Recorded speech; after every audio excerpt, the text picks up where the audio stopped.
The Jason Gregor Show. Go. Keep the ball moving. Edwards drives in on Wiggins.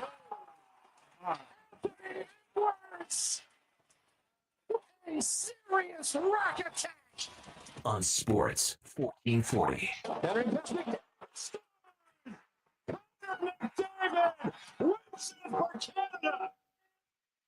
Presented by PlayAlberta.ca, Alberta's only regulated online gambling website. 56-yarder. It's got, no, does not have the leg. And Chris Davis takes it in the back of the end zone. He'll run it out to the 10, 15, 20, 25, 30, 35, 40, 45, 50, 45. There goes Davis. Oh, my God. Davis is going to run it all the way back. Auburn's going to win the football game. Auburn's going to win the football game.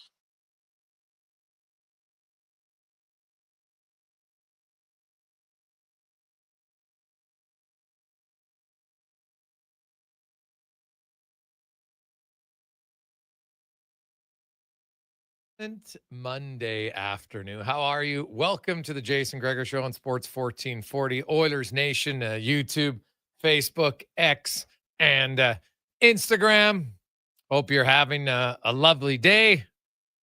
Listen to the show, maybe watching it online at YouTube.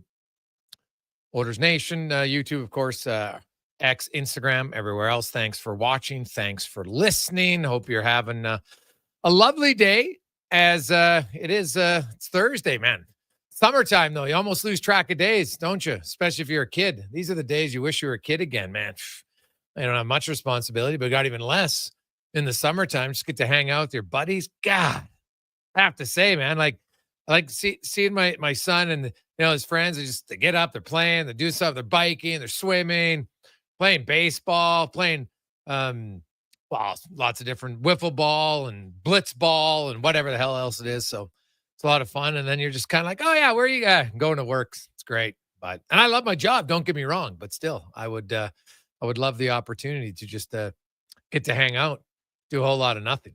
So I need to go on holidays is what that amounts to. And that'll be coming here in a few weeks. So look forward to that. We got lots to discuss on the program today.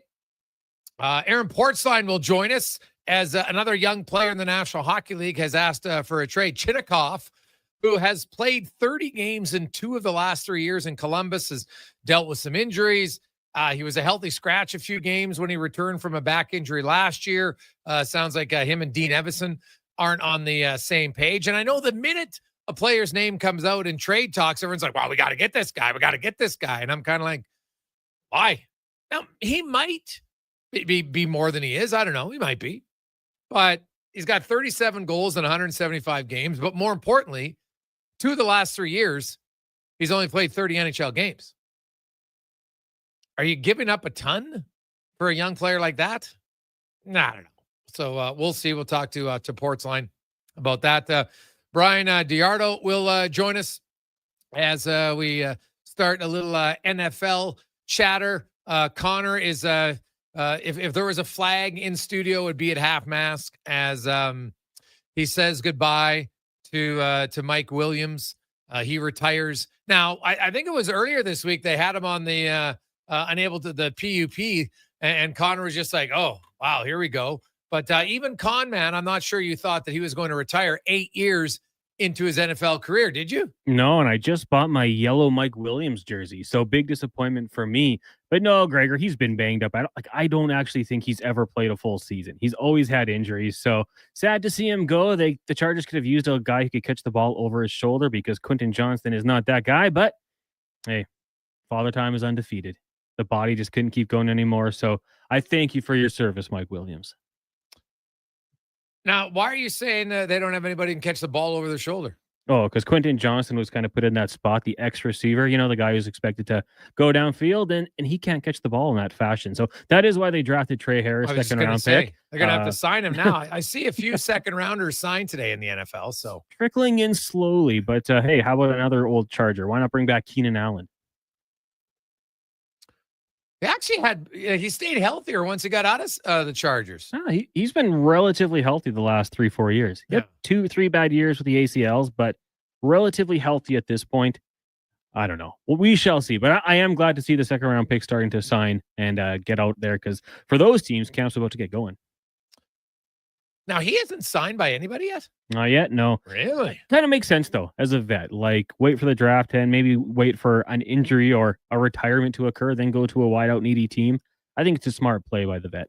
So you think they might, like, honestly, what do you think the chances they bring him back? Oh, like 10%. I don't, it could happen, but he plays in the slot. That's where Ladd McConkey plays. So Ladd McConkey was, I believe, the second best receiver out of the slot besides CeeDee Lamb last season. Yeah. So Ladd can play on the outside. Keenan can too, but I think they're just probably going to go with the youth movement here. Buddy McConkey, I took him, I think, in the 9th or 10th round last year. So in our Great pick. keeper league, it's pretty sweet. That's So hell of a pick right there. I'm liking that. Yeah. The rest of my team sucked, but my chances of going back to back didn't go overly well, but did make a few good picks, which help in a keeper league. So for this coming season, I'm actually getting excited. I'm going to start a little deep dive looking into some of the free agents and stuff on the NHL. The big storyline today: Lucas Dostal signs a 5-year deal with the Anaheim Ducks at $6.5 million per season. So I think that could be a very good deal for the Ducks. And considering that their current, if you look at John Gibson and what his contract is, basically they're kind of replacing Gibson with Dostal, a younger version. And you look at what Gibson's salary was. Now you're having a starting goalie who basically makes the same, with the salary cap going up significantly. I think this is a really good deal for the Anaheim Ducks, and obviously it's a very good deal for Dostal because he just has signed a contract that's going to pay him $33 million over the next 5 years. So take it if you can get it. That's pretty good. So we'll touch on that a little bit later on. Jeff Baker will join us from the Kraken to touch about where are the Kraken going. So we'll discuss that.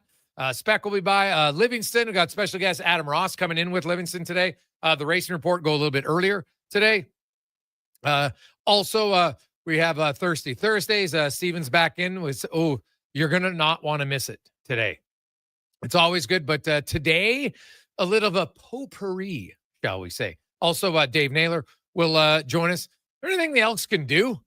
You know, they did get good news on it's not long-term for Jake Serezna.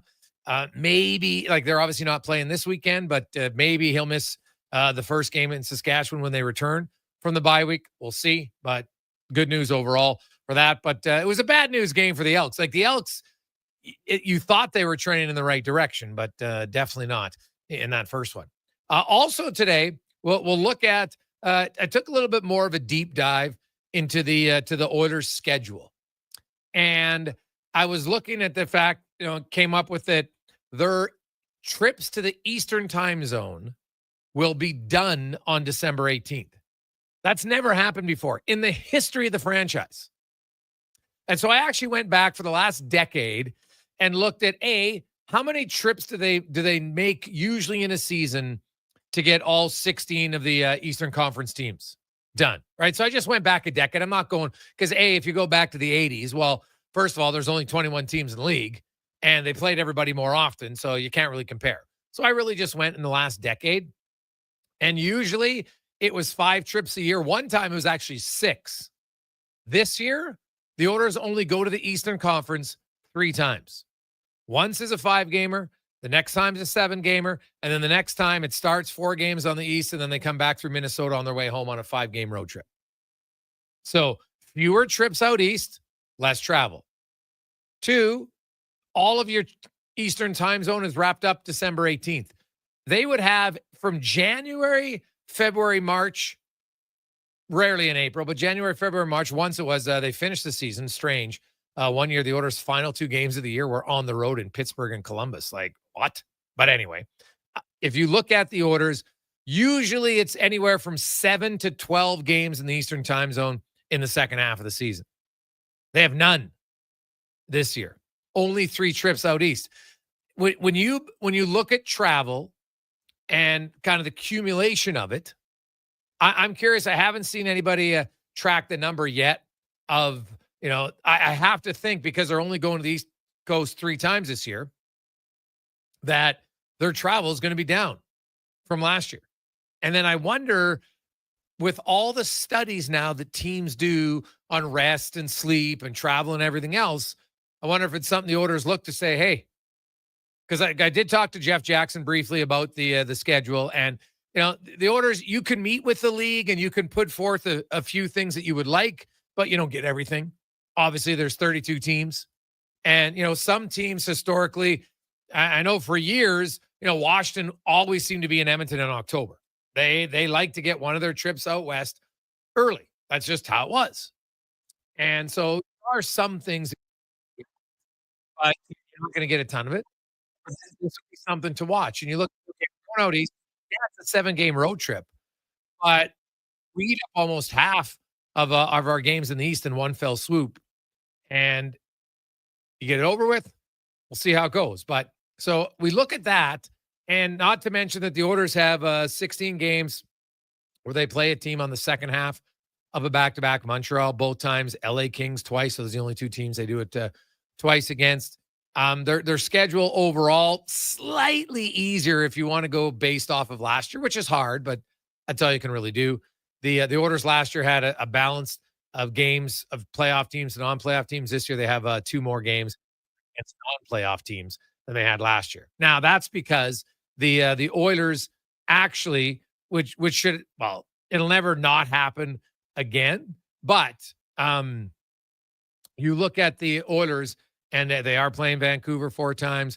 They are playing Calgary 4 times, which is good. I think those 2 type of games to me should happen all the time. I would never not do it, to be honest. I think it's better to be playing your rivals at least 4 times a year. I would probably make the argument I'd like it even more if I could. But you look at this year, they've got, I think they only play Vegas 3 times, who's obviously a better team. I think we'd all agree than Calgary or Vancouver, barring injury. And I think it's LA, because I'm looking, they play Vegas the first time on December 21st. And the Kings, they have them on January 10th. Also, they have the Kings on the 26th of February, Vegas on the 8th of March. Yeah, Vegas again on the 26th of March. And then you have the Kings on April 11th. So Kings and Vegas this year are the 2 teams that only play 3 times. So technically a little bit easier of a schedule. Hey, Gregor, do you think Zellweger's on the block and with the Oilers go after him? I don't see Edmonton looking to get a smaller defenseman. I'd be stunned, to be honest, if that was something they were looking for. So we'll see.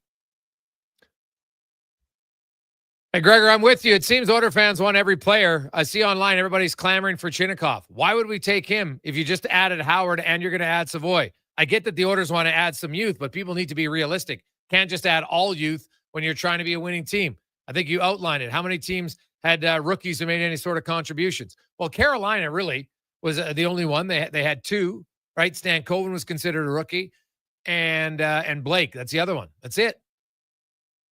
And again, you look at their point production, like, okay, but not massive. But if you look at teams in the Cup finals, who was the last Cup final team to have like Jake Gensel obviously was unreal for Pittsburgh. That was a decade ago. So it can happen 1,000%, but it is rare. I wouldn't be betting on the Oilers' playoff success to be put on the shoulders of some rookie players. I think that might be a tad wishful thinking in my eyes. A tad wishful thinking. Other news, a question of the day I would like to ask today. This is very self-serving. I will admit it 100%. I need a new show. I just finished Tour de France Unchained. I loved it. I highly recommend it to anybody. I'm actually following the Tour de France now even more again, just this season, because you get to know the riders. Honestly, I know the riders. I know the teams. It's quite fun. So I'm looking at that. Obviously, it's been pretty tough Tour de France so far this year. But so but I don't want another documentary. I like to kind of switch off and go to different things. So I'm looking for like a good, if you have a timeline one like 1823, 1923, or 1883, 1923, anything like that would be unreal. But obviously I've watched those. So a timeline one that's a little bit older, great, or a really good drama. If you know one, let me know. Very self-serving. You can text at 833-401-1440. 833-401-1440. We'll return. Dave Naylor joins us. It's the Gregor Show presented by PlayAlberta.ca.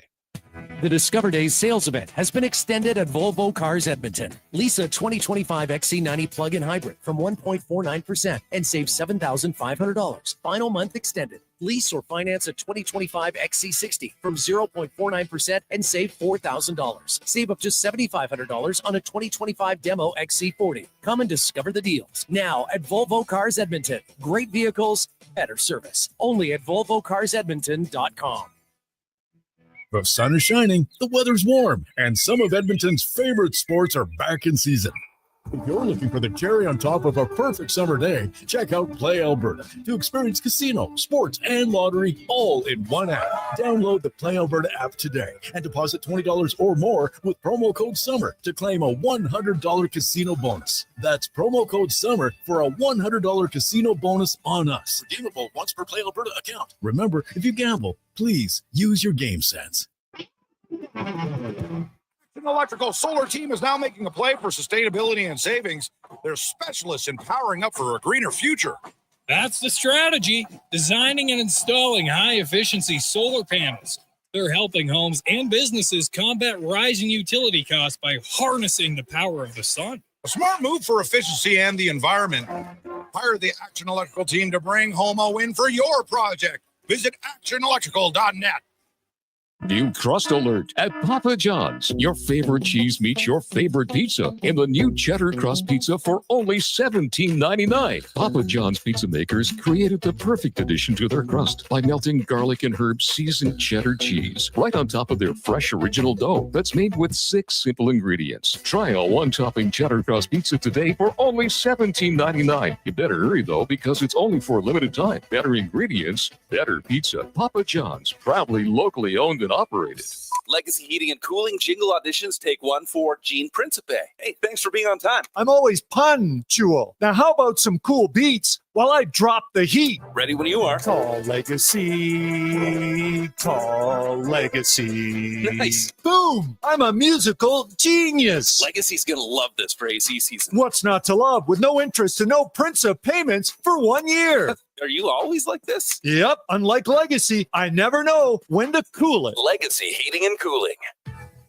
Summit Restaurant, located in the heart of the Silent Ice Center and just minutes from South Edmonton Common. Summit is your destination for exceptional house-made pizza, delicious entrees, and expertly crafted cocktails. Experience the perfect blend of flavor and ambiance in a modern setting. Join us for a straightforward yet elevated dining experience where our commitment to quality speaks to every bite and sip. Make Summit Restaurant your next night on the town. Mission Rail and Auctioneering's annual Classic and Collector Live Call Auction is next Saturday at 10 a.m., featuring vehicles from the 40s, 50s, 60s, 70s, and 80s, including sedans, coupes, muscle cars, restoration projects, and custom cars and trucks. Info at maauctions.com. Your Co-op Grow team are your local experts because we live here too. Our agronomic specialists stay up to date with the latest research and technology to help support your entire farm operation. Talk to our team for advice tailored to your farm's needs. We have recommendations to help you optimize your crop yield and quality while enhancing the health of your land. Co-op, we're all growing together. Here for your farm, here for your family. Learn more at coop.crs/farm. Mission Rail and Auctioneering's annual Classic and Collector Live Call Auction is next Saturday at 10 a.m. Featuring 1967 Chev Camaro Convertible SS, 1972 Corvette Stingray, plus many more classic collector and vintage vehicles to choose from. Info at maauctions.com. And now Action Electrical's testing team is on defense duty. They're the guardians of safety and compliance, a critical part of any lineup. Precisely. They perform rigorous safety and code compliance testing for commercial operations.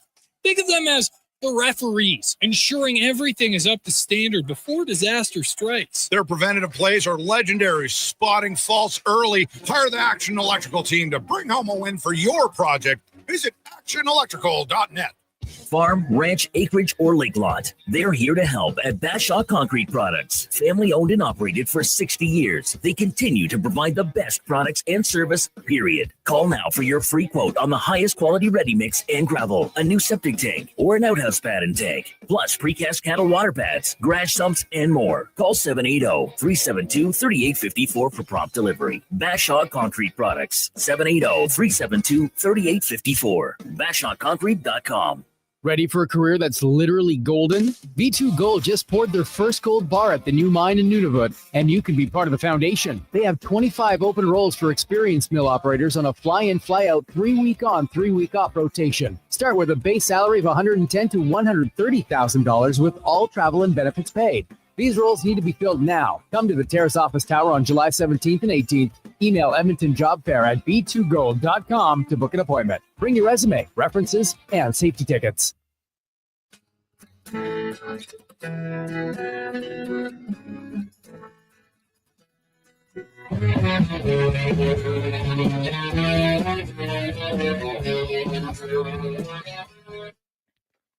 Portions of this hour brought to you by Crystal Glass, your clear choice for residential windows, locally manufactured and installed. Crystal Glass provides a beautiful product and incredible customer services for all of your residential needs. Call 310 Glass or visit crystalglass.ca for a quote. The Jason Gregor Show, the best of Edmonton sports talk and beyond. This is Sports 1440. Presented by PlayAlberta.ca, Alberta's only regulated online gambling website.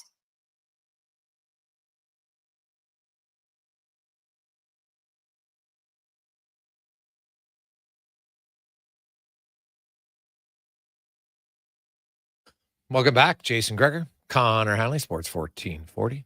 Sports1440.ca, running things at Oilers Nation, YouTube, Facebook, and X. Say hello to Declan in the chat there on YouTube. He'll get him debating about the Bear. You want to get him fired up? Just ask him about the Bear. There you go. Some interesting shows, names I've never heard of, which sometimes can be a good thing. So a lot of you have sent in Landman, seen it, Mobland. Yes, those are good. Very good for sure. But seen both of them. So, but I do have a few good ones. We'll get to them a little bit later on. Some of these suggestions from people. Lots of you seem to like Snowfall and Slow Horses on Apple. Interesting. All right, let's talk a little football as we get to our football report brought to you by Legacy Heating and Cooling. They are hiring. You want to work for a fantastic company? You get a hiring bonus. You get matching RSPs, tuition reimbursement, and a very competitive wage, and work for a great company. Apply today at legacyheating.ca.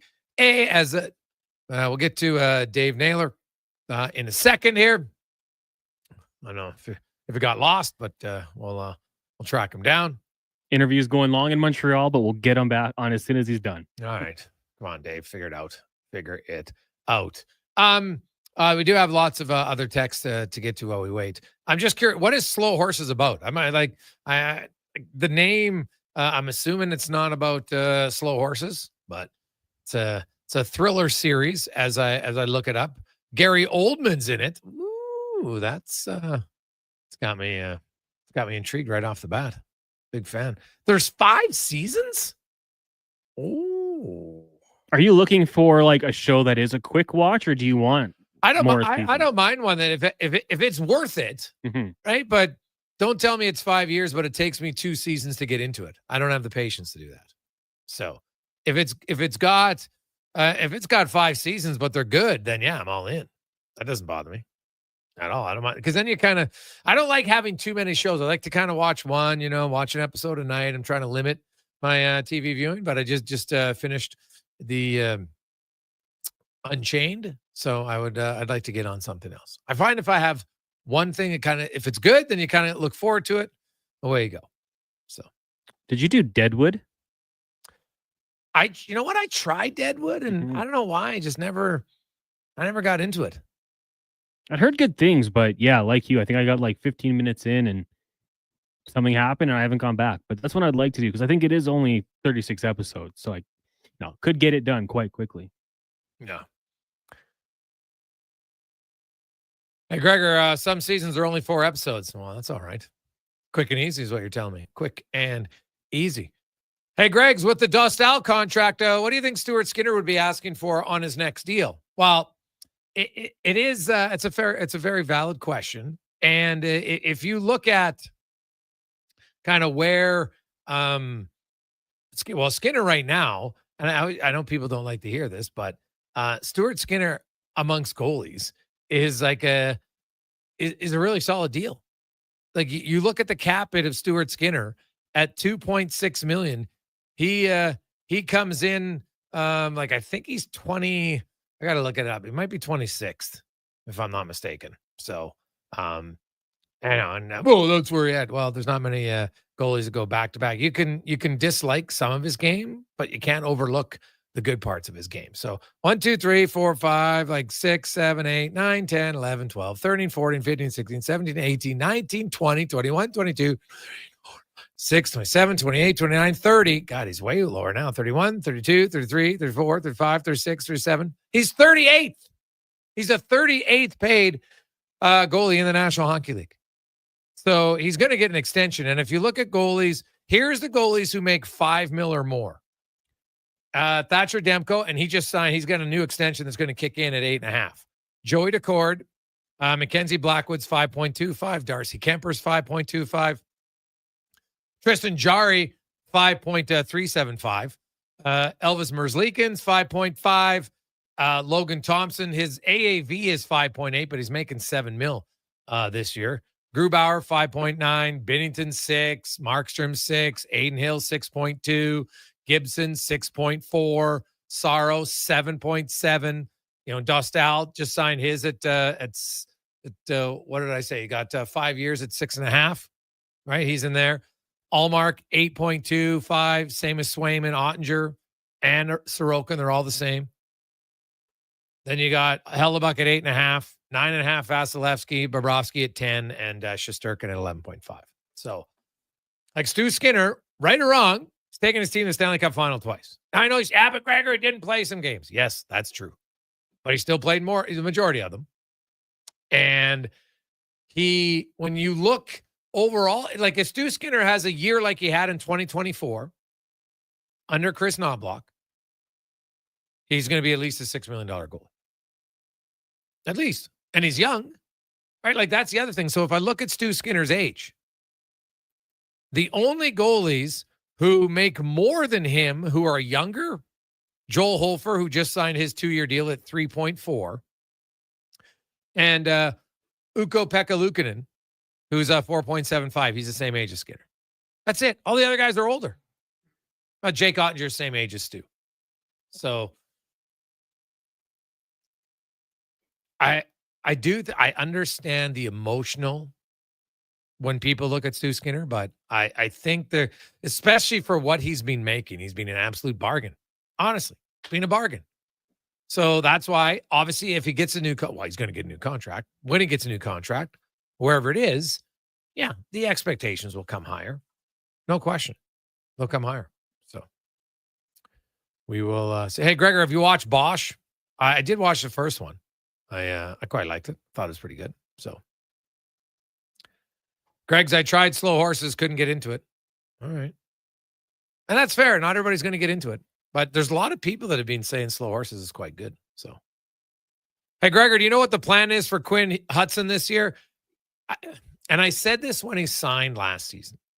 Quinn Hudson signed. He played 2 games in the NHL because the orders, like a lot of teams, you'll make that sacrifice. He's a player coming out of college, and they get signed so they can burn a year of their entry-level deal because they believe that, you know what, I'm a good player. Now I'm 1 year away from getting out of an entry-level contract so I can sign quicker, right? That's why you do it. So he signs the 2-year deal. Basically, they eat 1 year.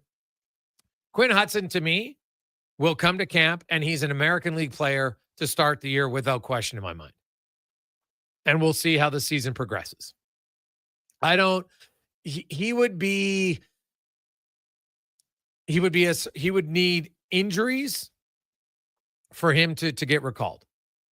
Right? Like, look at how many forwards the Oilers have right now on their team.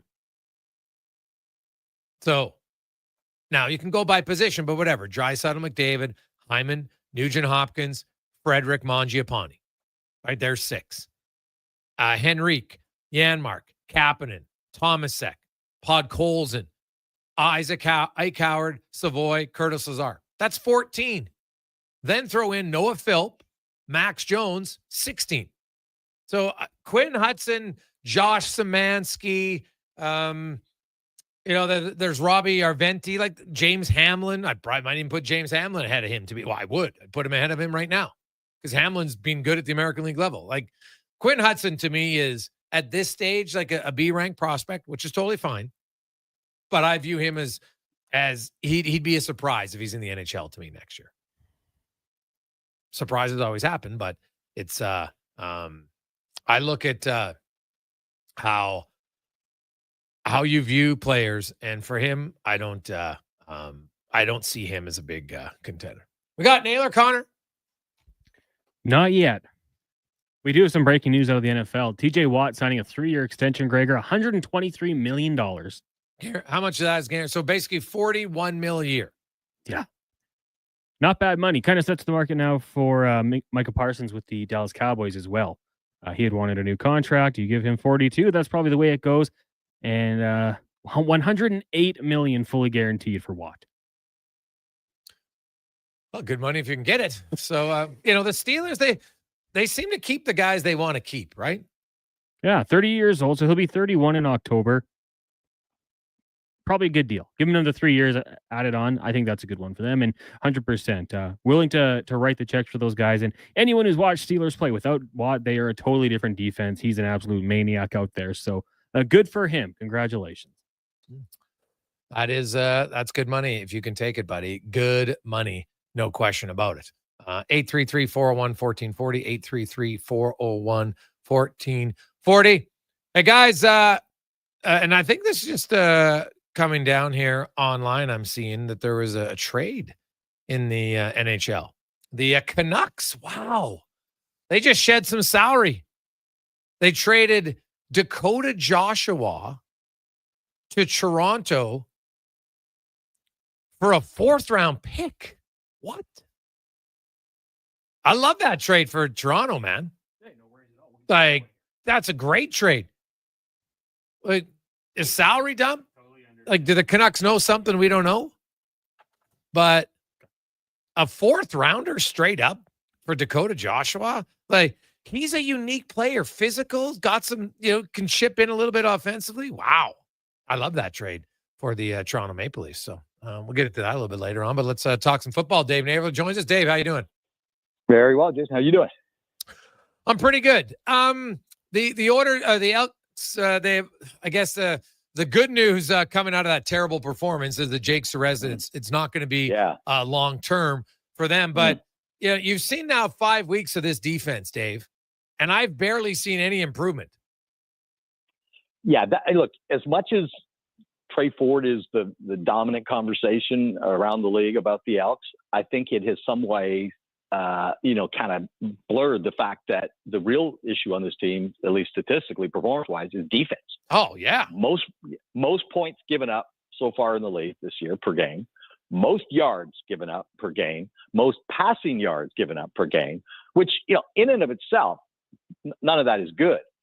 But this is a team that spent an enormous amount of capital on defense in the offseason. And, in a little bit, it was kind of intriguing and maybe counterintuitive that in the same year you're trying to break in a young quarterback, instead of spending all your money on the offensive side of the ball for offensive skill players, they loaded up on defense. And, I think part of that is one, they felt they needed improvement in that area. And two, I think they thought that if they could have an elite defense or an upper half defense, that would keep games closer and take the pressure off their young quarterback to have to chase games down the stretch in the second half. And of course, it hasn't worked out that way because they do get behind in most games because of the way the defense is played. And, how much that is contributed. Look, we can get to Trey Ford in a moment, but I think he had, it's not ideal when those game situations for a young quarterback are, we got to score because they just scored, and if we don't score, they're going to score again. So you've got a rookie defensive coordinator in J.C. Sherritt, who I know has been a defensive coordinator in college before, but hadn't been in the CFL. I think this bye week is probably a lot of self-examination for the Elks, on both sides of the ball. Yeah, you look at the Elks and defensively, like, hey, Trey Ford, he had last week wasn't good. He missed some deep balls, and really, that hadn't really been part of his arsenal. He hadn't been missing guys deep. He was coming off a perfect QB rating the game before, so at least there was some progression in his game. I haven't seen any on the defense side, and part of it's the players. But you mentioned JC. I haven't loved their play calling defensively, Dave. I find it's way too passive. Yeah, it hasn't been super aggressive, and they loaded up on the front six, front seven, right? So the idea, and again, when you've got Jake Ceresna, one of the premier pass rushers in the league, Robbie Smith, who I know is now on 6 game, but he was, they paid him, and he's more pass rusher than anything else he does on the field. They've got Jared Brinkman. The individually, you have guys that have proven an ability to get to the quarterback, and then again, that's why I think people look back and say, well, is it the scheme? Is it the coaching? They've got to be able to find those answers because it's getting away from them here right now. And that's, I don't know whether you're going to see, I don't know what the bye is always that time where I'm not talking about firing people. I'm talking about, maybe you're going to reorganize some things and maybe have some people involved and just do things a little differently because the way you're doing it right now, isn't working. But I think it's been a tough start for the Elks. And this is like any time in sports where a team has been losing for 3 or 4 seasons in a row, and then you bring in all new people, new general manager, in this case, new ownership, new coaches, new team president, everything. In their mind, they're in year number 1. But in the fans' mind and the media mind, you're in year number 4 or 5, right? That's where the patience is. And that's why I think there's some pressure on these guys to turn it around. And the other thing is, like, the season gets away from you. When you're going from where the Elks are, and I'm talking about as a business, as a fan base, right? It's hard to come out of the gate and go 1-6 because you're not going to get anybody excited about this season at that point. And, now you're kind of rolling over everything into next year, and you got to give them a reason to get excited about next year. So, as much as people like to say the real CFL season doesn't start till after Labor Day, I wouldn't tell that to Mark Killam and Ed Hervey today. Oh God, no, they got to get going. Yeah. What do you make of the offense? What would you do different? Well, you got to make.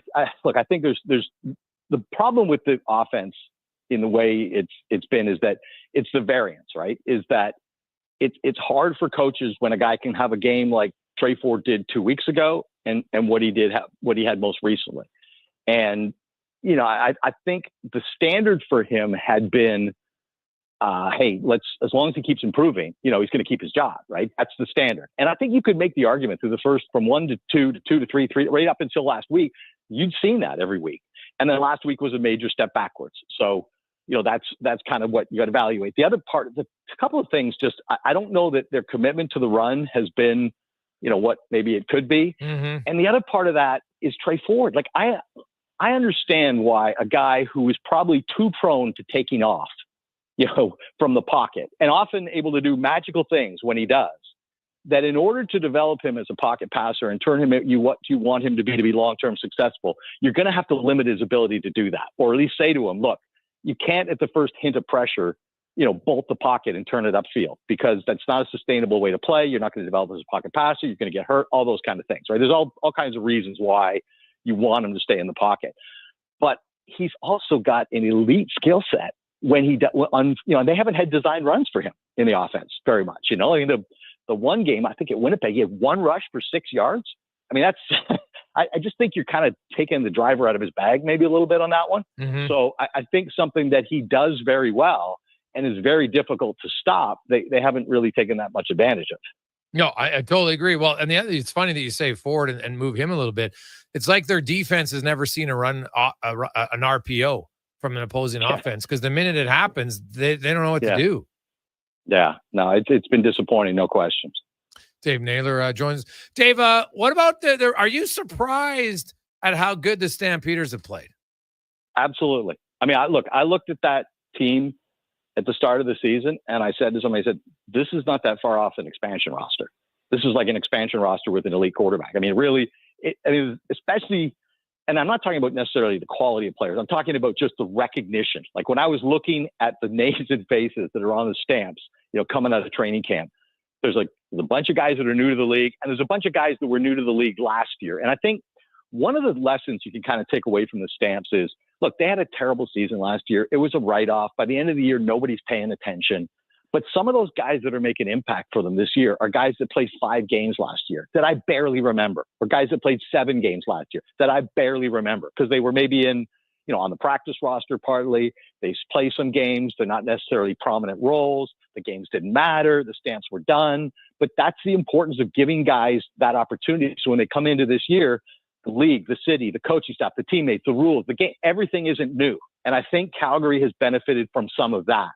The other thing they've benefited from, a couple things. One, look, I've seen a lot of rebuilding CFL teams in my time covering this league. Not many of them can just say, yeah, we'd like Vernon Adams at age 31, right in the heart of his prime, playing great football to be our quarterback. I mean, it's a unique situation, right? What happened in BC, that Nathan Rourke comes back and all of a sudden they got to make a choice. So, it's found gold that Vernon Adams was available, and you're really able to shoot the curve on the development of the roster, not just in terms of the talent and football you're playing, but Vernon Adams is also a guy who can set culture because that's what he's proven he can do when he's been other places. And then, they have the worst record in the league last year. They're the first overall pick. The history of the first overall pick in the Canadian Football League, we can do a Netflix doc on the carnage of the last 10 years. Oh, God. Since Enoch Mwamba, who's now working, of course, in studio with me, that's how long ago, who's the last first overall pick that you say, man, did they ever nail that? It's been a while. But it looks like Calgary has done that in Damian Alford, a guy who didn't have a catch last year. It's funny, the 2 receivers who were up for grabs to be first overall, one of them, Keelan White, didn't have a drop last year at Montana. The other one, Damian Alford, didn't have a catch at Utah. He was hurt all year. But the stamps, and especially with, Dickinson being a Montana guy, they went a different direction. He's a big receiver, 6'5", 6'6", can high point the ball. You saw what he did last week.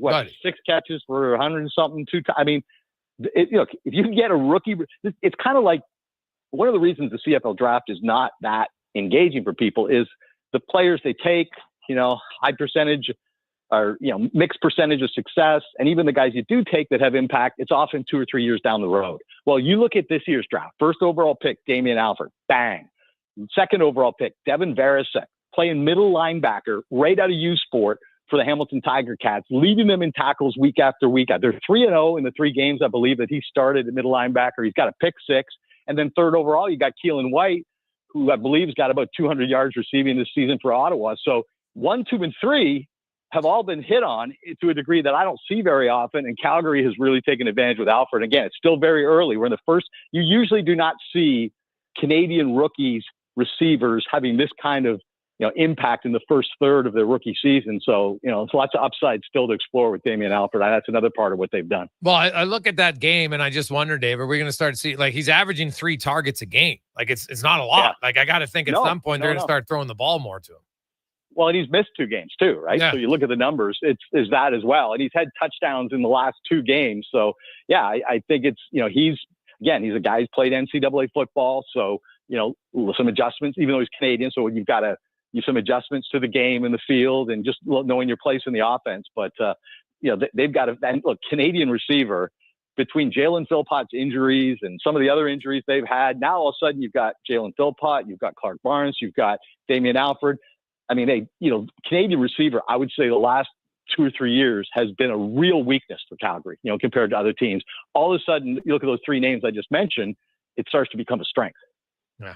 Dave, great stuff, man. I appreciate your time. Have yourself a wonderful week. Enjoy the games. I will, Jason. Thank you so much. Take care. That is Dave Naylor from TSN. If you missed it, Dakota Joshua traded today from Vancouver to Toronto for a 4th rounder. Now, he's got 3 years left at 3.25. Like, does Vancouver know something? Now, I'm not saying the guy's going to score 18 goals like he did a few years ago in Vancouver, but he's a unique player. There's not a lot of guys with some skill who play physical. There just isn't. He's a unique player. And at 3.25 mil, I don't mind the cap hit at all. So why would you just give him away for a 4th? A little odd to me. We'll return, and it's a mixed bag next on the Gregor Show, presented by PlayAlberta.ca.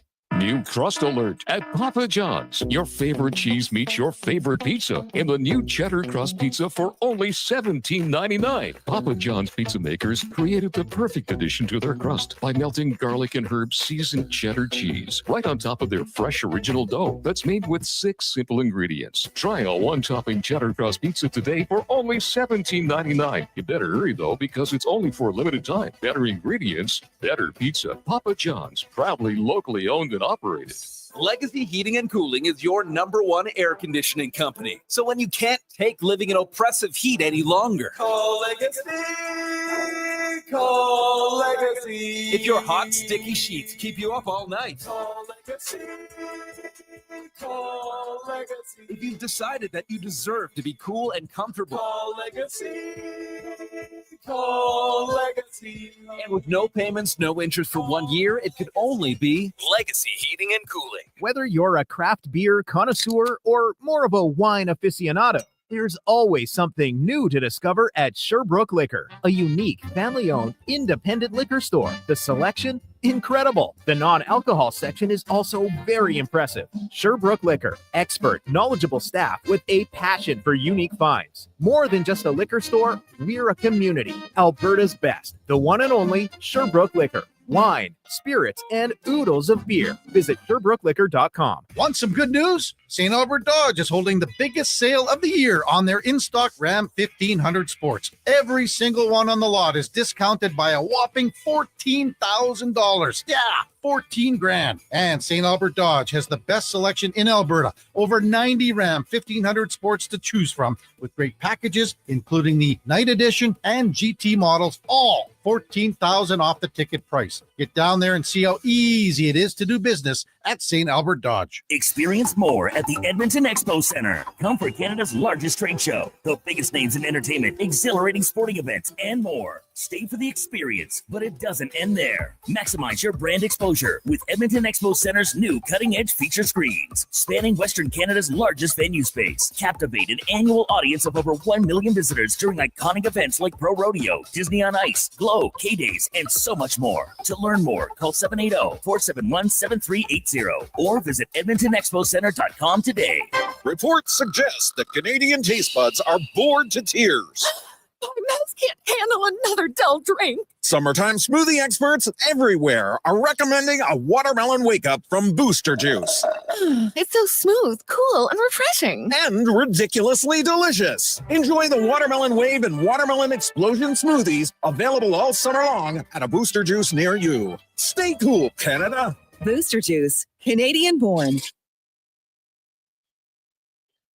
Portions of this hour brought to you by Japa Machinery. Japa is digging deep on their 50-year history of supporting Alberta's construction industry with their line of special edition blackout excavators. Visit japamachinery.com for all the details. Tricks, touchdowns, and home runs. Get it all with the Jason Gregor Show on Sports 1440. Presented by PlayAlberta.ca, Alberta's only regulated online gambling website.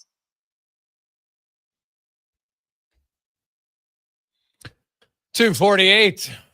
You ever do that though, just pace yourself on a plane. I'm sure some of you have fallen trap to not realizing when you're flying for whatever reason you have one beer. It definitely feels like you've had more than one. So remember one time, actually just by fluke, I was flying out and Terry Ray sat on a seat beside me, and we were on the plane from Toronto all the way home. And man, I might have had 5 or 6 drinks on the plane. I get off, I'm like, oh, geez. Kind of snapped her. I had a lot of good conversation. I didn't really know Terry. It was just kind of fluke that we got side by side each other. So had a good. That was my first time of having more than like 1 or 2 beverages on a plane. I was like, ooh, geez, hits you a little bit quicker. I was lightheaded for sure. Let's get to Thirsty Thursday, brought to you by Sherbrooke Liquor. 2 locations. If you haven't been, what are you waiting for? If you want an array of wine, cocktails, hard liquor, beer, non-alcoholic beverages from any part of the world, they got it all. 2 locations on the south side, 50th Street, 92nd Ave, and of course the OG location on St. Albert Trail and 118th Avenue. And we got lots to talk about Today, our big man, Steve, is back in, and I'm looking. Usually we try to focus on one thing, but today it's like you got a mixed bag. So what's the theme today, my man? Yeah, it's a seemingly random assortment of beverages here today. So really quick, we got a beer, we have like a whiskey lemon drink, we have a mead, we have a sparkling red wine, a tequila, and a chocolate sake. What? Really? So it's all, but the common thread through all of these is that we're going to be featuring them at an open house this weekend at our OG location. You're having an open house on 118th there. Yeah, 118th Ave in our tasting room, which is right beside the. Oh, I've been in the tasting room. It's unbelievable. It's a beautiful space. So if you haven't been there before, it's you have to check it out. So people, how does it work? How can you come in? How does it work? So it's free. It's going from 12 till 6 p.m. So noon till 6 on Saturday. On Saturday, July 19th. Just show up. Walk in, there'll be different stations set up throughout the tasting room. So if you're into spirits or if you're into wine, beer, there'll be different sort of stations set up. There'll be snacks. You just wander around, listen to some tunes, have some samples. So you just get to come in and try to see kind of what tickles your fancy. Exactly. This is unreal. Yeah. Then you can leave. Obviously, you'll have it all on. There, people come in, they try it noon to 6 on Saturday. If you like something, then you just buy it and away you go. Exactly. Yeah. And we always, we're Sherbrooke, right? So we always feature kind of the out there stuff, some unique products and things. So if you're ever curious about something, there's going to be like a sake booth there. There's going to be. You'll be running that, won't you? Yeah. Mr. Yeah. Sake Steven. That's what we should call you. Yeah, totally. I'm excited about that one. So yeah, it's going to be a good time. So yeah. All right. So tell us. So let's start. What do we got here first? Yeah, we're going to start with a beer. So this is a collaboration between Blind Man out of Lacombe, Alberta, and Four Winds out of BC. So this is what you would call a table beer. Now I want you to take your time with this one a little bit. So this is a light beer. I was going to say it's very light. Yeah, very light. It's 4% ABV, and a table beer. It's inspired by classic Belgian and French style ales. They're usually really, really dry, super light. This one's 4%, but sometimes they could be like 2 or 1%. And it's sort of a beer to put on the dinner table, almost like as an aperitif. So that's what a table beer means. Yeah. You can basically drink at the table and you're not going to be like, oh, geez, I'm feeling it. It's like a good little pre-dinner drink sort of thing. And it's easy to sort of dismiss a light beer like this. Like, oh, it's easy. It's refreshing, quenching, but there's a lot of complexity that actually goes into it. Like, so you really get your nose in there. They use a lot of, it's really complex actually. They use some toasted oats and a whole bunch of different prairie grains and a special yeast variety. So at first it might just seem like an easy drinking sort of lager style, but if you really spend some time with it, there's like spices and some toasty malt to it. And so it's super easy drinking, but nice and complex. For a light beer, because I find light beers, I don't really love light beers because they don't really have any flavor to them. Yeah. A lot of them are pretty, and this one definitely, when you bring up oats, that's what I taste. Yeah, it's got that toastiness too. And that seems to be a common thread in craft beer nowadays, almost like a trend is making a light beer, but that also has a lot of character and complexity to it. So this one fits the bill. I'm really excited about it. All right. Okay. What's up next? Oh, I think you're going to like this one. Okay. So have you heard of Shitty's Distillery? That's Shitty with 2 D's. Yeah. Yeah. Wasn't that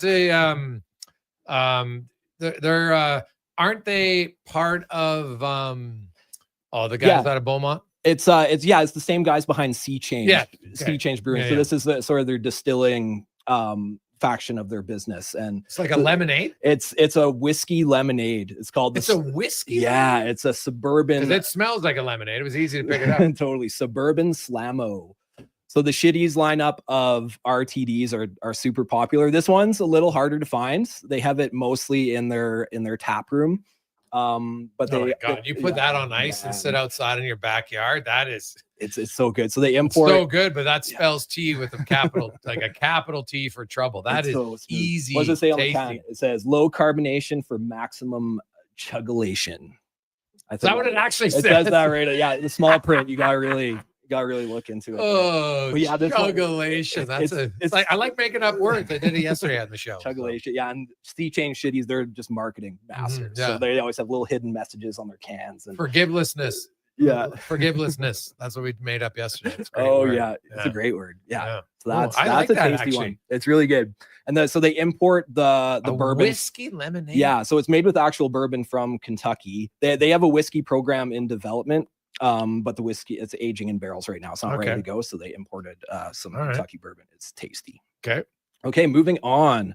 So number 3, this is a sparkling mead from Iron Hive Meadery. Gonna have a sip of water between. Yeah, it's I don't usually go so all over the place Yeah. with the tasting, so it's good to have a little palate cleanser. So when you go to Sherbrooke, you could try all these type of different things. Yeah, this is just like a small faction of what we're going to be featuring today or on Saturday.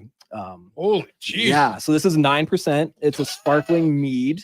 Wow. A local company, veteran owned, local in Edmonton here. So their meads, it's really simple. It's honey and water, and then they add some fruit to some of them. So this is a blackberry version. It's called the Pioneer's Blood from Iron Hive. So yeah, you get a lot of sweet. A lot of their meads are pretty dry. This one's a little on the sweeter side. Yes, but not as sweet as a lemonade. No, so it's a good, and you get like a little acidity there. It's a good balance of the sweet and the tartness from the blackberries. Okay. Really cool local company, doing some really cool things. And so yeah, if you ever wanted to try mead, this will be a good opportunity this weekend to come by and check it out. All right. Okay. So next one, this marks, we were just talking before we went on air there. This marks the debut of a wine. Yeah, buddy. On the Thirsty Thursday segment. It's not going to be, this could be like a strutty moment for me, trying to sound like I know what wine is. Like anybody who knows me knows, like I barely drink wine. I don't really like wine anymore. I just, a good glass of red I will have every now and then, but it's only because my buddy Horbes is like a wine guy. And so when we go on our golf trip, he gets us some really good wine. So an idiot like me is like, "Ooh, I can taste this." Well, there's so much information to dig into when you're into wine. So it's always nice to try it with someone who could kind of, talk about the grape varietals and explain things. So what kind of red is this? So this is a really unique one. So it's a Frizzante style from Italy. So Frizzante, it's a sparkling wine, but not as carbonated as say like a champagne or a cava or some Prosecco's. It's a little bit lighter on the carbonation. But the one that makes this one super unique because it has Reboso grape varietal in there, which is a really rare grape varietal from northern Italy. Very light for red wine. Yeah, and it's served. I wanted it to be a little chilled. Oh God, yeah. I brought it really onto good. so yeah, you might. I'm gonna take a sip here. I want to see if so it's, red wine chilled because that's normal. Like normally you'd have your white wines a little chilled, not so much a red. If you get a certain like some Beaujolais or some lighter reds, like a Pinot Noir even. Yeah. It's all personal taste too, right? But there is definitely lighter styles that translate really well. Chilled. This is really good chilled. And this is, you get a little bit of that carbonation. So if you've ever had like a Lambrusco is kind of more of a well-known sparkling red wine varietal and style. But so this one, there's going to be nothing quite like this in the Alberta market. It's a super unique. No, I've never had a wine like that at all. When you say carbon, it feels like a little bit like you're drinking carbonation. Yeah, totally. But it's like so silky and smooth. It doesn't like fill your mouth with bubbles like champagne would. It's just got a nice little sparkle on it. Which again, if you have it chilled, it's just a nice. You could have this on the patio or when you're barbecuing or. Carius would be all over this. He loves his red wine. Okay, he needs a toothbrush when he drinks it, but other than that, it's pretty good. Exactly. So get it a little stained there. Yeah. Okay, you ready for some tequila? Oh God, Livingston's coming in later. He'll be sprinting if he hears that word. It's his favorite thing. Yeah. What kind of tequila? So it's a Blanco tequila. It's from Cimarron, out of Jalisco. Okay. So I don't know if you remember when we talked about tequila last time, looking at the NOM number. There was like that 4-digit code. So this is from NOM 1146, which is one of my personal favorite distilleries. 1146. 1146. Yeah, some really great brands come out of that distillery. And again, the NOM sort of denotes where the tequila is produced. So a lot of different brands will be produced in the same distillery and have similar qualities to it. All right. But yeah, this one, this is one of my favorite Blancos. This is totally my style of tequila. I love the Blancos because you really get that raw agave sort of vegetal, like a little bit of citrus in there. But like when I can sip on a tequila and not make a face, that's when I know it's good. It's so good. And this one, if you do a little research on it, you'll see if you talk to the world's top bartenders, and there's been articles about this and different things, like they consider this one to be the best tequila for cocktails. So making like a classic margarita is the Cimarron is the one to get. And it's not expensive compared to some of the tequilas that are out there right now. So this is like a good, super affordable. Cimarron with the C. Yeah, and it's one of my favorite Blancos. I don't know if we're going to be making cocktails at the open house. You might just get to try it and eat, but maybe we can cook something up there too. And it'll That would super be fun. Well, lots of different types. Because margarita is just one type of tequila. There's so Yeah. many different tequilas So many now. There's so cocktails. many cocktails. That go with it. Yeah, and this is such a versatile one. So if you're looking to delve into that world of tequila cocktails, I would recommend this bottle to pick up because All right. it's not going to break the bank, and it's world class and it is delicious. Oof, it is good. Yeah.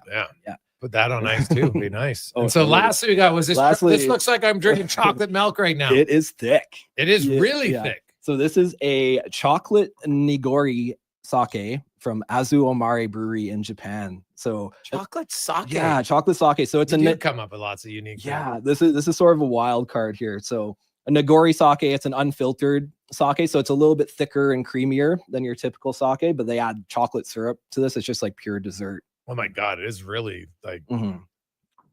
Yeah, like it is super thick. It's like you would pour this on ice cream. I was just gonna say, like you could use this as almost like, you mix it in your vanilla ice cream. Oh, totally. Yeah. And it's a great, like it's 10% alcohol. So a little bit hefty, but it's it's the perfect sort of, nightcap or Yeah, like a you want to little put your kids to dessert. sleep early, boys and girls. There's just a little tongue taster. Yeah. They're So out. we'll have more traditional sake, some of my favorite bottles actually on Saturday, but this is You're not so- gonna have the chocolate then? We'll have the chocolate. Okay. You could definitely come and try the chocolate, but if you're more a traditionalist and want to try the So you'll have like a sake area, a wine Mhm. area, beer, Yeah. cocktails, all of it. Yeah, totally. So there's kind of two different sessions actually, and so it goes from 12 to 3. So there'll be 3 different stations set up there again with, there's sake from 12 to 3 and then beer and spirits. And then another session from 3 till 6. So it's 3 new stations that get set up, but same sort of thing. It'll be a mix of different styles. So no matter when you want to pop in between 12 and 6, there'll be a So good show up variety. a quarter to 3 and you could get the best of both. Yeah, you maybe, could is get both the of it, or show up changeover. right at noon and just hang out with us all day. That'll be fun too. Oh yeah, that would be good. So awesome. So check it out. The original Sherbrooke location, Saturday from noon to 6. If you want to try a massive variety of different cocktails, you're gonna have some non-alcoholic. We got a text. We're wondering, do you have any non-alcoholic ones? There will be Blind Man is going to be pouring their hot water there, and we'll be chatting a lot about all the options too. So if you ask nice, we might even open something else up too if you're really curious about the non-alcohol stuff. All right. I love it. Hey guys, I'm a longtime red wine drinker. We almost always chill. It just kind of happened. I love it from Sham. Yeah, and that's my preference too. I love a chilled red wine. Any type of red, like a Merlot even. Man, I shouldn't say it's probably blasphemous to the wine sommeliers out there, but yeah, that's just how I like it. There's certain ones that are so over the top and rich that you just can't do it, but yeah, just a nice little chill. All right. Yeah, We'll try that. Steve, my man, as always, we appreciate it. That is, of course, Thursday is brought to you by Sherbrooke Liquor. To Stephen Bazan joining us, and have yourself a good one. Maybe we'll see you at the taste testing on Saturday. Yeah, I hope to see you there. All right, good, let's get to the Con Man on a Sports 1440 update brought to you by 01 Hockeyology. If you're looking for training that can improve your game from on the ice, off the ice, data back coaching, as well as hockey IQ, they got it all. 1 month membership is only $300 and I get you 18 sessions on and off the ice, however you like. Check it out at 01.ca. This is the Sports 1440 update. Dakota Joshua's time with the Vancouver Canucks is coming to an end as the forward was sent to Toronto in exchange for a 4th-round draft pick in 2028. Joshua had 3 years left on his contract with a cap hit of $3.25 million per year. Pittsburgh Steelers and star linebacker TJ Watt agreeing to a 3-year contract extension worth $123 million, including $108 guaranteed. The $41 million average per year is the highest of any non-quarterback in NFL history. And LA Chargers wideout Mike Williams announced his retirement after 8 seasons in the league. The team also announced the signing of 2nd-round pick wide receiver Trey Harris to his rookie deal. Week 7 of the CFL season kicks off tonight with the Owls hosting the Argos. Jack Kelly will not play in this one with a leg injury. Kickoff set for 5:30. The Edmonton Stingers in action tonight once again, taking on the Ottawa Blackjacks. We've got congestion at the Open after 1 round. Five players tied for top spot at 4 under par with 14 players within 2 strokes. Unfortunately, no Canadians. Corey Connors lead the way so far at +3. Got Taylor Penge with 4 over par. Nick Taylor +6, and Mackenzie Hughes 8 over. Coming up in hour 2 of the Jason Gregor Show, we've got another edition of the Cantor Racing Report with Colin Livingston and Adam Ross. Plus, we'll look around the NFL with Brian Diardo and CBS Sports. I'm Connor Halley. This has been a Sports 1440 update. This is Sports 1440, a Stingray radio station broadcasting on Treaty 6 territory. Download the free iHeartRadio app and listen to CKJR wherever you go. Performance by Action Electrical today. Their projects team kicked things off, designing and building with unmatched skill. Then the service team swoops in for those crucial repairs and maintenance. And don't forget the testing team, ensuring everything's safe and sound before the solar team scores with sustainable energy. A complete team effort. Have Action Electrical bring home a win for you and your project. Visit actionelectrical.net. The Discover Days sales event has been extended at Volvo Cars Edmonton. Lease a 2025 XC90 plug-in hybrid from 1.49% and save $7,500. Final month extended. Lease or finance a 2025 XC60 from 0.49% and save $4,000. Save up to $7,500 on a 2025 demo XC40. Come and discover the deals now at Volvo Cars Edmonton. Great vehicles, better service. Only at VolvoCarsEdmonton.com. Breaking news, McDonald's international menu items are vanishing. McPizza Bites missing in Italy. Big Rusty stolen from Germany. Teriyaki chicken sandwich disappears in Japan. And a Biscoff McFlurry blackout in Belgium. Oh, it's just in. We can now confirm the stolen favorites have resurfaced at McDonald's Canada. The international menu heist. Try them all while you can. For a limited time in participating McDonald's in Canada. The dog days of summer means baseball. Every weekend, Sports 1440 carries Toronto Blue Jays ball games. Ben Shulman will have the call. Grab a cold one and tune in this weekend to Blue Jays baseball on Sports 1440. The sun is shining, the weather's warm, and some of Edmonton's favorite sports are back in season. If you're looking for the cherry on top of a perfect summer day, check out Play Alberta to experience casino, sports, and lottery all in one app. Download the Play Alberta app today and deposit $20 or more with promo code SUMMER to claim a $100 casino bonus. That's promo code SUMMER for a $100 casino bonus on us. Redeemable once per Play Alberta account. Remember, if you gamble, please use your game sense. Rivalries run deep in Alberta football. Edmonton all the way. Calgary rules. But when it comes to the best snack for three-down fun, there's no Battle of Alberta. It's a clear winner. Wilhauk Beef Jerky. The one thing every Alberta fan agrees on. So whether you're watching the game from your recliner or in the stands, make it a part of your game day. Wilhauk Beef Jerky. Because you don't win games with salad. Only available in Leduc. Every morning, you look in the mirror and see less of yourself. Hair loss can feel like losing a part of who you are. But it doesn't have to be that way.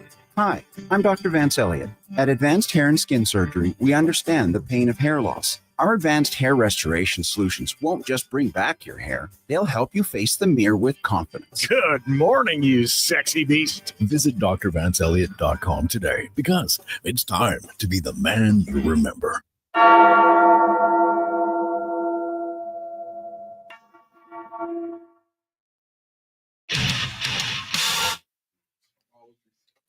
Portions of this hour brought to you by Leading Edge Physio. We treat pain and injuries head to toe and some other issues that might surprise you, like incontinence, vertigo, neuropathy, and cognitive issues. We invest in the technology, techniques, skills, and people that know how to fix them. Life shouldn't hurt. LeadingEdgePhysio.com. The Jason Gregor Show, the best of Edmonton sports talk and beyond. This is Sports 1440. Presented by PlayAlberta.ca, Alberta's only regulated online gambling website.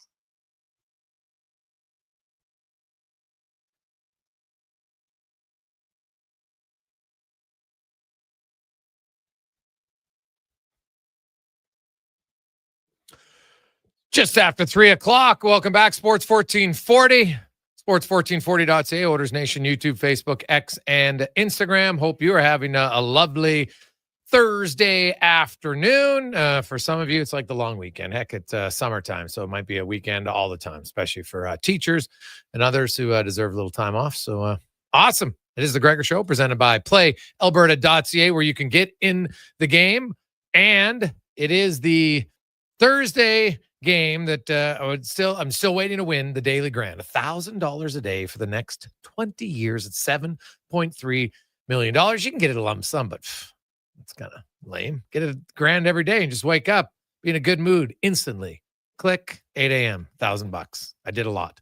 I can do something else. So check it out at playalberta.ca. As it's time for the racing report brought to you by Cantork. What's the best way to beat the tariffs? Well, it's buy Canadian. Cantork's products are not only made in Canada, but they're made right here in Edmonton. Save money, support Canada at cantork.com. And we got a double header here in studio today as Colin Livingston joins us as always. And also we have Adam Ross, one of the voices of Canadian NASCAR in studio. Fellas, how you doing?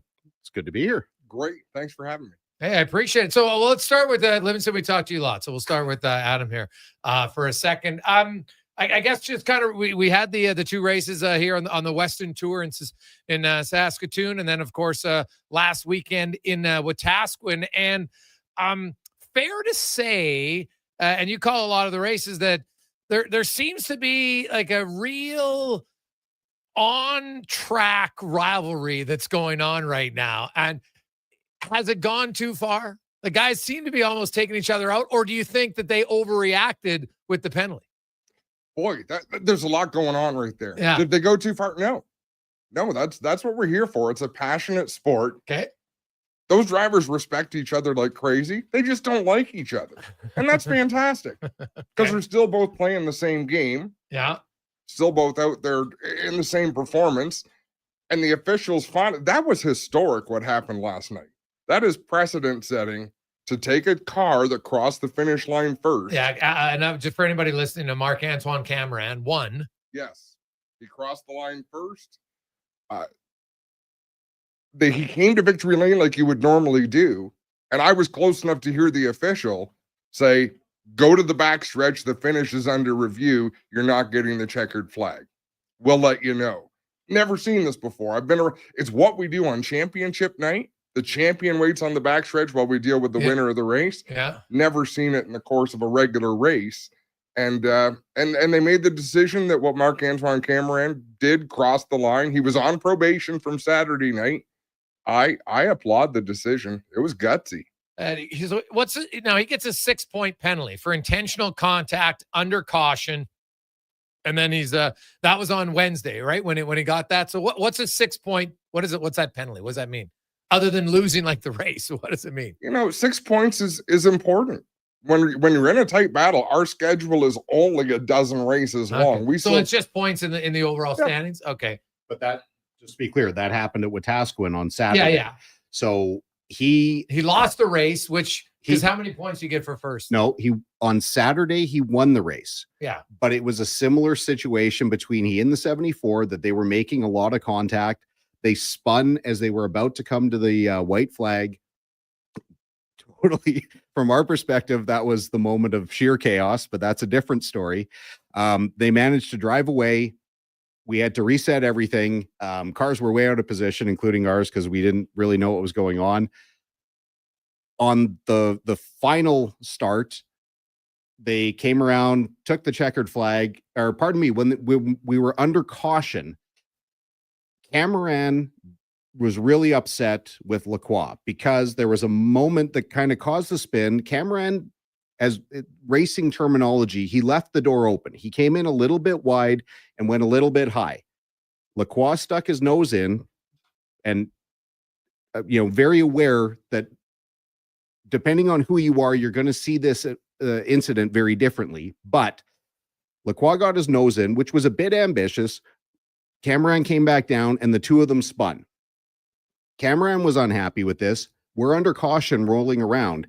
He came up and drilled the back, took him out on the inside, hit him about 4 or 5 times under caution. That's what he ended up getting the penalty for, but it was retroactive. So we take the green, come around, take the white, everything's over. There was a bit of incidental contact, wasn't a big deal, but even in victory lane, they were putting hands on each other.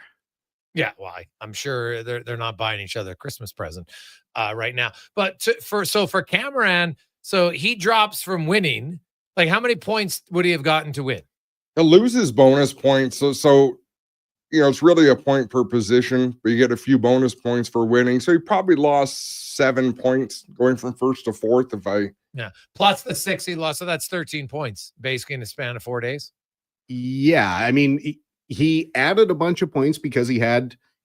No, but I'm just saying that's what he lost, though, was 13 points. Essentially. Right. So that's pretty significant in a 2-race stretch.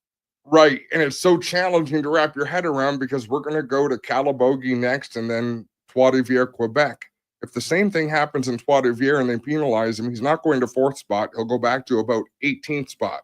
Yeah, because there'll be so many more cars. You go to the back end of the lead lap.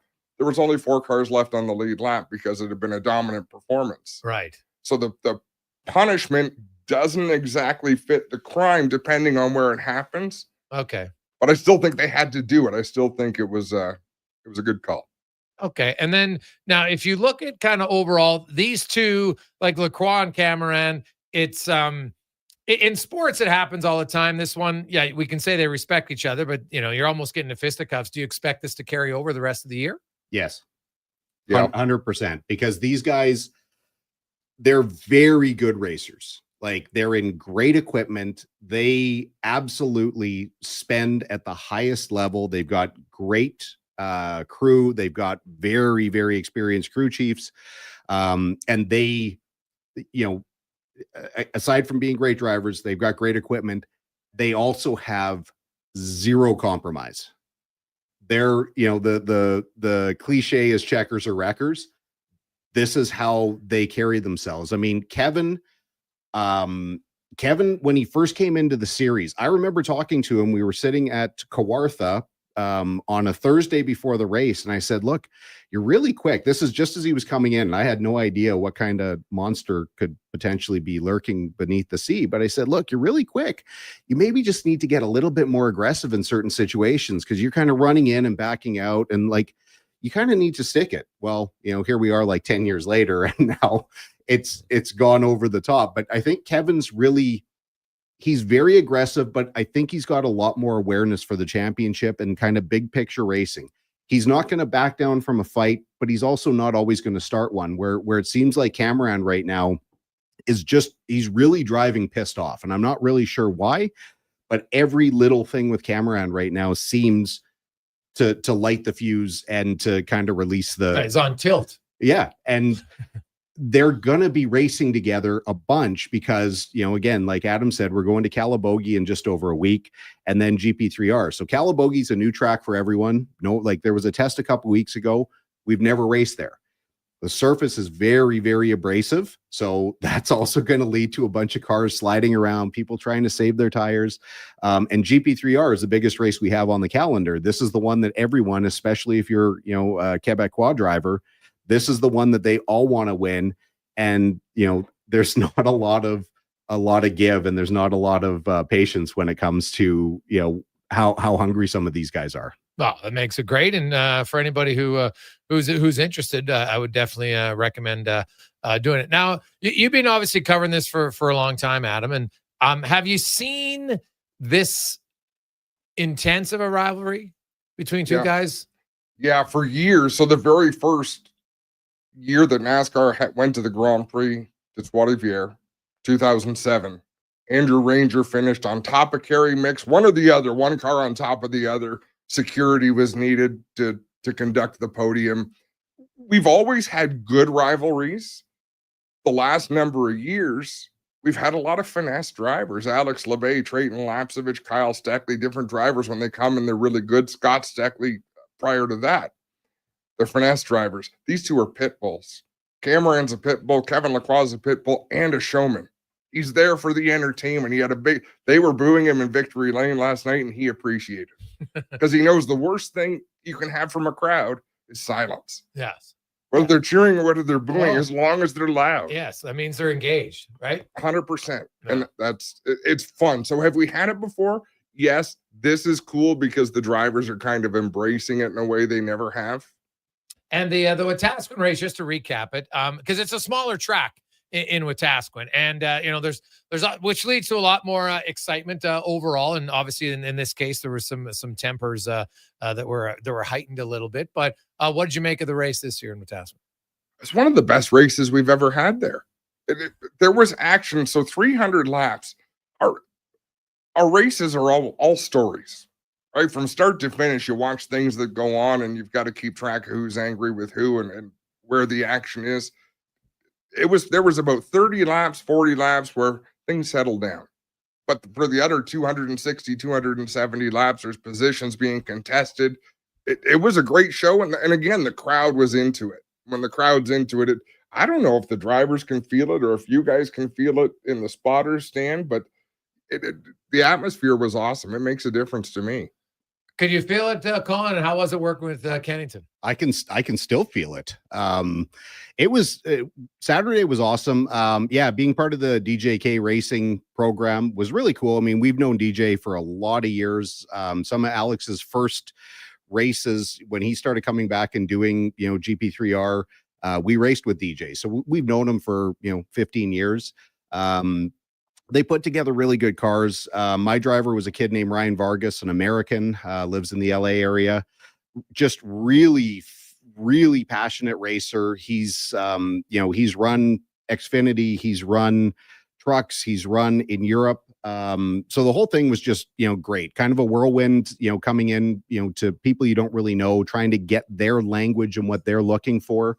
But I want to take a quick half step back because it is no secret over the years, I've been fairly critical of NASCAR, more to my US counterparts than what we have in Canada. I always try and make sure I differentiate. That being said, NASCAR has made two very, very good decisions in the last week.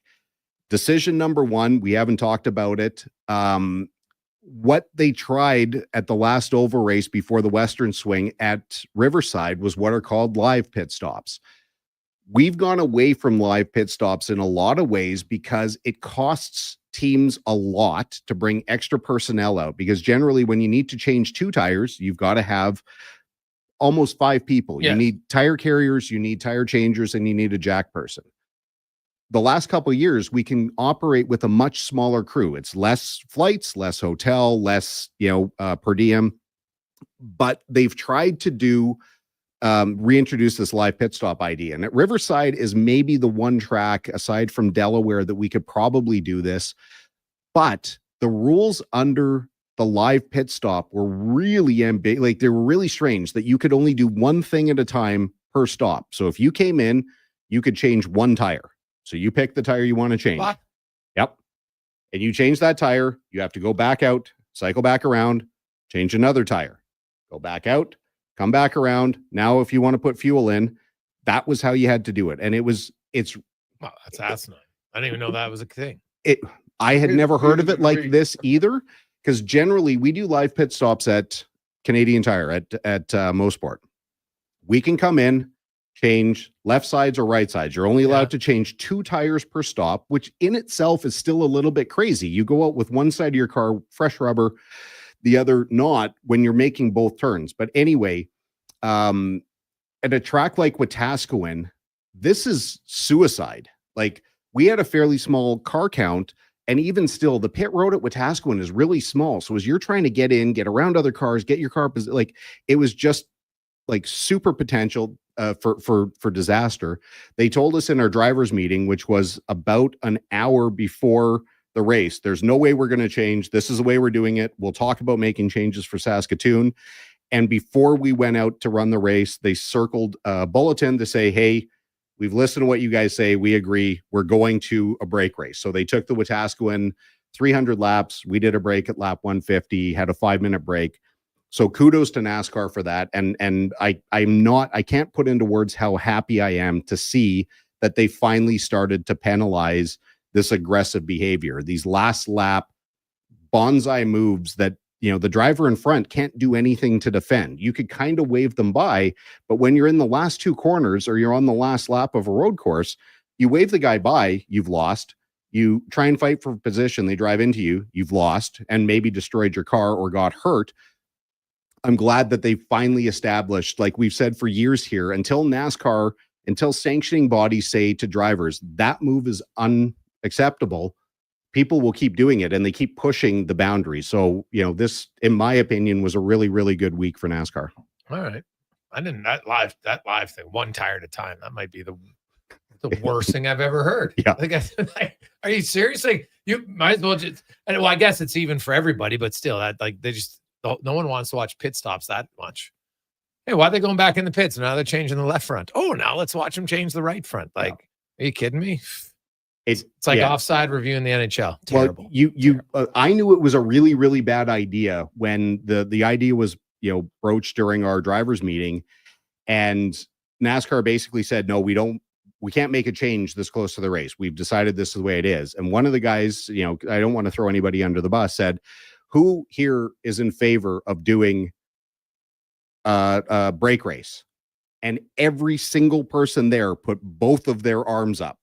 Like the only thing we agreed on as a group that whole week was, guys, this is just ridiculous. Like, we don't have the personnel. It's just dangerous. It's expensive if we have to start going down this road. And, kudos to NASCAR for listening to concerns. Now let's quickly get over F1 still in their kind of summer break. They're not back for another 10 days, but IndyCar, it's the championship seems all but over. Colin, Alex Palou won again, finishing 5th and 1st on the weekend. But they are they're at the Toronto, the Canadian spot, and I'll get your thoughts on that. And Adam, I know you're a huge racing guy. I want you to chime in on IndyCar, but give me your thoughts on what to expect here. And obviously, it's an exciting track, but the championship is pretty much locked up. Championship is all but done. I didn't take a look. We just drove straight back from Saskatoon.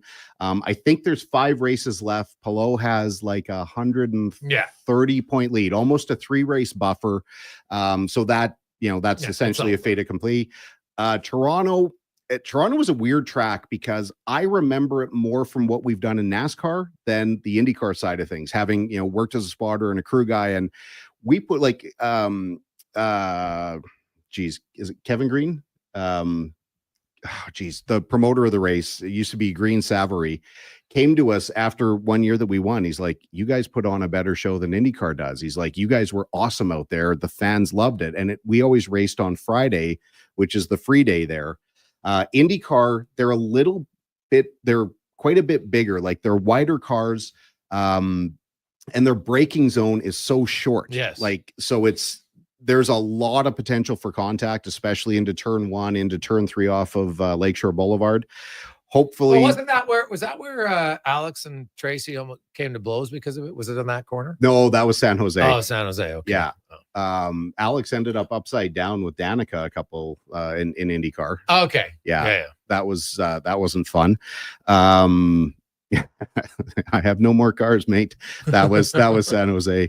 There's been a lot of legendary accidents because when they come down that exhibition straightaway, I mean, they're hitting 180 miles an hour and they slow down to, it's like 65, 70 going into turn 1.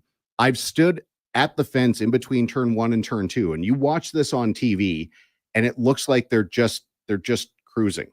Yeah. But they accelerate, like they're probably back up to like 90, 100 miles an hour. And I was at this fence and these guys were coming. I mean, they weren't 3 feet away. It's the closest I've come to losing bowel control while watching a race car because there's so much air that comes off. They're so loud when you're that close, and they are going so fast. It's the closest appreciation I've had while watching an IndyCar to how fast 80 miles an hour, 90, 100 miles an hour looks like. And then all of a sudden, one of the officials saw that I was standing there. He's like, hey, you can't do that. I'm like, I already did. I'm happy. Thanks, man. So, Adam, do you, obviously, with your role, do you watch a lot of do you watch open wheel racing as much as you watch that? Yeah. Yeah. I love what IndyCar's doing. So, to me, the points don't matter. I'm more about the show. I love what they're doing with their TV package, with their marketing and their promotion. They're getting bigger crowds. Yeah. There's not a lot of entertainment right now that's growing and getting bigger crowds. So whatever the people at IndyCar have done, they've done a good job, especially with a cast of characters. It's tough to promote a foreign cast of characters in the United States. They have plenty of Americans. Yeah. But really, they've taken a product and made it a must-see event everywhere they've gone. No, and that's very well said, because in the States they're very much nationalistic, and that's okay. But it's hard at times for them to promote other ones, and so I look at IndyCar, and I do, and I would agree. Colin and I have talked lots about this. I still think early in the year they could benefit from not having weeks off when F1 is silent. That's when they should probably capitalize, especially as F1 tries to make more of a footprint into the United States. But IndyCar, I think, has really the last few years they've made a lot more good decisions than bad decisions for their league. I think that's fair to say, for sure. Yeah. Well, fellas, what's coming up next in NASCAR Canada? We're off to Calabogie. That's next weekend, so 10 days from now, just outside of Ottawa.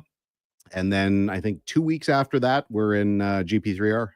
Yeah, it's the big race. That's that's the big one. Yeah. And is that one, will that be televised after? We don't know until basically the week of. They're all televised on Rev TV. Yeah. Some of the races, like Edmonton, Saskatoon, were actually live streamed on their YouTube channel. So GP3R will definitely be live on RDS. So for Quebec people, I'd be blown away if that one wasn't streamed, because it's easily the granddaddy. It's the one to watch, and it'll be the one to watch to see if Laquan Cameron with the big race of the year all of a sudden. I hear good things about this Tagliani guy, though, so I think he might be. Do you think he'll get in the mix? Like start throwing?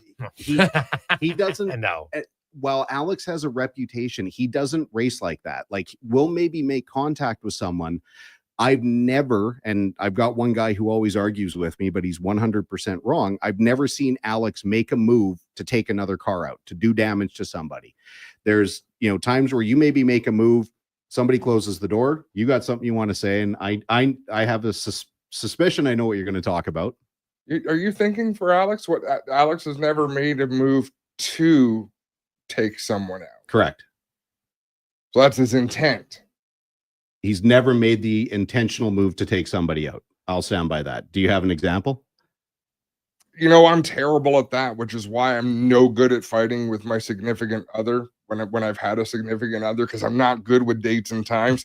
But I know you did not want Alex Tagliani behind you for a number of years in a road course. He made very questionable decisions. Did he want to take anybody out? No. He made really poor stock car decisions in his first couple of years, which was a lot of fun for me because it gave me a great opportunity to talk about it. Do I think he tried to take anyone out? Never. I don't think I've ever seen it and thought, but I have seen him do things and thought that was not wise. Questionable. Like, I defy you to name a racing driver in the entire world that's never made a questionable decision. Yeah. Oh yeah. No, 100%. I appreciate it. Yeah. If we all make good choices, and talk radio, if everyone makes good choices, you got nothing to talk about. If the sports is based on mistakes, and you know what? Obviously, there's some mistakes that you make that the other is in auto racing. A mistake that I make can cost other guys a chance of success. That's 100%. Where it's a little bit different. Where in other sports, if you make a mistake, it usually ends up in the back of your net, or it's a turnover, or it's an error, whatever it is in the different sport. But in auto racing, when you make a mistake, it does impact the other guy a lot of times, because if you're being too aggressive at the wrong time, then boom, now they're out of the race. And that's part of it. That's what makes it good. But I'm sure that's what makes it maybe more frustrating, is because a lot of times you could be doing everything right, and then a guy takes you out and you're like, what the? Like, I could see how that'd be frustrating. Like when you make a mistake and you know what, you throw a pizza up the middle in hockey, well, you go to the bench and you can't really blame the other team for intercepting it and scoring. Yeah. Right. But in racing, I could see how, I think it'd be harder to stay calmer in racing, because there's lots of chaos that's outside of your control. You have no break. Yeah. It's not like you can go back to the huddle and take 10 seconds and cool off, or go back to the bench and wait 3 minutes for your next shift. You are still have to hit your mark. You still have to keep doing what it was you were doing while stewing. Like, think of road rage right now. People that are driving, they're listening to the show right now, whether you're on the Henday, you're on the White Mud, you're on a street, and sometimes it's Serenity now, and there's somebody beside you, and you've seen road rage. Most people have sadly been involved in it on one end or the other. Then you put it in a car where, like, you're supposed to be racing, and you're supposed to go fast, and there's all sorts of testosterone and, well, I guess even estrogen at times, depending on who's driving. But it gets elevated. So I think that's what makes it entertaining. And that's why the series for the next 2 races, just because of what's happened with Cameron and Lacroix, it's kind of like must-watch TV right now. Couldn't be better. And we're going to have more cars in 2 weeks, and we're going to have way more cars. They're talking about a car count of 37 at GP3R. Now, out of the 37, no disrespect intended, 15 of them shouldn't be there. Don't belong on the track. Yeah. Like, they want to be part of the show. They want to get in front, and like from an advertising and marketing standpoint, yes. But there's going to be a lot of drivers out there that are 3, 5, 8, 10 seconds a lap off the pace with no hope of doing anything but getting in the way. If you want to talk about the real best example of road rage, I got to talk about leaving Saskatoon during Ag Fair, trying to get out of that godforsaken city when it's nothing but farmers and hillbillies, and everybody decides that the left lane, because we need to exit in 30 kilometers, we're just going to post it here in 110 zone doing 80 kilometers an hour side by side with another guy. I understand some of the driver rage because I'm fortunate we didn't have a recorder in the car. Oh, I bet. Fellas, thanks so much for coming in. Drive safe, and we'll talk to you again.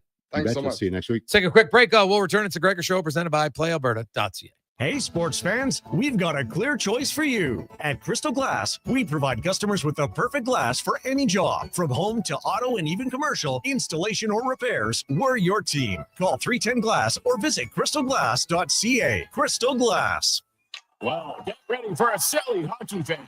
Your partner in power just skated onto the ice. EWEL.ca, the new e-commerce website for electrical wholesalers Edmonton, is ready for the power play 24/7, 365. UL skates to where the puck will be in 5 years. Now that's forward thinking. Killer selection, slamming products from the best brands, and legendary service. Don't sit on the bench. Get your account today at EWEL.ca and win that project. Plug into your partner in power. Get an EWEL.ca account today. New Trust Alert at Papa John's. Your favorite cheese meets your favorite pizza in the new cheddar crust pizza for only $17.99. Papa John's pizza makers created the perfect addition to their crust by melting garlic and herb seasoned cheddar cheese right on top of their fresh original dough that's made with 6 simple ingredients. Try a one-topping cheddar crust pizza today for only $17.99. You better hurry though, because it's only for a limited time. Better ingredients, better pizza. Papa John's, proudly locally owned and operated. I'm Colin Livingston, president of Cantork. Since 2016, we've been at the forefront of hydraulic torque wrenches in Canada. I'm delighted to share our latest venture, in-house production for quicker turnaround, superior quality, and heightened versatility. Experience excellence at Cantork.com. It's the Bricks Block Party, and you're officially invited. For 5 days only, score hot summer savings, like barbecue starting at just $1.99 and mattresses starting at just $1.49. Save big on genuine leather sofas and sectionals. And save the tax when you buy 2 or more major kitchen appliances. Plus, enjoy free refreshments and fun activities for the whole family. This weekend only. Some exclusions apply. See in-store for details. The Brick, saving you more. The sun is shining, the weather's warm, and some of Edmonton's favorite sports are back in season. If you're looking for the cherry on top of a perfect summer day, check out Play Alberta to experience casino, sports, and lottery all in one app. Download the Play Alberta app today and deposit $20 or more with promo code SUMMER to claim a $100 casino bonus. That's promo code SUMMER for a $100 casino bonus on us. Redeemable once per Play Alberta account. Remember, if you gamble, please use your game sense. The Discover Days sales event has been extended at Volvo Cars Edmonton. Lease a 2025 XC90 plug-in hybrid from 1.49% and save $7,500. Final month extended. Lease or finance a 2025 XC60 from 0.49% and save $4,000. Save up to $7,500 on a 2025 demo XC40. Come and discover the deals now at Volvo Cars Edmonton. Great vehicles, better service. Only at VolvoCarsEdmonton.com. Mr. Rooter rides in a hot air balloon. Oh, wow. You can really see it all from up here. The river crossing the city like a water line, the Walterdale like PVC pipes, and the cars circling the Anthony Henday like waste swirling a toilet bowl. Which reminds me, which way to the bathroom? There's no toilet in a hot air balloon. Well, I will have to remedy that. For a plumber who soars above the others, trust Mr. Rooter. It's a special 11 a.m. game this Sunday as your Edmonton Riverhawks host baseball and brunch, featuring pre-game mimosas, breakfast sandwiches, and all your favorite pirate and princess characters. Get your tickets today to watch the Hawks play at GoHawks.ca. The job isn't done until the last load is hauled, and having a semi-trailer out of commission is not an option. Whether replacing or adding to your convoy, Edmonton Trailer has a huge inventory of new and used semi-trailers, trusted by the gravel, logging, oil field, fluids, and freight industries. Find a trailer right for you online or at one of their 3 locations. For sales, service, parts, rental, and finance, when you're in it for the long haul, Edmonton Trailer. Scott McGilvery here, HGTV host and renovation expert. The one upgrade I know homeowners will love: better, fresher Culligan water straight from the tap. Culligan's Aquasential reverse osmosis filtration system takes your water to the next level. With up to 7 stages of filtration and 14 filter options, they're certified to reduce over 90 contaminants. Your tap water is about to get a major upgrade. Safer water that tastes great. Get started with a free in-home water test at Culligan.com. Culligan, water you love. The Hoot City 3x3 Festival takes over the Ice Palace at West Edmonton Mall from July 31st to August 3rd. See professionals and Olympians battle for ranking points and cash prizes in 3 different FIBA 3x3 events. Free admission. Details at sports1440.ca.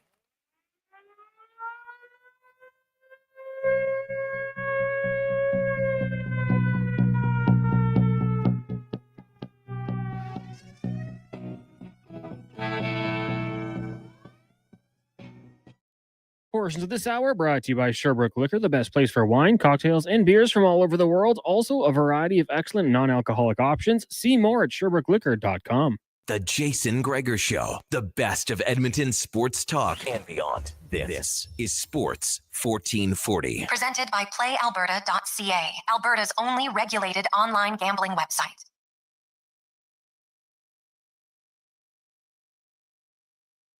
Everyone, welcome back. Jason Gregor, Connor Halley, Declan Kruger, Sports 1440, sports1440.ca, the Jason Gregor Show, presented by PlayAlberta.ca, Alberta's only regulated online gambling website where 100% of the revenue stays right here in the province at PlayAlberta.ca. We are going to talk a little NFL as we go in the room, brought to you by Action Electrical, where they're always reminding you, take action on your savings. If you've thought about it, get off the fence, take action.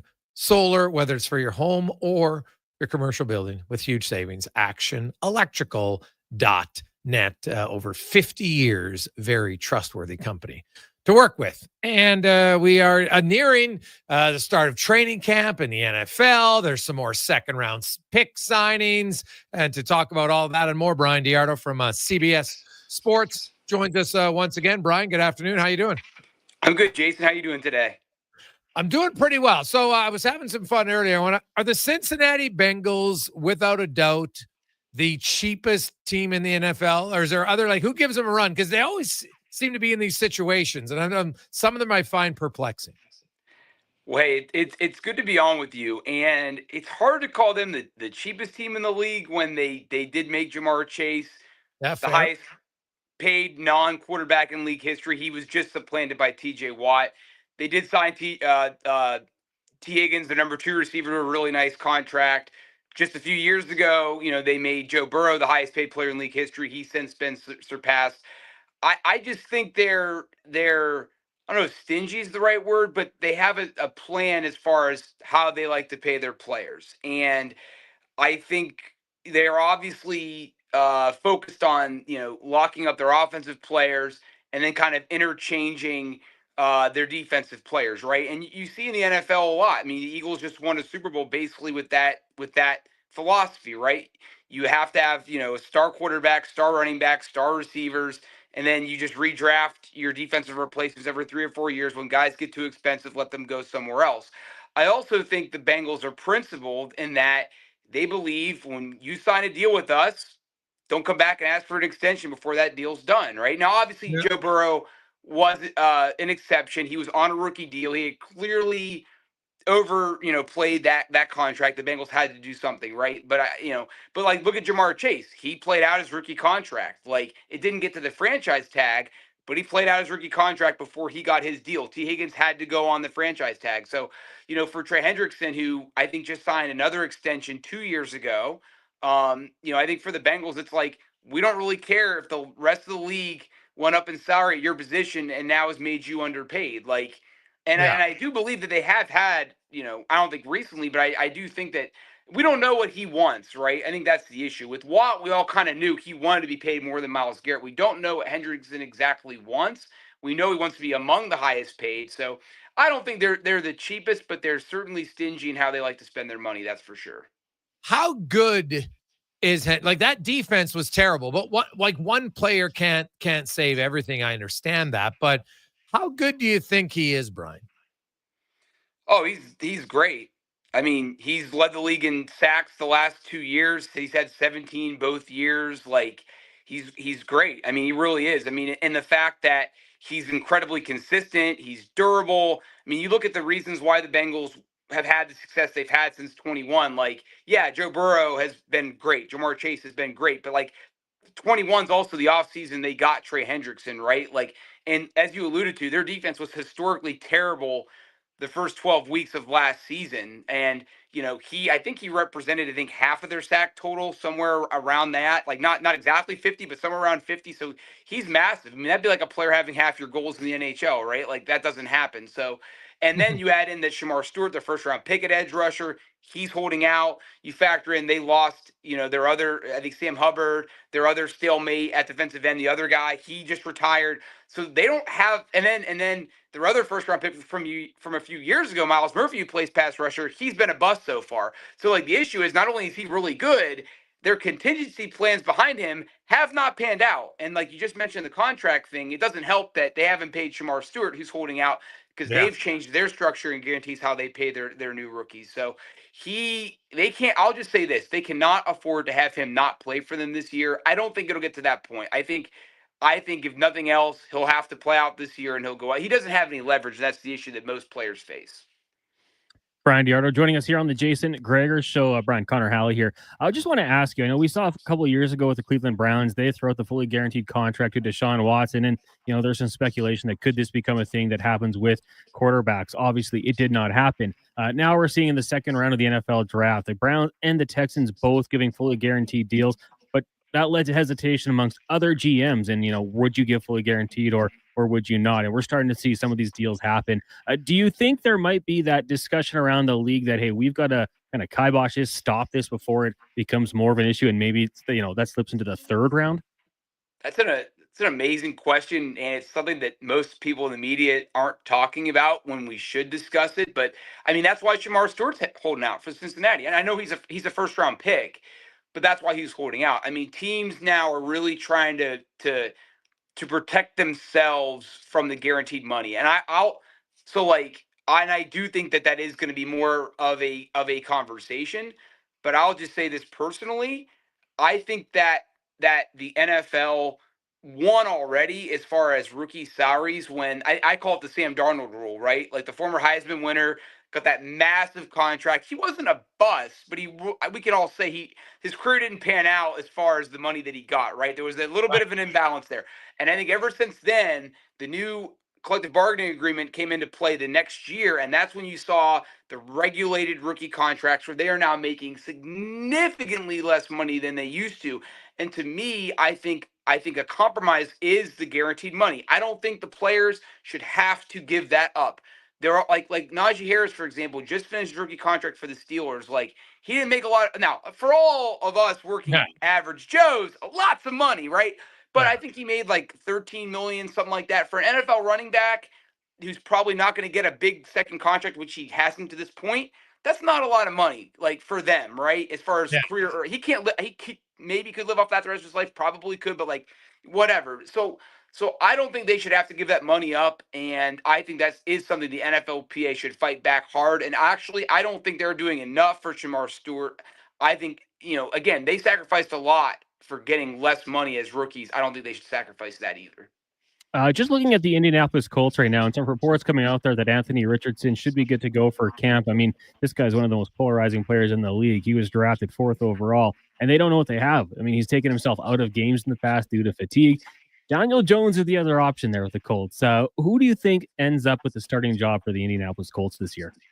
Well, it's what the Steelers' backup Mason Rudolph said not too long ago. Money usually decides these things, right? So I'm sure Anthony Richardson will be their starting quarterback because he's the former first-round pick, and they have more of a financial interest investment. And you also know this, right? Like another reason why he's going to get it is GM reputation, right? Like they drafted him in the first round, 4th overall, as you alluded to. They gave up on him for Daniel Jones, who's basically now become a cast off.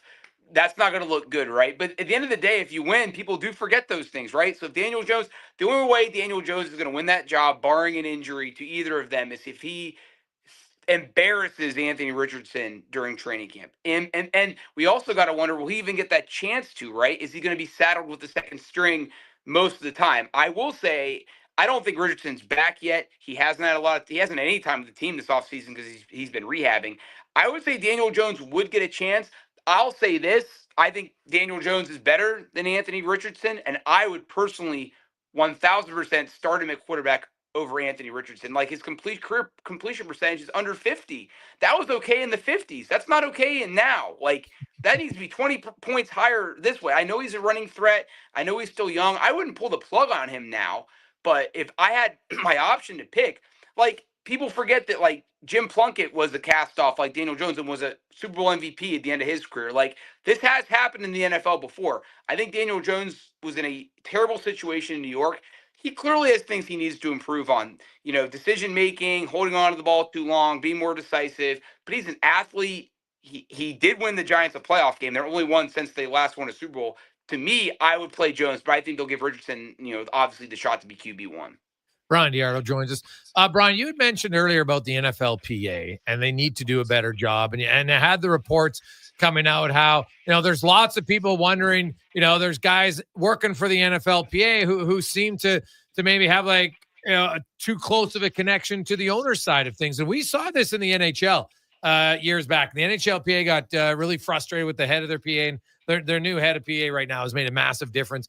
Heck, they can make an agreement on a new CBA 15 months out. My God, they could never used to be 15 months after we had lockouts and everything. But are you concerned of the stuff you've read here lately about the PA? And is that a bigger story that needs to be looked at deeper? Just in far, you mean just as player rights and them getting disrespected by the league? Is that what you're alluding to? But also even having guys who are representing the PA and some wondering if there's a conflict of interest with them doing stuff with the NFL. I think in general the NFLPA is one of the weaker ones in professional sports. Like I think Major League. I can't speak to hockey because I don't know quite enough about it, but I think my team hasn't been good enough for me to pay attention. I'll just be honest. Blue Jackets, but like I think I am a Pittsburgh transplant though, and they're bad too. Anyways, but I think, baseball, they run that thing. They don't want a salary cap, even though they should have a salary cap. They don't want it. I think the NBA, I think that's probably the most like balanced as far as, the league and player representatives. They the players want less games, but they're getting paid a lot. I do think that there is a conflict of interest in the NFLPA. I don't really like how the NFLPA is being represented. Like you said, it's like they're in the back pocket basically of Roger Goodell. So at the end of the day, the NFL is going to win. So I always feel like going into like these negotiations, it's always like the NFL is going to win, but what compensation is, or what consolation prize are the players going to get? So it's like the players did not want more games. They did not want more games. But what happened? They got more games. What did the players get?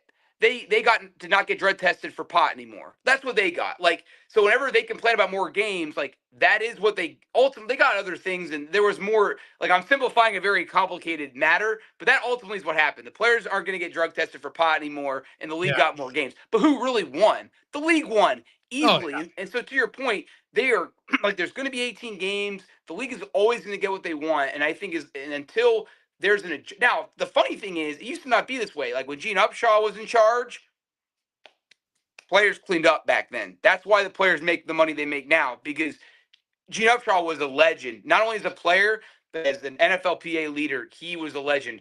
Since he's passed away, the league has not done right by their players as far as the PA is concerned. Yeah, and I think there's valid reasons to look at that and say that is 100% accurate. So that's why I was kind of curious. Looking at the offseason in the NFL, is there a team that you're confident is going to improve a lot? That's a great question. A team I think could. All right, so I don't know if they're going to improve a lot, but it's going to be interesting. The Steelers have completely revamped their team this offseason, and they basically decided, okay, enough's enough, and they got rid of Russell Wilson, and we know they brought in Aaron Rodgers. They let Najee Harris go. They drafted his replacement. They got DK Metcalf. So I think this could be an incredibly interesting season for them. I think it could be a really interesting season for them. Now, teams I'm confident got better. Green Bay needed some help at receiver. It's become more and more clear. I like Jaden Reed. I like some of the receivers they have, but they needed help. So they drafted a receiver in the first round for the first time in over 20 years. Then they got another guy early in the draft. So they were aggressive there. And I think that they've made more impressive moves this offseason than anybody else in that division. And I think Green Bay will win that division. I think the Lions, their window is already behind them. They had 2 years where they were arguably the best team in the NFC. They didn't get it done. I think they're going to fall back. Washington, I like the moves they've made. They just got Von Miller, which he had a good season last year, so I'm not quite sure why he was still unsigned. He's not a starter anymore, but man, you can't have enough rushmen, and so I love that move. They need to figure out the McLaurin thing. I like the Deebo Samuel signing, but I think Washington absolutely improved. I think Green Bay improved, and if you had to twist my arm and say, hey, you take Philly out, what team could get to the Super Bowl outside of them in the NFC? I think it's Philadelphia. Green Bay. Brian, just one last one for me here. And I'm just curious, when you look at the TJ Watt extension, $41 million per year, a nice guaranteed amount of money. He's going to be 31 years old mid-October. If you're the Dallas Cowboys, and I know they never like to make it easy, but isn't it just so easy for Micah Parsons to get that deal, give him $43 million per year and just get it done now? You guys are asking great questions. And you wondered, what is it? Is he playing checkers or is he playing chess? It looks like Micah Parsons is playing chess. Because he knew this was, and then Jamar Chase played that he did the same thing last year. Yeah. The Bengals wanted to negotiate last year, and they didn't. And frugal is the word for the Bengals. Maybe not the cheapest. I knew I'd get to the end of this interview and get it. They're maybe the most frugal team in the league, not cheapest, most frugal. So, but I would say with Micah, yeah, I mean, he, just like Jamar Chase, he waited for all the other guys to get paid, and then he came to the front and said, all right, here's the new market, and I want my market. And no, I think Michael will get it because we know one thing about Jerry Jones. He always finds a way to pay those guys, even if he shouldn't. Like Ezekiel Elliott, who I'm going to drop a little nugget. I think he's going to retire this offseason. I've seen a little bit of rumors. I don't want to report it, but I think I'm predicting he's going to retire. Nobody's going to sign him. He had a terrible year last year. I think he's done. I think he's going to retire soon. But I think Micah Parsons will undoubtedly get that. And look at what we're seeing. We're seeing Miles got 40, right? Jamar got 40.25. So all you got to do is get him 41.1 and he beats Watt, right? So I think that it's not a question of will it, it's just a question of when it'll get done. Yeah, well, Ryan, as always, man, great stuff. We love it. Always good to talk to you. Enjoy it a few days before the camps will get going, and sooner or later it'll be right around the corner and some preseason action. Absolutely. Thanks a lot, guys. Always fun. Brian Diardo joins us from CBS Sports, and man, that guy knows lots about the league. I love having him on. He's always passionate to do. And hey, but always throws in some hockey talk too. Hey, Columbus, man, come on. I don't really pay them attention because they're brutal right now. Although they were a great story last year. And speaking of the Columbus Blue Jackets, young Chinakhov has asked for a trade. We did have a trade today in the NHL. We had a signing in the NHL today. We'll get to all of that and more with the Connor Halley Sports 1440 update brought to you by PlayAlberta.ca. Your one-stop shop for fun. Instance, lottery, sports, casino, live dealer, you name it. They got it. Stay within your limits, though. Use your game sense. PlayAlberta.ca. This is the Sports 1440 update.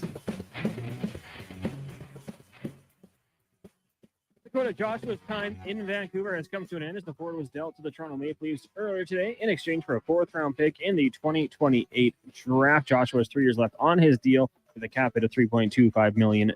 Congestion at the Open after one round. 5 players atop the leaderboard at 4 under par. You've got 14 players within just 2 strokes. Tough start for the Canadians. Corey Connors 3 over par. Taylor Pendrith +4. Nick Taylor 6 over. And Mackenzie Hughes 8 over par. Pittsburgh Steelers and star linebacker TJ Watt agreeing to a 3-year, $123 million extension. That includes $108 million guaranteed. Meanwhile, Chargers wideout Mike Williams announcing his retirement after 8 seasons in the NFL. The team also announced the signing of second-round pick wide receiver Trey Harris. Week 7 in the CFL kicks off tonight with the Als hosting the Argos. Chad Kelly will not play with a leg injury. Kickoff set for 5:30, and the Edmonton Stingers are in action, taking on Ottawa.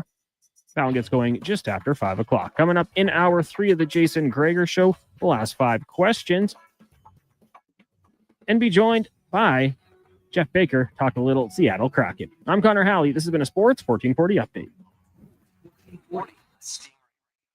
The KJR broadcasts from West Edmonton Mall and Wetaskiwin. Download the free Stingray Music app and listen wherever you go. Some jobs are easy, and some jobs are not. When the going gets tough and the job is tough, GS Construction hires good people to get the job done right. So, if you know it takes teamwork, grit, and the utmost care to work underground, you just might be who we're looking for. Right now, GS Construction is hiring experienced foremen to join our crew. Apply today at gsconstruction.ca. And remember, from the first manhole to the final tie-in, we've got your back. GS Construction. Tough jobs, good people. Silent Rides is one of Alberta's premier bus charter companies. With state-of-the-art motor coaches, we provide our customers with the safest and most reliable ground transportation. Our seatbelt-equipped buses have become the preferred carrier for many local sports teams, tours, corporate outings, and other various travel across Western Canada. For more information and to request a quote, call 1-877-748-0991 or visit silentrides.ca. Breaking news, McDonald's international menu items are vanishing. McPizza Bites missing in Italy. Big Rusty stolen from Germany. Teriyaki chicken sandwich disappears in Japan. And a Biscoff McFlurry blackout in Belgium. Oh, this just in. We can now confirm the stolen favorites have resurfaced at McDonald's Canada. The international menu heist. Try them all while you can. For a limited time in participating McDonald's in Canada.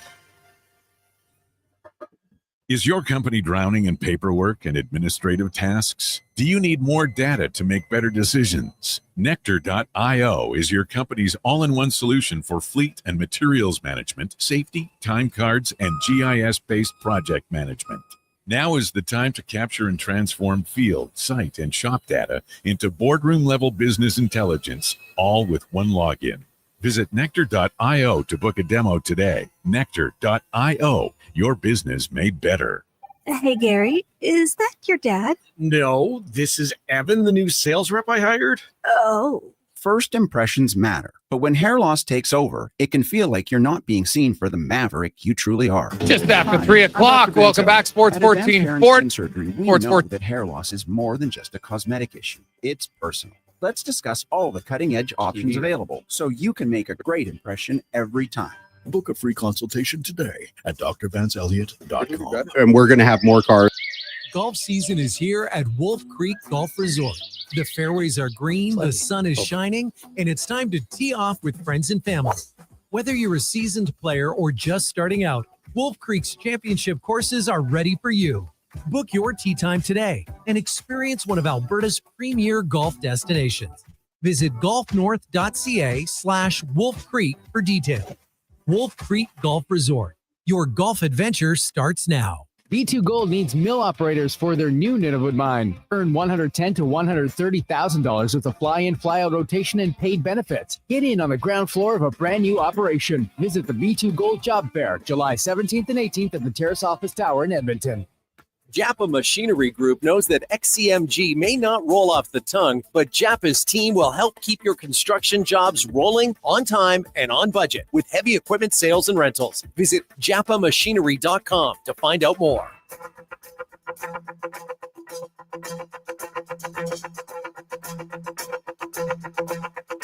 Just like the sings songs, she said. swinging.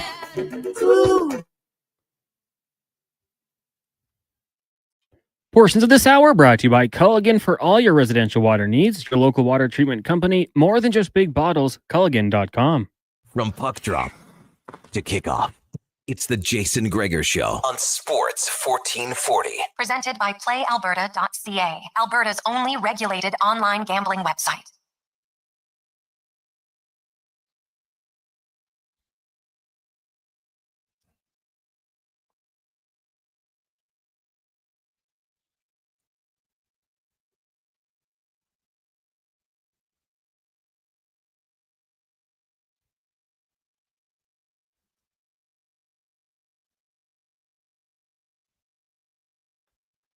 Just after 4 o'clock. Welcome back, Jason Gregor. Connor Halley with you on a lovely Thursday afternoon. Not too hot, not too cold, just like the Three Bears, just right. For the summer, the Gregor Show presented by PlayAlberta.ca live, Sports1440.ca, Orders Nation, YouTube, Facebook, X, and Instagram. Thanks for listening. Thanks for watching. We got a lot of texts. I actually got a lot of tweets coming in today as well on the show. Hey, guys, I just want to say a quick thanks to you and everyone at 1440. I got the Elks tickets for 4. Although the game wasn't the best effort, me and my family had a blast. I was even the guy who caught the football that Gittins kicked into the stands after his touchdown. Thanks again, Daryl. Well, Daryl, glad you got to go. So my question is, did you get to keep the football? If he kicks it into the crowd, is that now automatic a keeper, or do you got to give it back? I'm curious about that. Because if you got to give it back, they better give you something. He kicked it in there. I'd like to know. I would like to know for sure to see what happens. Was it the CFL or the NFL? If you did it with your team ball, it was fine. But if you did it with the other team, you had to pay for it.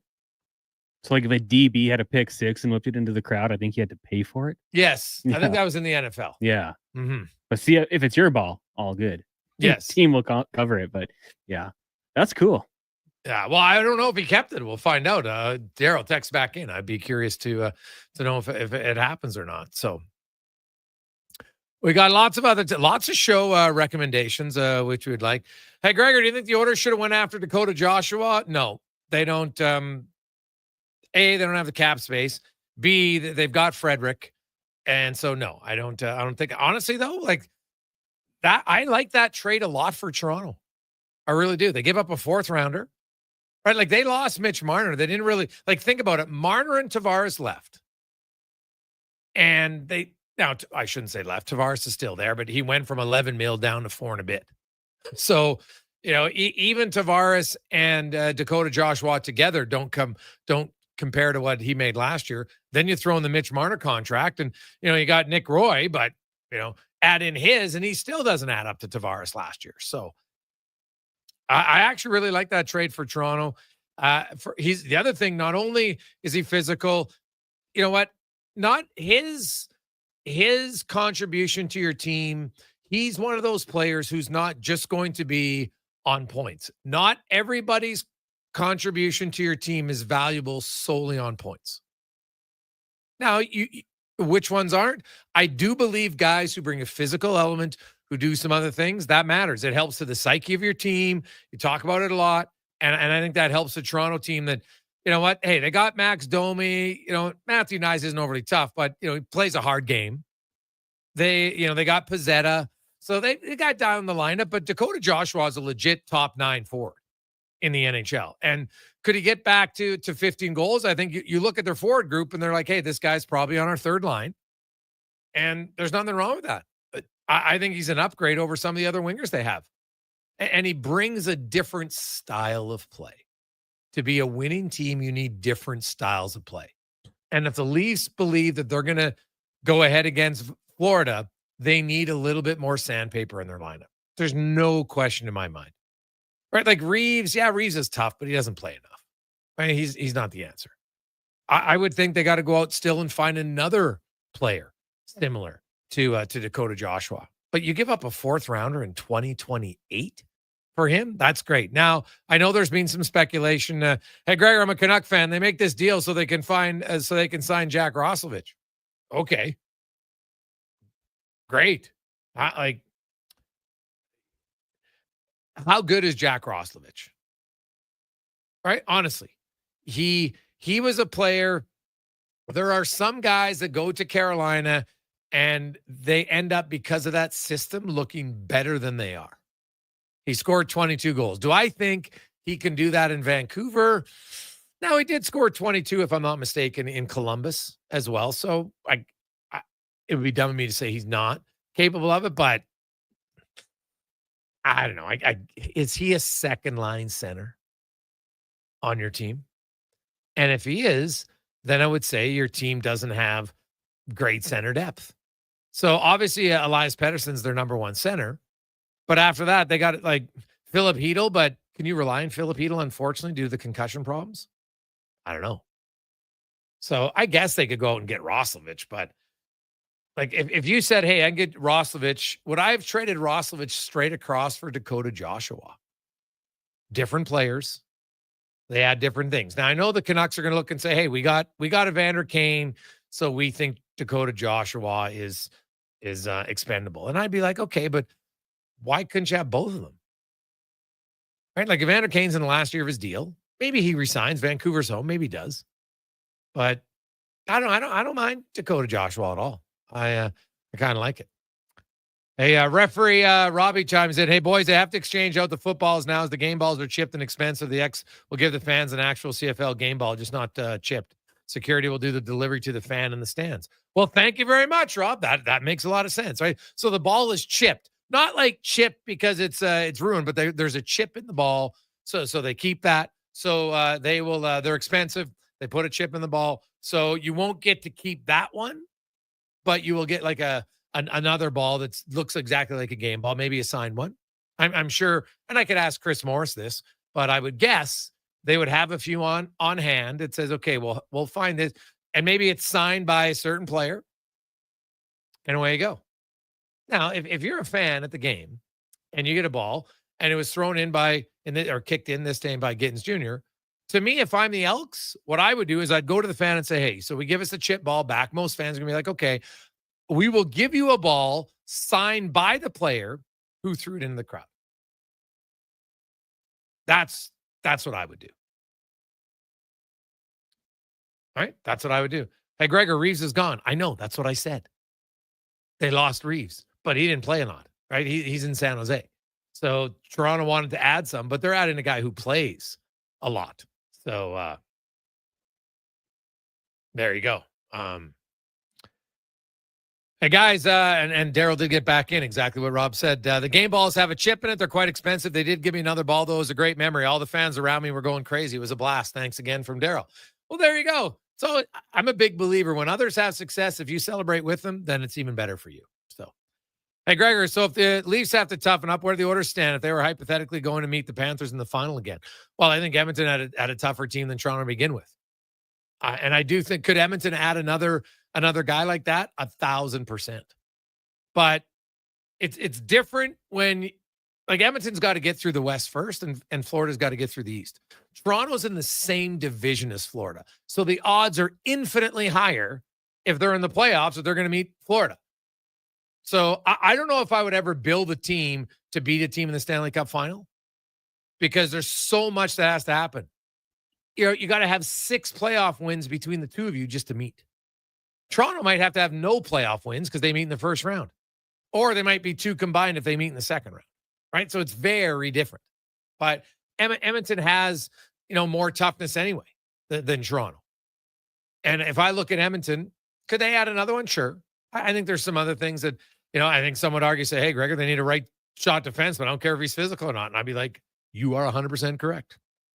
I would agree with that wholeheartedly. It's something to look at and consider for the Oilers. No doubt in my mind that that's an area that they need to improve on. And I think it's something that they'll get at the deadline. But the difference between the Oilers and the Maple Leafs is that the Oilers' top guys have historically proven that, they show up in the playoffs and they're very productive overall. Now, I know, not in game 6 this year. Yeah, sure. Not every game, because no one scores every game. Even Wayne Gretzky did not score every game. Okay, I'd have to go back and look when the Oilers won game 7 against the Philadelphia Flyers in 1987. Did Wayne Gretzky have a big game? Honestly, I can't remember. I remember the Glenn Anderson goal. That's what stood out to me. I'd have to look at it during the break. But my point is, not everybody to win in the Stanley Cup and even in a big game. Look at when Pittsburgh won their cup in 2009. Who scored the 2 goals? Wasn't Crosby, wasn't Malkin. Right? Pascal Dupuis. They won 2-1. That's what you'll need. Different times, different players stepping up. Hey, guys, maybe the Oilers need to sign the goalie in the beer league who stopped McDavid and Draisaitl. Maybe you can partner with Skinner, not that one from Not Fred. Hey, you know what? We were talking on the show earlier about doing fun little things. So I'm assuming McDavid is like, maybe it's his brother. I don't know who he's playing beer league with. I do like the fact, not that they would have to hide it, because it would take literally 5 seconds of watching him skate to realize, hey, that's McDavid and Draisaitl. But they were wearing like their Oiler colors while they're out there. So that was funny. But you know what? What a great memory to give some guys. And knowing McDavid, do you think he tried to score on a breakaway on a goalie in men's league? I'm telling you, there's zero chance. McDavid is confident enough in himself. He doesn't need to score that goal. That goalie's going to be able to go to his buddies and have beers and say, I saw McDavid on a breakaway. Now, hopefully most people are sane enough to know he was not trying his best. And even if it isn't, who cares? It's a great story. Right? Like, I'm telling you, that's something the Oilers, if I was running, I would say, guys, do that once a year. Why not show up? Some of you got buddies in town. Just random on a Tuesday, show up for their men's league game. Right? Because it's a small thing that has massive implications for people that are diehard fans of your team. Like McDavid and Draisaitl, like that's in Toronto. Most of those guys are probably Leaf fans. But I'm telling you right now, those people would be like, I'm rooting for McDavid and Draisaitl. Because for that hour, they were just normal Joes on the ice with everybody else. They had a little bit more skill, but you can go in any men's league game and there's going to be someone with more skill than everybody else. It's just how it is. Heck, McDavid's like that in the NHL. But I love seeing that. And it is interesting. You can tell the people online who have no clue when they start look at McDavid can score. And I'm like, do you honestly think in a men's league game, Connor McDavid, who scores about 1.5 a game in the regular season against the best players in the world, is going to want to light up a men's league goalie? Not a chance. Not a chance. Right? I've played summer hockey. Some of you have played summer hockey with NHL players who weren't even close to the status of McDavid. And they're out there and they're playing like 60% because they don't want to be the guy who comes out there and now, you as an opposing player would like just one shift. Imagine being on the ice in men's league and to really experience how fast McDavid is. Because you watch it on TV, and even if you get to watch, and you know, if you sit row 1 in a game, you have a pretty good idea of how fast he is. But even if you're in row 11 or row 20, it's different. And not many people get to sit in row 1 anyway. So, you know what, if I was this team, I would have said, hey, Connor, just like 1/2 a shift. Show us your burst just once. So you're sitting on the bench and McDavid comes flying through the neutral zone. It'd be unreal. It would be a fantastic moment. So I think it's great. If I was them, I'd do it a few times. Because I'll tell you right now, Cons, you would have to be the ultimate mouth breather to try to do anything against those guys in a men's league game. Right? You'd have to be the ultimate mouth breather to do it. Most people would just be like, oh my God, this is a thrill of my life. I'm a hockey player. I'm playing men's league. You all dreamed of playing in the NHL. You got to play against 2 of the top 3 or 4 players in the world. Now, I know they weren't trying their hardest, but that's irrelevant, Cons. Like, wouldn't that be the ultimate thrill? It'd be like if you're playing flag football and all of a sudden, I don't care, Trey Ford comes out and plays flag football with the guys in town. They're like, damn. Right? You go in the NFL and I know there's been some NFL guys that came out and played. It's, you know, there's been NBA players that show up in one of those outdoor parks but some of those guys really try to ball and it's funny. But I think that would be an amazing experience for those people that were on either his team or the other team. I played touch football with Jason Crum once.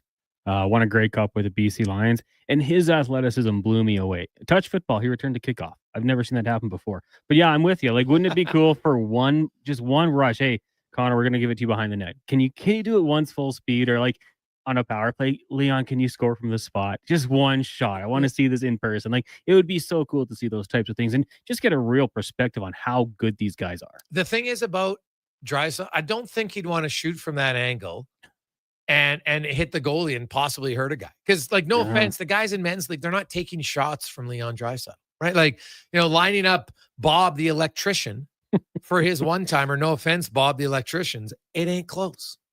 If he's getting across in time, of course. Yeah, that's a fair point. Fair point. But it is, to me, like, think about you listening right now, and you're playing men's league on a Wednesday night next year. Now, during the season's probably never, but even during the season, you know what? You're in that 2-week break in when the Olympics are on and men's league's going. And some of the players maybe get away, but some of them who stay, I'm telling you, the greatest marketing thing the Oilers could do is to have, and you know what? Ike Howard, send a young guy out. I don't care. It'd be like the fans, the players would absolutely love it. Right? So, hey guys, Pelche played in my men's league team for 3 years. It was amazing how many people chirped him. Someone even had the gall to try and fight him. Dude's a gold medalist, unreal athlete, Mike. Well, like I said, now you play in that league for 3 years, and no offense to Dave Pelche, he's a figure skater, an elite figure skater, but wasn't an NHL player. So, he's playing in a different sport, right? I think if he was out there with the figure skaters, they would respect him more. But if he plays in the league for 3 years, by then kind of the excitement's probably worn off. Now you're like, well, this guy's just in our league. So it would be it would be funny. So hey Gregor, who sent that text about McDavid? Kramer? He dominated those kids. Oh yeah, the 10-year-olds. That was a classic scene. So funny. But to me, it's I would love, we might have to track down some of the guys that played in that game. And like, obviously word spread pretty quickly. Because did you see how many people were watching near the end cons? Oh yeah. Yeah. Like if you had, kids were getting out there. Yeah. If you had a Wednesday game at, I don't care, pick the arena in town, and you're a crowd and all of a sudden it texts out, hey, Oilers playing our men's league game. Lots of people on social media who are close would come by just to check it out. They would. You'd have 50 to 100 people there instantly. Right? So, hey guys, one of my favorites is Madison Baumgartner entering rodeos under the name Mason Saunders so the Giants wouldn't find out, from Scott. That is a great pull. Do you remember that, Cons? I had no idea. That was unreal. Yeah. And in a rodeo, like, that's a different level. Like, that is a totally different level. So, because rodeo's no joke, man. Rodeo's no joke. Mason Saunders. I like that. Yeah. That's good. Hey, Gregor, I'm a men's league goalie. I'd love to see how quick McDavid's shot is to experience Ovechkin's release. From Mark. Mark, I can tell you right now, you could experience Ovi's release. You wouldn't see it. So you wouldn't really it would just go by you. And if it hit you, you wouldn't like it. Even if you have a lot of equipment, maybe you don't have the best positioning, I'm thinking. And the thing is, when McDavid, though, he isn't going to show you his release very often. Now, I do remember when Joe Newendike played with us, and this is Joe Newendike, 50 years of age. He's retired. He's a Hall of Famer. And he came out for us and played in our team in the Pro-Am. And so the guys tried to make a deal with Joe. They said, one shift a game, you have to show us that you used to be an NHLer. And he's like, okay. And man, I remember him coming across the blue line, and he, you forgot how hard he shot the puck. And he ripped it from the blue line. Goalie didn't even see it in the net. Just a snapper, because he had an unreal snapshot. But it was more when he would cut down low, you could just hear him coming. You're like, oh my, and this guy is 50 now and still was a player. So yeah, McDavid in his prime. I think most of us, myself included, and I watch Connor, I watch him practice, I see it, but being on the ice to try to be there and have him skate by you where you think, oh, I'm going to turn and go with him. It would be absolutely comical. Absolutely comical. And it would be something that would be great to experience, because you'd be like, you know what? Because there are people who honestly, they watch the game and they think the worst skater in the NHL isn't that good of a skater. And I'm telling you, the worst skater in the NHL would blow by Now, there are some players who are good skaters who might have played U Sports and that. Like in a straight line, they're pretty quick, for sure. But 99% of people, no. It would be an unreal experience, but incredibly humbling for most people. We'll return. We'll continue a little ice talk. We'll go to Seattle next. It's the Gregor Show presented by PlayAlberta.ca. The sun is shining, the weather's warm, and some of Edmonton's favorite sports are back in season. If you're looking for the cherry on top of a perfect summer day, check out Play Alberta to experience casino, sports, and lottery all in one app. Download the Play Alberta app today and deposit $20 or more with promo code SUMMER to claim a $100 casino bonus. That's promo code SUMMER for a $100 casino bonus on us. Redeemable once per Play Alberta account. Remember, if you gamble, please use your game sense. You got a go-to coffee spot, a trusted barber, even a lucky game day jersey. But when it's about looking your absolute best, there's only one name you need, Mr. Dirk. Family run since 1939, we're experts in crafting impeccable tailor-made suits and offering a wide variety of everyday styles. Pair that with personalized one-on-one fittings and the convenience of on-site tailoring. Mr. Dirk elevates your style game. Visit our Edmonton store or explore MrDirk.com. Score big on style with Mr. Dirk. It's the Bricks Block Party, and you're officially invited. For 5 days only, score hot summer savings, like barbecue starting at just $1.99 and mattresses starting at just $1.49. Save big on genuine leather sofas and sectionals, and save the tax when you buy 2 or more major kitchen appliances. Plus, enjoy free refreshments and fun activities for the whole family this weekend only. Some exclusions apply. See in-store for detail. The Brick, saving you more. Day or night, tasting just so right. You can order oodle noodle at oodlenoodle.ca, delivering you the news almost right away. Remember, you can order oodle noodle at oodlenoodle.ca. So stay on your couch all day and order oodlenoodle.ca. Oodle noodle. At On the Rocks, the party never stops. Check it out. Mondays, bingo tunes. Tuesdays, tacos and tequila. Wednesdays, it's wings and karaoke. Shake what your mama gave ya with salsa lessons on Thursdays and the best live DJs. Plus, live music every Friday, Saturday, and Sunday, along with DJ Kenny K. Hold on, let's not forget $5 happy hour, 7 days a week. Your bar, your party. You're On the Rocks. On the Rocks. Just West Brab and 118th. Excavators, loaders, lifts, compaction equipment, and more. Find the XCMG construction equipment you need. Available for rental or sale at Japa Machinery Group. Japa, helping build Alberta from the ground up for 50 years. Visit japamachinery.com. Portions of this hour brought to you by Papa John's. Calling all cheddar lovers, try Papa John's new cheddar crust one-topping pizza for only $17.99. Order online at papajohns.ca or through the Papa John's app. Hat tricks, touchdowns, and home runs. Get it all with the Jason Gregor Show on Sports 1440. Presented by PlayAlberta.ca, Alberta's only regulated online gambling website.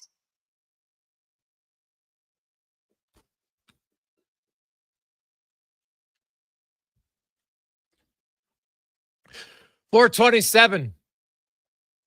Later today, actually tomorrow on the show on Pause to Friday, we're going to have a fun topic that there's things in the world that you should know and you still don't know how to do.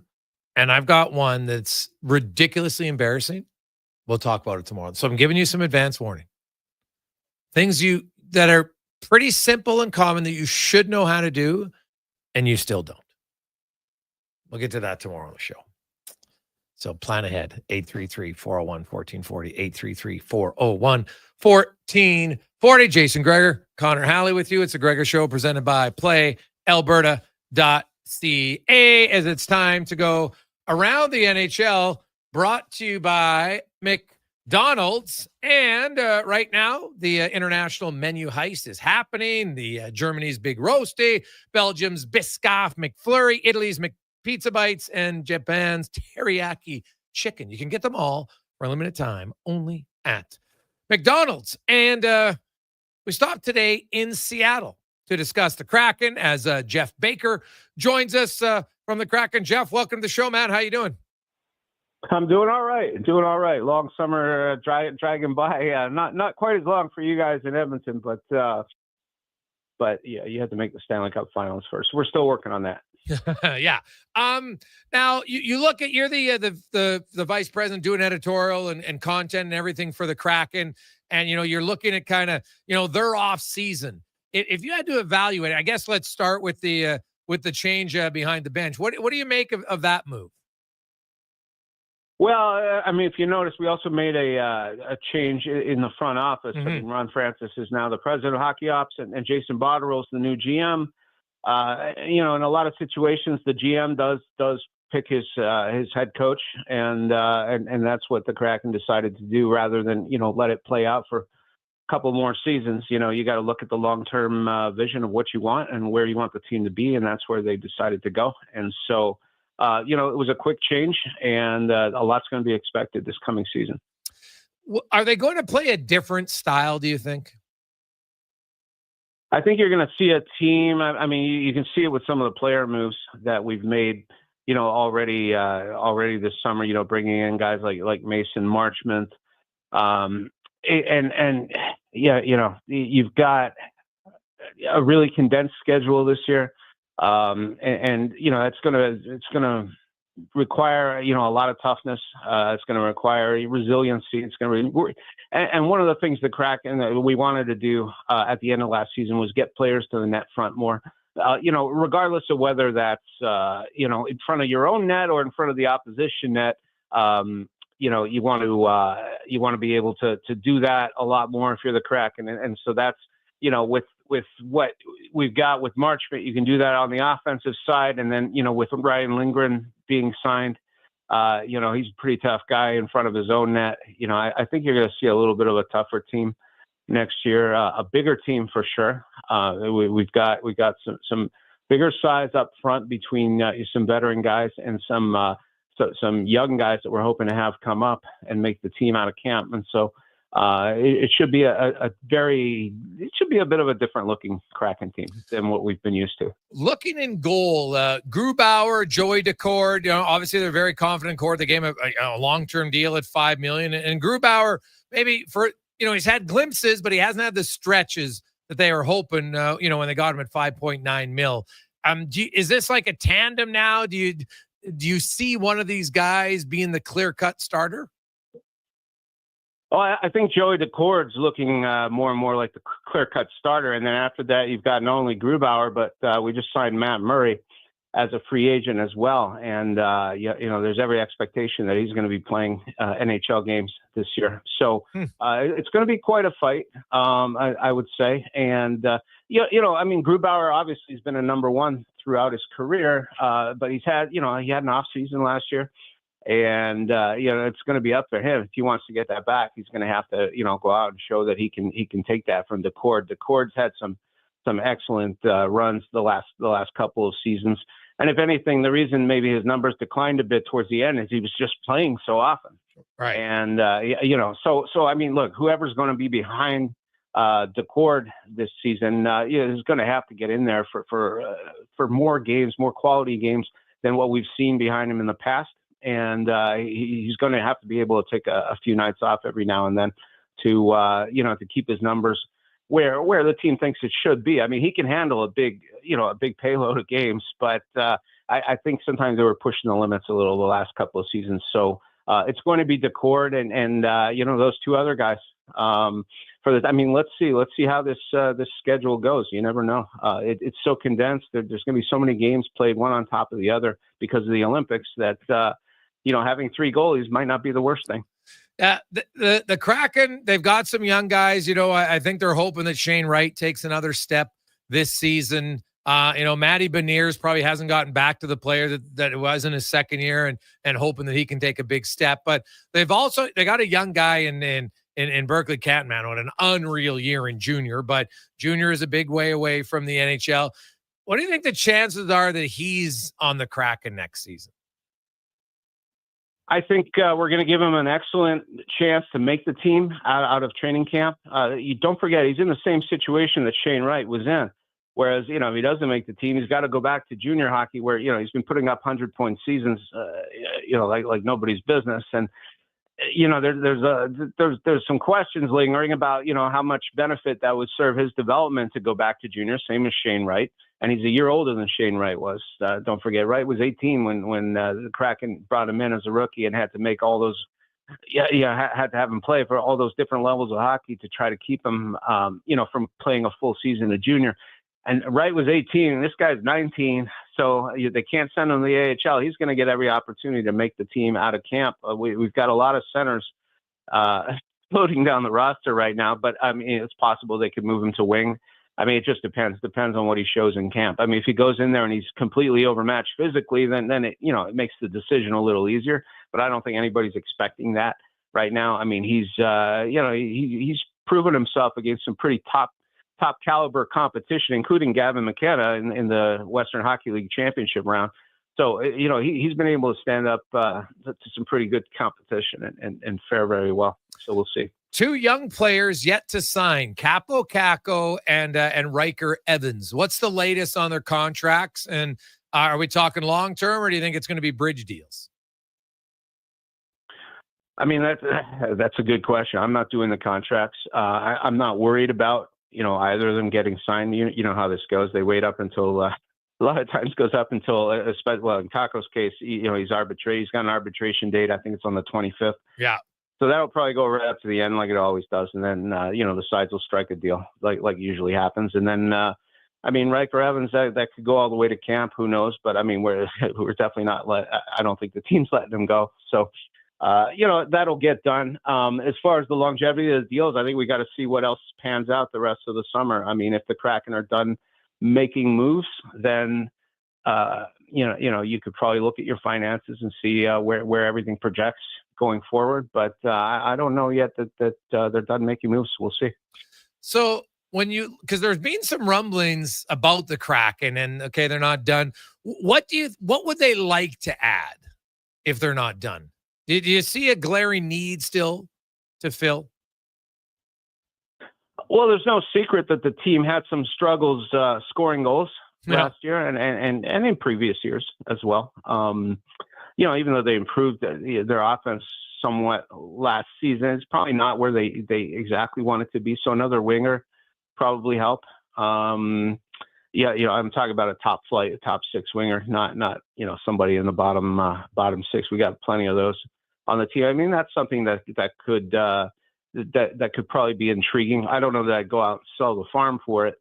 It just depends on the guy they would bring back. And there's a lot of teams in that boat, so it's easy to sit here and talk like that. But you know, half the teams in the NHL would like another elite top six goal scorer. It's very it's very true. That's nothing new. But I mean, yeah, that would probably benefit the team. Otherwise, they've built it. You know, if that doesn't materialize, they built the team kind of like what it was during the playoff season 3 years ago, when you know, they ran out four lines where it was tough to tell the difference between the top three, and even the fourth line that scored, you know, had three guys scoring a whole bunch of goals for them. And so I think, I don't know that you'll see the fourth line score that many this year, but I mean, we're kind of modeling the team the same way, where you know, whereas you're going to have very, very solidified top 3 forward lines, even if you don't have, let's say, the 40 goal scorer on one of them.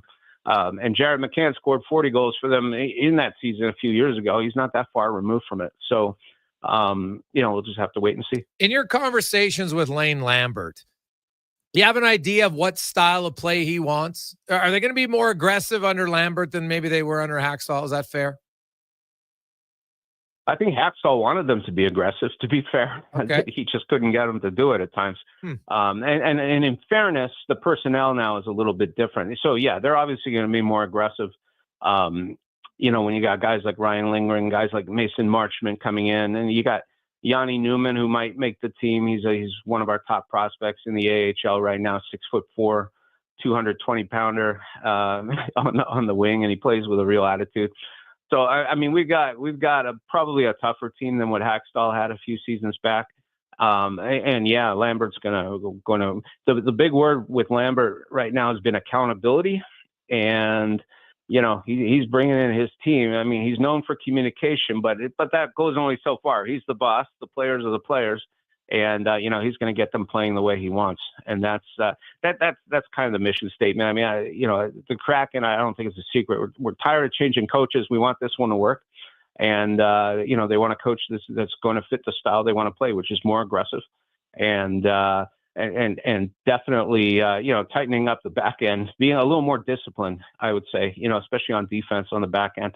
We saw some more goals scored last season, but it came at the expense of a lot of goals against. And so they want to tighten a lot of that up and boost the goals for if they could. You mentioned the word accountability. Was there a lack of it at times, do you think, last year from some of the players?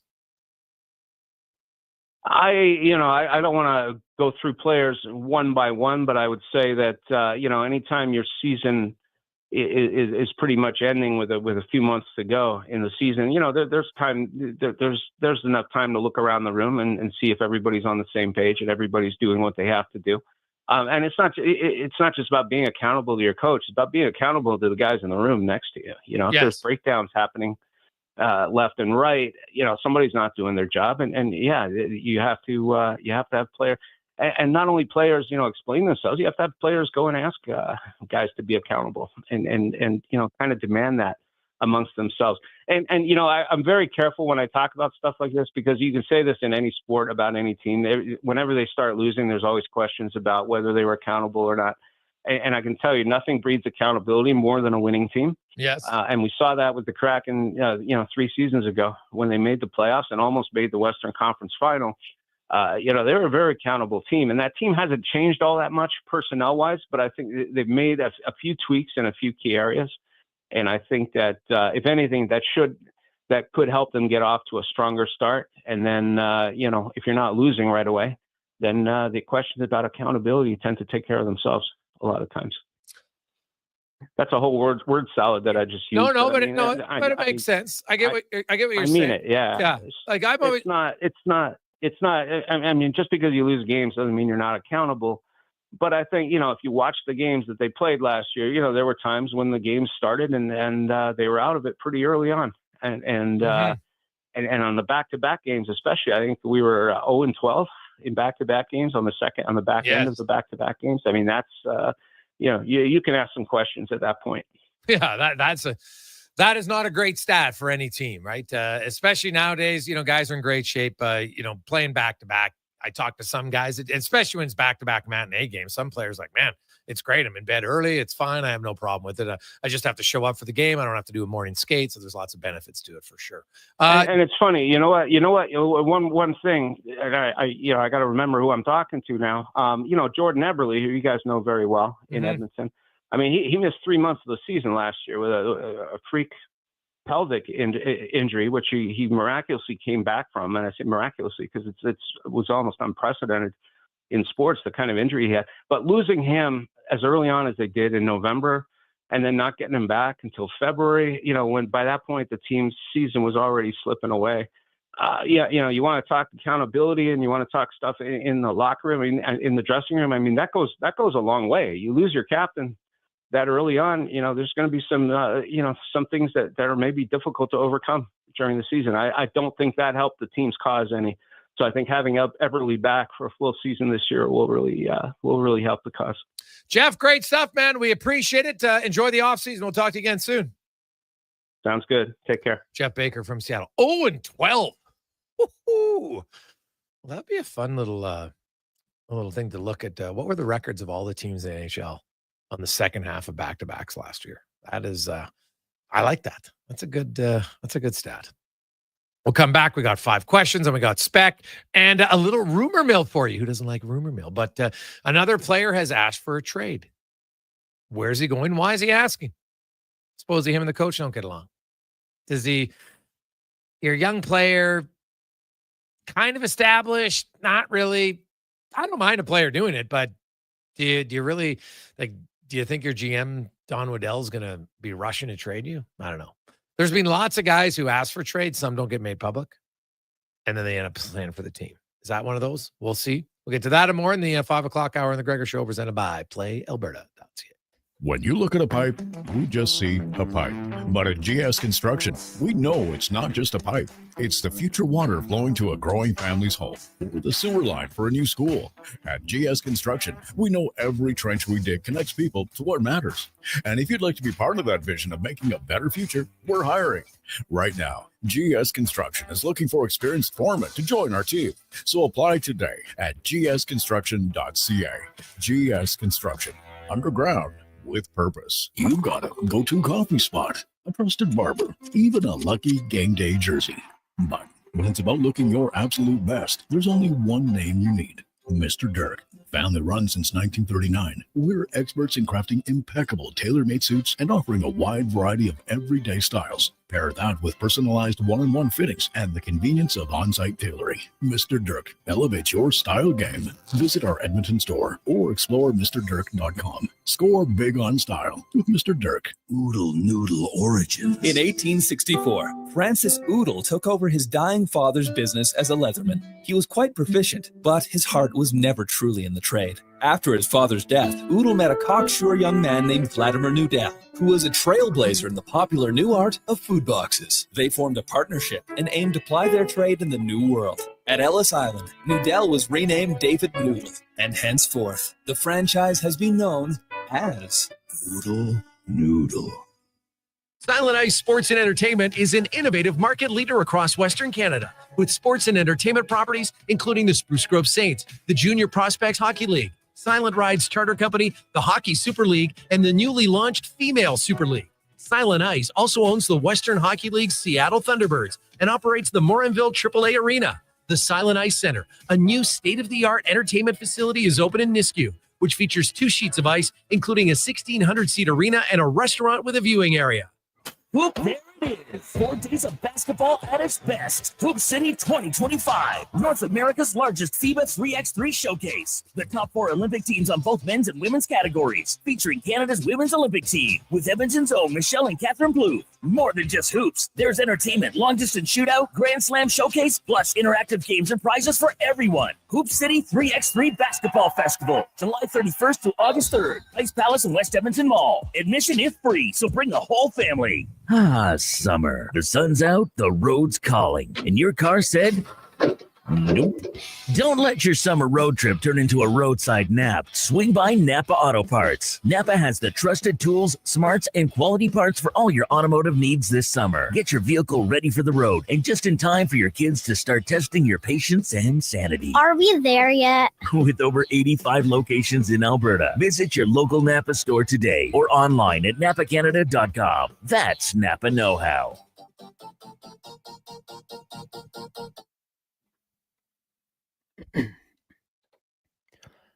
Portions of this hour brought to you by On the Rocks. Jump on OTR's party shuttle buses to Elks games, Riverhawks games, and concerts at Commonwealth. To see all upcoming bus events, visit ontherocks.yeg.com.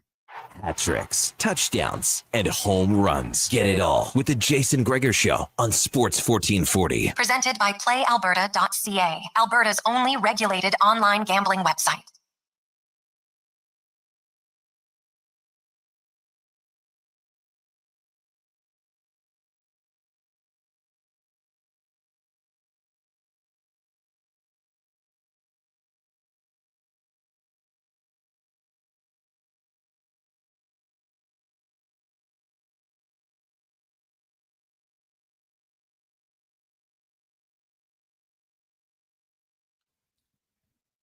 Rolling through, Jason Gregor, Connor Halley, Sports 1440, Oilers Nation, YouTube, Facebook, X, and Instagram. The Gregor Show, as always, presented by PlayAlberta.ca. As we get to 5 questions brought to you by The Brick. It's their block party price meltdown. You can get mattresses this Saturday and Sunday for $149 per month. And by the way, also from noon to 4 this weekend, enjoy free snacks, refreshments, fun activities for the whole family. Get ready to grill. Barbecue start at only $199. Check it out at The Brick and thebrick.com. It's Time for 5 questions on the Jason Gregor Show. All right, Jason, as you mentioned, Leon Draisaitl and Connor McDavid took part in a beer league game out in Ontario last night. Same night, Draisaitl won an ESPY as the best NHL player. So my question for you, if you could take the field, court, ice, any playing surface with any athlete, past or present, who would it be? Oh man, it's a great question. Well, I've had the pleasure of being on the ice with a hockey player, so I'm not going to say hockey player. I'm not saying NHL guys. I'm going to go Michael Jordan in his heyday. Good pick. I don't have to overthink this one. I'm going LeBron James, 6'9", 250. This guy, I feel like his athleticism just gets underrated somehow. He's just an animal out there. So LeBron James, I think it'd be cool to see how quickly he's moving and try not to get posterized. Now, you mentioned... I did catch a touchdown pass in a game from Warren Moon. So. Oh, really? Oh, yeah. When they had the Grey Cup here in Edmonton, and they had we were playing a game they put the turf in at the Ice Palace, and Warren, and I still remember it. Warren Moon. So I had been open twice, and as if I'm saying anything, but I had beat my guy easy on a slant road. I was wide open on one play, and 2 plays there, he come back to the huddle, and I'm not saying anything. It's Warren Moon. I'm like, whatever. And he looks, he goes, "Hey, I missed you twice. That won't happen again." Yeah. And he goes, "Tight curl inside the end." So I'm like, all right. So run 5-yard cool, and literally you turn and the ball is right there. Right? I'd never played with a quarterback, obviously, to the level of Warren Moon, but even remote facsimile. And as you're turning, the ball's right there. And I was like, I wanted to celebrate, but I didn't. I was just like, okay, nice catch. And, but Warren was so serious because we had a guy who was a media member who was kind of joking around once, and he made a joke and to Warren Moon, and Moon's in the huddle. And he just goes, "You'll never get another ball." And he didn't pass him the ball the rest of the game. Oh, I laughed. He was fiery competitive. God, it was funny. But man, he could throw bullets. He hit me with that pass, Cons, and I was like, thank God I caught it. But it was it wasn't obviously a super rope at him, but it was still coming in harder than any pass I'd ever caught before. Yeah, I could imagine he's throwing at half speed. It's probably still quite a rocket. Cannon. Question number 2 for you. You mentioned Chinikov wanting the request out of Columbus. Is there a landing spot that you think could work well for him? Ooh, that's a good question. He's a young player who's obviously he's got some skill. There's no question about it. Injuries have been his biggest detractor thus far, playing 30 games in 2 of the last 3 seasons. We just finished off in Seattle, and they're in desperate need, but they got a lot of lefties. So I'm trying to think. I look at a team like Chicago, maybe. Trying to think of who they're. Well, they got Bertuzzi and Burakovsky. They got any other left wingers? And Teravainen, so maybe not. Anaheim, definitely not. I don't see him fitting in there.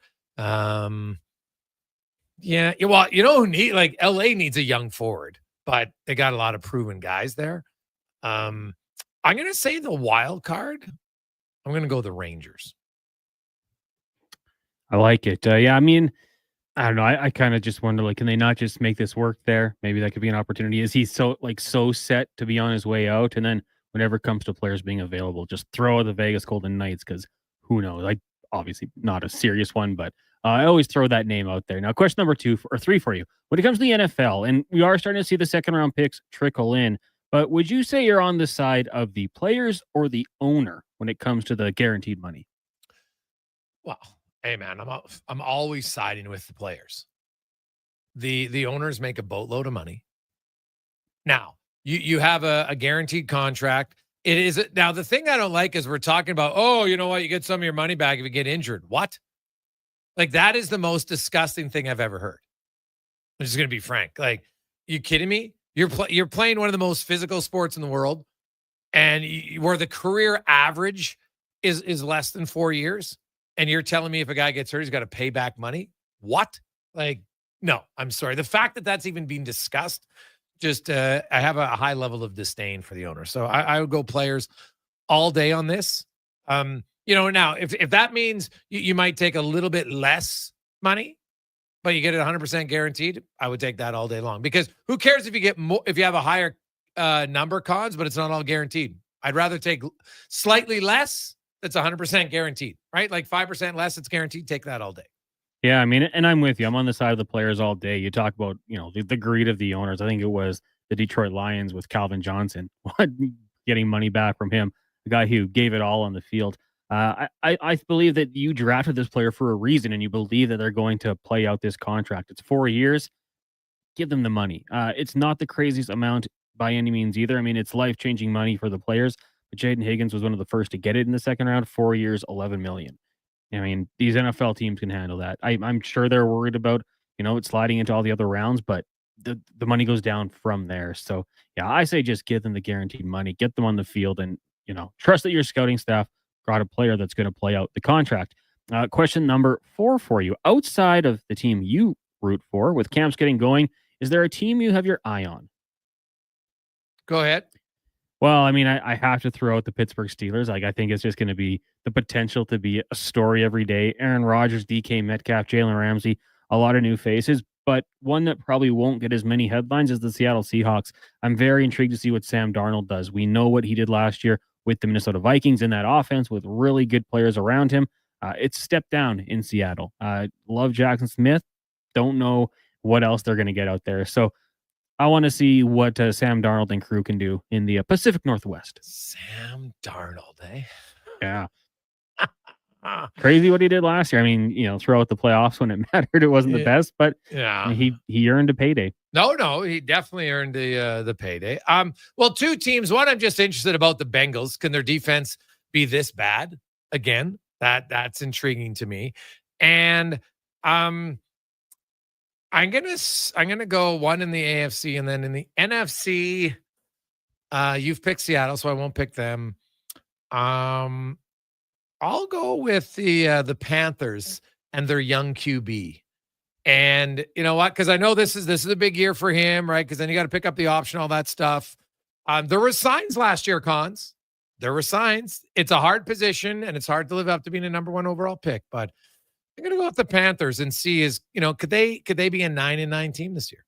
Yeah, I mean, after being benched for Andy Dalton, Bryce Young came back and was pretty good. Like, not elite, but they're trying to build that up there with the draft picks they've had. And when he's been at his best at Alabama, he had elite talent around him. He had some elite pieces, and maybe it works out. Looking forward to see Ted out there, their first round pick, once it all gets going. Final question for you. It is today. It's a big day. Jason Strudwick turns 50 years old. So my question for you, Greg, and the second 2-parter. Oh my God! We might have to track him down. He's probably having a nap. Let's see if he's around. Took him a long time to respond to my text. I want to ask you, because he once said when people bugged him about his hair, he wants to make it till 50. So 2-part question: your favorite Struddy moment, and will he shave his head in the next calendar year?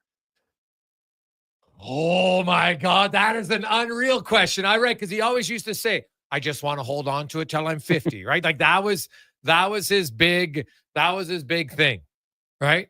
Will I hold on to it until I'm 50? So I'm gonna. There's no chance, man. Him and Rashad they're gonna have like who can hold on to it longer. Like it'll become a competition between those two on their pod. So. I'm going to say no. He will still have his hair at 51. Not saying he should. You asked if he will, not if he should. Those are 2 very different questions. And favorite Struddy moment? Oh my God. I like to pick one? Like that's almost impossible. Like I still remember being at the Pint when the bouquet of flavors comment came out from him, and I'm just like, what did you just say? Like I knew like that one would live on for such a long time. But as great as that comment was, Godfather 4 might be better because he argued it and was so adamant that there was indeed a Godfather 4. So yeah, that one's, oh man, that's classic. I've had it feel like a few nights that don't involve the show, just out with Struddy that are classics. Dave Parker sent a video of Struds when there was the grand opening at I'm not even going to name the restaurant. There was like a restaurant kind of place, and Struddy, he was like 3 sheets from sideways pretty quickly, and I still have the video on my phone of Struddy trying to get out on the dance floor. Oh, I've never put it public because I promised him I never would, but God. Like his 50th birthday might be the one time that I contemplate it. Right? Like I won't do it, but God, I'd like to. I might just have to send it to him today. I haven't done it in a while, but it makes me laugh. Like he's out there and it's like he's bumper cars on the dance floor, like pounding this one girl in the back of the head with his elbow. No clue on what's going on. Oh, it was so awesome. So yeah, those would be a few of my top ones. Like that's that video that you put out though of Strutty with the leg kick and the skills competition. It's on my my Twitter right now. I just tweeted it out there. Like this is where, can someone please, because I suck at this. Like this, I have good ideas, but I can't. This is where those people like, what's his hashtag? I suck at picking. God, this is where I could get him to do like a montage of Strutty is and put his head on, because God, his monkey butt haircut right now, it's got to go. Right, it's got to go. So I actually ran into Strutty just unannounced because our sons were in the same camp. I didn't know it. I showed up at the rink and he was there, and then his son forgot his gear. And so 2 days later, so that was on Monday. On Wednesday, I dropped my son off again. It's early in the morning, but this time Strutty's lovely wife Shona's there. And I'm like, hey, Shona, what's going on? She's like, oh, I had to come because Strutty, the first day his son forgot his socks and they had extra socks at the camp. So that goes okay. The second day, and Strutty said he helped his son pack his bag. He didn't have a shin pad. So his wife decides on the third day of camp that she's taking him. So there'll be no more disruptions. Oh God, I was dying. Such a classic Strutty. But oh man. Hey, Greg's, the favorite Strutty moment, you guys must have it, was when you got him on the chapstick. Oh, with Dr. Sarah McGee, rest in peace, Kathleen. That's another one that's up there.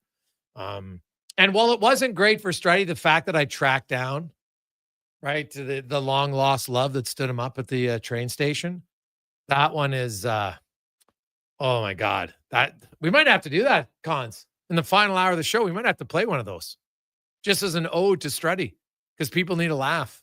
It's unbelievable. Those are probably my favorite on-air moments. What about you? Oh, on air. I mean, going back to, it was our post-game show time together with Martin Marinson. We wouldn't block the shot. And it wasn't really funny for, like, it wasn't self-deprecating. It was just calling him out, and he just went crazy. Yeah. But I always love, and I think he must have petitioned to have the video deleted off YouTube, but it was the one when he was playing, I think he was playing forward against the Thrashers, and he told us about it, and he's like, I just kind of grazed the goalie. And then you watch the replay and he beelines it straight for the goalie, hits him to start a fight. It was just funny how different the recounting of it was. But the Strutty Canucks skills comp too, when he comes in with the leg kick, I think it's Felix Potvin, he just takes right out. Duncan has it up on the YouTube chat right now, or on the channel. One of the best, because it looks like he does the leg kick, but he does it twice. No, he looks like he's a dog urinating on a hydrant like 5 times in a row. It's like he's trying to get the last drop out. Oh, do it again. Like it's like a 5 or 6 leg kicker. And I think he scored. He gets up celebrating. Well, yeah, he gets up celebrating. Did he? Ooh, geez, he might have scored. Well, yeah, the puck. He contact on the goalie, that might not have counted because he pushed the goalie into the net. So if they did a review back then, that would be great.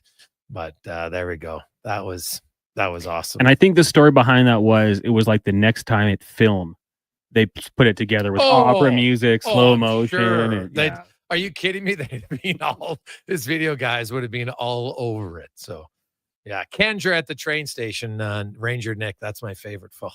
That is a pretty good one. Remember, and Kendra's like, I haven't, as if you haven't followed my career. And he was serious. That was the best part. Oh, so awesome. We might have to track down the 50-year-old man. Oh, it's unreal. We'll take a quick break. Let's get to the comments. Sports 1440 update brought to you by Legacy Heating and Cooling. Home and no payments. No interest for 1 year on your AC unit. Stay cool all summer long at legacyheating.ca. This is the Sports 1440 update. Dakota Joshua's time with the Canucks has come to an end as he was sent to the Toronto Maple Leafs in exchange for a 4th-round pick in 2028. He had 3 years left on his deal with a cap hit of $3.25 million. Pittsburgh Steelers and the linebacker T.J. Watt agreeing to terms on a 3-year extension with $123 million, while Chargers wideout Mike Williams announcing his retirement after 8 seasons. Congestion at the top after 1 round at the Open, with 5 players tied for top spot at dash 4, 14 players within 2 strokes. Canadians not in that conversation. Corey Connors is 3 over par, Taylor French +4, Nick Taylor 6 over, and Mackenzie Hughes +8. Week 7 of the CFL kicks off tonight. Als and Argos. That one gets going at 5:30. And 9-time NBA All-Star Damian Lillard agreeing to a 3-year, $42 million contract to return to the Portland Trailblazers. He spent 11 seasons in Portland, making 7 All-Star teams with 7 All-NBA teams. He was selected 6th overall back in 2012. And the Edmonton Stingers in action, taking on Ottawa out in Ottawa. That gets going at 5:30. Coming up in hour 4 of the Jason Gregor Show, we'll be joined by Aaron Portzline to talk about the Columbus Blue Jackets. And up next, Mark Spector of Rogers Sportsnet. I'm Connor Halley. This has been a Sports 1440 update. Sports 1440 in West Edmonton Mall and Wetaskiwin. CKJR is a Stingray radio station. Download the free Radio Player app and listen wherever you go. On the Rocks, the party never stops. Check it out. Mondays, Bingo Tune. Tuesdays, tacos and tequila. Wednesdays, it's wings and karaoke. Shake what your mama gave ya with salsa lessons on Thursdays and the best Latin DJs. Plus, live music every Friday, Saturday, and Sunday, along with DJ Kenny K. Hold on, let's not forget $5 happy hour, 7 days a week. Your bar, your party. You're on the Rocks. On the Rocks. Chat Brab and 118th. So you're dying from the heat, sweat dripping on your sheets. You want to cool it down, but your AC can't compete. So you fall upon your knees and cry out, oh please, I need a cooling breeze. Send me Legacy's AC Repairman. Legacy's AC Repairman.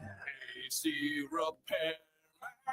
Can't spell Legacy without AC. Legacy Heating and Cooling's got a guy who's really good at fixing broken ACs. So if you got one, call Legacy. Okay, see you later. Legacy Heating and Cooling. It's the Bricks Block Party, and you're officially invited. For 5 days only, score hot summer savings, like barbecue starting at just $1.99 and mattresses starting at just $1.49. Save big on after 4 o'clock. Welcome back, Jason Gregor. And save the tax when you buy 2 or more major kitchen appliances. Plus, enjoy free refreshments and fun activities for the whole family. This weekend only. Some exclusions apply. See in store for details. The Brick, saving you more. Are you an elite athlete or weekend warrior and you just want to enjoy playing the sport you love with less or even no pain? Connor, how exercise and stretch imaginable, hoping the next one might do the trick? Well, you tried analog. At Leading Edge Physiotherapy, we believe healing can move along better and sometimes even faster with evidence-based technology techniques and the people who know how and when to apply it. StimPod, zero-gravity treadmills, radial shockwave, and so much more at your fingertips when you click to find us at leadingedgephysio.com. B2 Gold needs mill operators for their new Nunavut mine. Earn $110,000 to $130,000 with a fly-in, fly-out rotation and paid benefits. Get in on the ground floor of a brand new operation. Visit the B2 Gold Job Fair, July 17th and 18th at the Terrace Office Tower in Edmonton.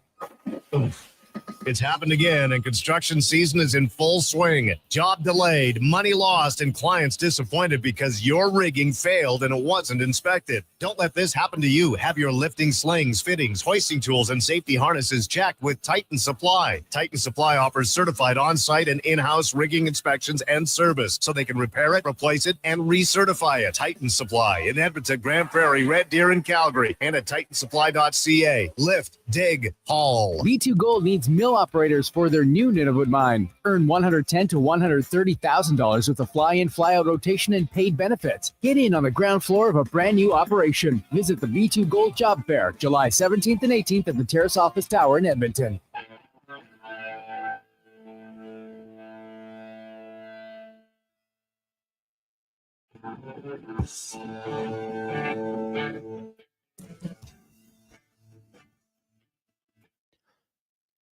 Portions of this hour brought to you by Cantork. What's the best way to beat tariffs? Buy Canadian. Cantork's products are not only made in Canada, but right here in Edmonton. Save money, support Canada at cantork.com. The Jason Gregor Show, the best of Edmonton sports talk and beyond. This is Sports 1440. Presented by PlayAlberta.ca, Alberta's only regulated online gambling website. After 5 o'clock, welcome back. Jason Gregor, Connor Halley, Sports 1440, sports1440.ca, Oilers Nation, YouTube, Facebook, X, and Instagram. Bruce in the Park, who's in Kauai right now in Hawaii, says, hey, guys, when Derek Ryan and Draisaitl showed up at different outdoor rinks last Christmas, was awesome. Kids in school talked about it for months. Yeah, see? Little thing like that, just a small little thing, get on the ODR, and kids are like, what? Oh, my God. It's amazing. So small little details like that. It's fun for the players. And honestly, it is, and I think it's obviously fun for the people in the community. So I can tell you, some people tried to make it a negative that McDavid and Draisaitl were on the ice in a rec league game. To me, I think that's unreal. It's like, who cares? You're out there having fun. And of course, McDavid's not scoring on the breakaway. He's giving the goalie best memory of his life. Like, what do you think McDavid's got? Hey, geez, I better score in this men's league rec goalie, right? Because, geez, otherwise I'll be worried about how I am as a player. Like, give me a break. Trust me, it's the last thing he has to be worrying about. So I don't think it was much of an issue at all. Just a fun thing for them, and obviously friends of somebody, I would think, to show up to that game, and that's a good deal. I think it's a smart thing to do. It's a lot of fun. Why not? 833-401-1440, 833-401-1440. You can text us in our inbox as the Gregor Show is presented by PlayAlberta.ca, the Daily Grand. Your odds are actually really good. Well, way better than the big ones, because $1,000 a day, which is still $7.3 million for 20 years total. You get a lump sum, or you get $1,000 a day for 20 years. Pretty fun at PlayAlberta.ca. As we get to the spec report, brought to you by G Construction, your underground infrastructure specialists. Whether it's something as simple as getting you running water, or ensuring that roadway you're driving on, they get it done underground. GS Construction, as Mark Spector from Rogers Sportsnet joins us. Spec, you ever been on the ice with an active NHL player? I did a couple times. Back when I used to travel with the Oilers years ago, sometimes they'd have like an totally optional skate at which not enough guys were skating. And Barry Stafford would say, hey, we need some guys. You guys want to skate? So 2 or 3 times, like me and Morley Scott and a couple guys went out and skated. So, I mean, I recall skating with Boris Mironov and Alex Kovalenko. And I remember going in the corner. Dave Semenko was the color guy. And I thought, okay, this is my chance. I'm going in the corner with Dave Semenko, and I'm going to try to knock him off the puck. I want to know firsthand how hard this is. So I go wheeling in there, and I run into him, and like he looks at me like, is the wind blowing in here? Is there a breeze? Like, he didn't move like a centimeter when I ran into him. So yeah, I tried to take the puck from Kovalenko. He had a chuckle as he dangled through me like 4 times. So yes, I have, and it's a good lesson, Jason. They're 1,000,000 times better than the average person. That's what you learn. 1,000,000 times better. Did Mironov whip one at your head? He had a pretty good, really controlled shot. Yeah, no, he did not. He did not. Bo was a nice guy. I know. I'm just joking, though. Like, he's hit a few guys. He would throw some. I had a chance to skate with some assistant coaches one time in the playoffs, and one of them was Brian Trottier. And he was like an old guy. He was assistant coach for Colorado, I think. And same thing. I said, okay, Spec, here's your chance. Go take that puck away from Brian Trottier. Well, about 40 seconds of me trying to get the puck and him keeping it away from me passed. And I realized, okay, I guess he's not going to give me the puck. 40 seconds? You actually still, like, I thought your cardio would be done. I stuck in there, man. Oh, geez. You must have passed out on the bench, though, after that. I was dogging him, man. And he knew I was dogging him, and he didn't move the puck or skate away. He just kept keeping it away from me because it was probably some kind of fun for him. So I got a total respect. Like, honestly, I know that people say, oh, it's easy in the press box and blah, blah, blah. I remember as a young guy skating with Golden Bears and realizing very quickly how fantastic of hockey players they were, and they're way below the NHL. So you'll never catch me saying I could have scored that goal or I could have made that play. You'll never hear me say that. Oh God, no. I just, you know what? Yeah, I'm sure you saw the video of Draisaitl and McDavid playing in a men's league game. I think it's kind of a cool story, you know, and just go. Obviously, I'd like to know the backstory, who they knew out there to want to go and join, you know, and play with one of their buddies. I'm assuming it's one of McDavid's buddies. I'm just going to guess here, right? I don't think he just got a random email from Mark. Hey, Connor, would you like to come out? Bring your buddy Leon. Oh, okay. Like, you know, so we need a couple guys. We're short. Yeah. Well, that is pretty funny though. Like, I love the buddy who even asked, "Hey, Connor, we're short guys. Can you come out tonight?" Oh, that is great. You know what? I'm going to make a guess here. So it was in Newmarket, right? Yes. It's in New. So that's where Connor McDavid grew up. Is in Newmarket. So I'm going to guess here. He's got somebody that he's known since he was 6. Of course. Yes. And that buddy he sees every summer. And that guy says, I've been saying for 4 years, I'm getting you out to our beer league team, man. You're coming out and playing. And Connor says, oh, yeah. And then finally, probably Connor said, come on, Leon, let's go play with these guys and have a laugh because they're good guys. I'm sure he's introduced them to Leon because they both live out there in the summer. And they're probably friends, all of them.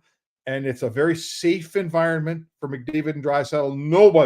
No one wants to be the guy in Newmarket who injured Connor McDavid, right? He would have a force field around him in that game.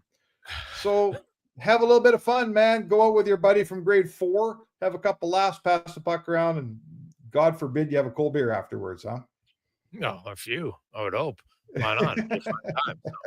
No, it is, to me, it's a good thing. Hey, what do you make of the well, first of all, the Dostal deal today, 5 years, $6.5 million, has a lot of people wondering. Stuart Skinner is entering the final year of his deal. And I was looking, Stuart Skinner right now, Spec, entering this season is the 38th highest paid goaltender in the National Hockey League. It's a pretty good bargain for any goal. And then if you look at how many goalies in the league, like, you know, there's Joey DeCords and Grubauers and lots of other guys that are making 5. Like Stuart Skinner's next contract is likely starting with a 5 bare minimum.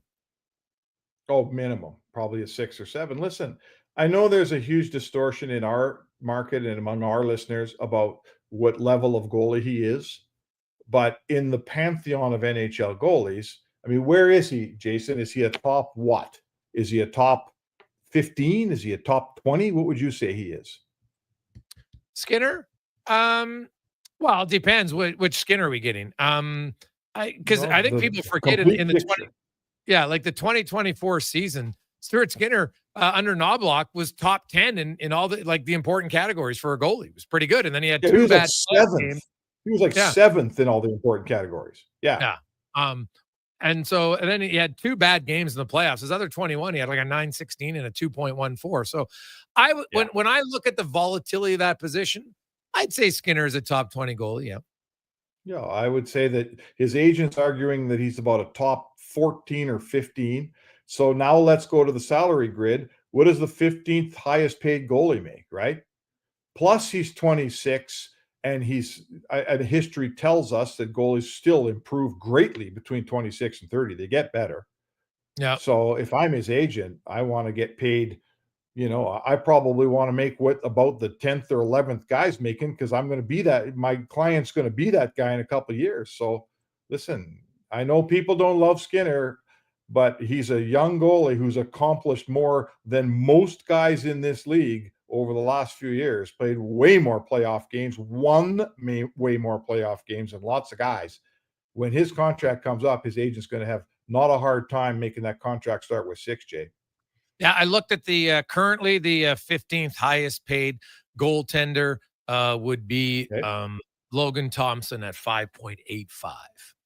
Okay. And that was, now the cap's going up $9 million a year for the next 3 years. So 5.85 equals, you know, something again that starts, although at least that starts with 6. Yeah, probably right. Like Dostal just signed for 5 years at $6.5 million. So yeah, you're probably right. You know, 6 mil is somewhere probably, especially if Stuart Skinner, he's went to back-to-back Stanley Cup finals. And if the Oilers have another good run and he has a good regular season, there's just not a lot of goalies that are going to have that resume. That's just a fact. Oh, absolutely not. If he has another season this year where his numbers are like 7th or 8th in the NHL, the way they were a couple of years ago, he's an $8 million goalie. And that's just a fact. I know people don't want to hear it. And I would say to you, okay, you don't like him, go replace him. Go out there and find a guy that's better that you can get your hands on. We can all name guys that are better, Jason. We can all say, I'd rather have this guy. I'd rather have Vasilevsky. I'd rather have Dustin Wolf, maybe. I'd rather have this guy or Dostal or all these guys, Vejmelka. But you got to be able to get them, right?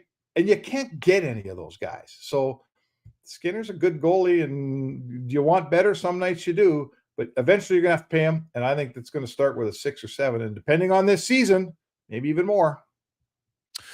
Wow, that getting up more than that. Now that might you just look at Hellebuck just re-signed for 8.5, right? So okay. Yeah, I guess it's possible. Like over 7, I'd be stunned. Or even a 7. I think it's probably more in a 6. Like like 8 and Hill, Jordan Binnington, Logan Thompson. That's kind of the category I think I'd be in. Look, what's Lucas Dostal done? Well, right? You look at his. He just got 6.5. Yeah, but I like him. Yeah, on a bad team. But if you actually look, you dig into the goal saved above expected last year. Like he was like 14. He was unreal. Dostal's pretty damn good. That's why I think Anaheim is my team to take a really big step this season. From him, the coaches, to some of the other players they've added. But no, Lucas Dostal, dude, he's pretty legit. Now here's the difference though. Dostal never got force-fed to have to be a starter. And I think that's something that times gets overlooked in Edmonton. He got to be the backup. He got to play behind John Gibson. Eventually just took over his job. And that would have been the plan for Stu Skinner. It's like, okay, we brought in Jack Campbell. Skinner's going to play 25 games. Oh, maybe he'll play 35 the next year. And then, in year 3, he would have been pushing for it. They're like, sorry, kid, our Campbell signing sucked. We made a terrible decision. So now you get to be the starter. And I think sometimes that gets lost on a few people. You're dead right. I have no, I kind of feel like if Mike Smith had been 4 years younger, your plan would have been perfect, but he wasn't. Mike Smith was done, and Skinner got the job, and you're right. So anyhow, what's the other one? Joshua to Toronto? Yeah, Joshua out of Toronto. Like it, there's lots of rumblings they're doing this so they can sign Jack Roslovic. Okay, sure. But I think I really like this trade for Toronto. Right, at Vancouver, they say, hey, we get Roslovic, so you're going to say it was Roslovic for Dakota. Sure. But I look at this trade from a Toronto perspective. This fills a gaping hole on what they need. They need a little bit more truculence on that team. And he's got some skill. I don't know if he's going to light it up like he did the year when he had 18, 19 goals, but could this guy be a 13 to 15 goal scorer? Yeah, he'd be fine. And he brings you a physical element that a lot of guys, that don't necessarily bring that. Yeah. I mean, there's a couple things with Joshua. He wasn't, when he had his big year for how old is he today? 28 or 29. Yeah. So when he had his big year for Vancouver, I thought, man, he's 23, 24. He's coming along. No, he wasn't. He was like 26. So that tells me that there's a chance that year was a fluke. Then all bets are off when you get cancer. He had testicular cancer. It was no one's judging him on last season, man. You just can't judge the guy. So now we're going to see what he's got. Like, what's he bringing back with this year? Is there still a truculent, hardworking player? The puck goes in once in a while. Is he that guy? We're going to find out. I'm with you. I like it in Toronto. And I want to ask you this. When did Jack Roslovic turn into such a great player? Like, all I've ever heard about is how good Jack Roslovic is when he was in Winnipeg and Columbus. And now he's looking at another team. He's not that good a player. What are we clearing cap space to get Jack Roslovic for? Is that the best we can do here? Wow. I think it's because they're desperate need. It just shows you they don't have any centers, right? Like they got Elias Pettersson, who their hope's going to have a bounce back year. And then they have Hedl, who when he's healthy is good, but unfortunately he's got a long history of concussion issues. So I think he does. And he's like, hey, Jack Roslovic scored you 22 goals. He's done it twice in his career. And there's just not a lot of guys out there. If you're going to get him for $3.5 million, he's probably worth it. He strikes me as more soft skill in Vancouver and a team that has an abundance of soft skill. Yeah, no, that's valid. I won't argue with that. Yeah. I think we got to argue about something. It's sports radio. But there's I can't argue. There's a lot I could argue with, but I'm not arguing with that one because I agree with it wholeheartedly. I think that is that's a really good description. And but hey, sometimes you're like, hey, you know what, Sherwood, Kane, they'll bring us some grit for sure. But we need I think they'd look at this and say we need a semblance of a second line center. And I agree with you. He's not my first choice of a second line center. There's just not many out there, so that's what they're going to go to. Yeah, Vancouver's in that tough spot where they're capped out and they're not good enough. And we've seen the Oilers be there before too. You know, it's one thing being capped out. It's another thing being not good enough. When you're both, that's trouble because you can't dig out of your hole. So I get it. You know, Patrick Alvin and Jim Rutherford are doing the best they can there. But if Dakota Joshua turns back into the player that the Leafs hope he's going to turn into in Toronto, I'm going to look at Vancouver and say, are you telling me you don't need that kind of player? I think that's exactly the kind of player they need. They brought in Kane for that reason. That's not licensed to get rid of a harder player, a physical player, a bigger player. Vancouver's a soft team. And if they get softer, that can't be good. Spec, good stuff, buddy. We will chat with you tomorrow. All right, brother. I'm going to the baseball game tomorrow. You should come. Get Tracy. Let's go to the ball game. Oh, I would, but I have plans tomorrow night. But don't ask me like the day before. Buddy, I got a real big social calendar. I can't wait till the last moment. It's booked up early. Okay, I'll let you know how it goes. All right. Yeah, have a beer for me, though. Or two. Star Wars night, man. I'm pumped. Oh, geez. Yeah, wear your Darth Vader costume. So. Yeah, Nice. I'm just going to eat a whole bunch of food and go as Jabba the Hutt. Does that work? Yeah. Take my bad. shirt off, sit in the bleachers. You could be Jabba, and then Shelko will be Princess Leia. So there you go. That'll be perfect. There you go. All right, man. Have a good one. That's Mark Spector, the Spec Report, brought to you by GS Construction. When we come back, another young player has asked for a trade. Is it going to happen? Where's it going to go? We'll find out next in the Gregor Show, presented by PlayAlberta.ca. Breaking news, McDonald's international menu items are vanishing. McPizza Bites missing in Italy. Big Rusty stolen from Germany. Teriyaki chicken sandwich disappears in Japan. And a Biscoff McFlurry blackout in Belgium. Oh, it's just in. We can now confirm the stolen favorites have resurfaced at McDonald's Canada. The international menu heist. Try them all while you can. For a limited time in participating McDonald's in Canada.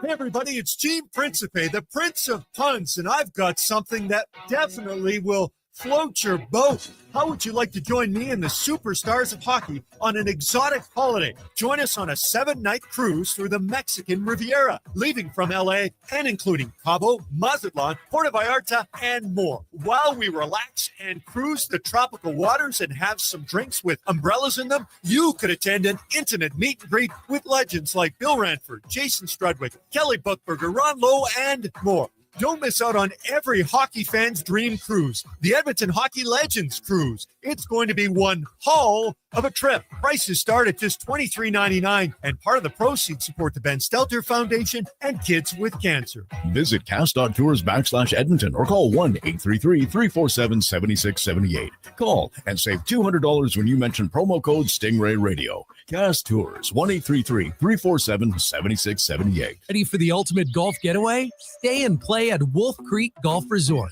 Relax in the beautiful HB Lodge. Their spacious country cabin right off the 9th fairway, perfect for groups with 2 bedrooms, private bathrooms, and a cozy living room overlooking the course. Packages start at just $185 per player. Prefer the outdoors? Book your spot at the Wolf Creek RV Resort, nestled among the fairways. Visit golfnorth.ca/Wolf Creek and make your stay and play dream a reality today.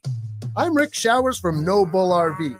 Our average used RV sells for around 30 grand. Some are more, some are less. And literally no one has 30 G's just sitting in their checking account. Monthly payments are the best way to get the used RV that's right for your family. That's right, Bob. Financing should be a stress-free process. But let me tell you a little secret. My granddaughters think I'm a model citizen when I was young once. And if you look back into my credit history, you can see that it wasn't always excellent. Perfect credit is nice, but not easily achievable. You said it, Bob. But less than perfect credit is not a good reason to keep you from the great outdoors this season. I built our financing plans for the real world. And in the real world, nobody has a perfect credit score. So let's talk about how easy it is to make your favorite used RV affordable.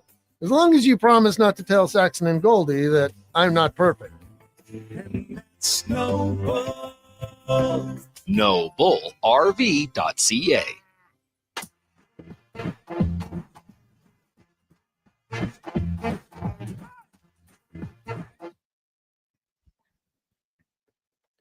Portions of this hour brought to you by Elks Nation, 2 weekly podcasts with Eddie Steele and Declan Kruger breaking down the green and gold, the most in-depth EE football coverage on YouTube and anywhere you get your podcasts.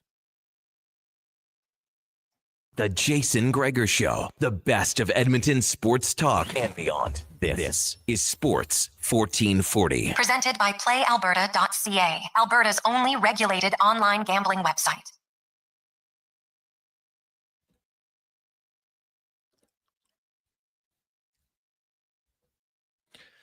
$5:29. Welcome back. Jason Gregor, Connor Halley, Sports 1440.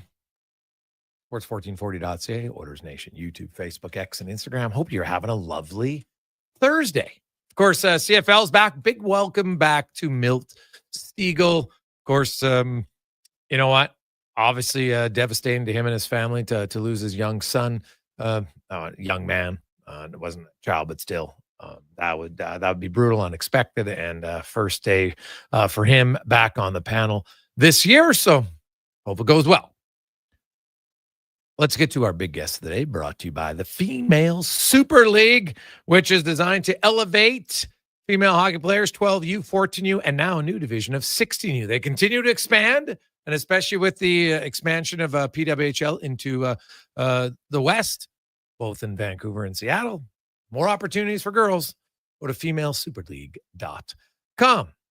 And today in the National Hockey League, Aaron Portzline broke the story that young Chinakhov is looking to get traded. Will it happen?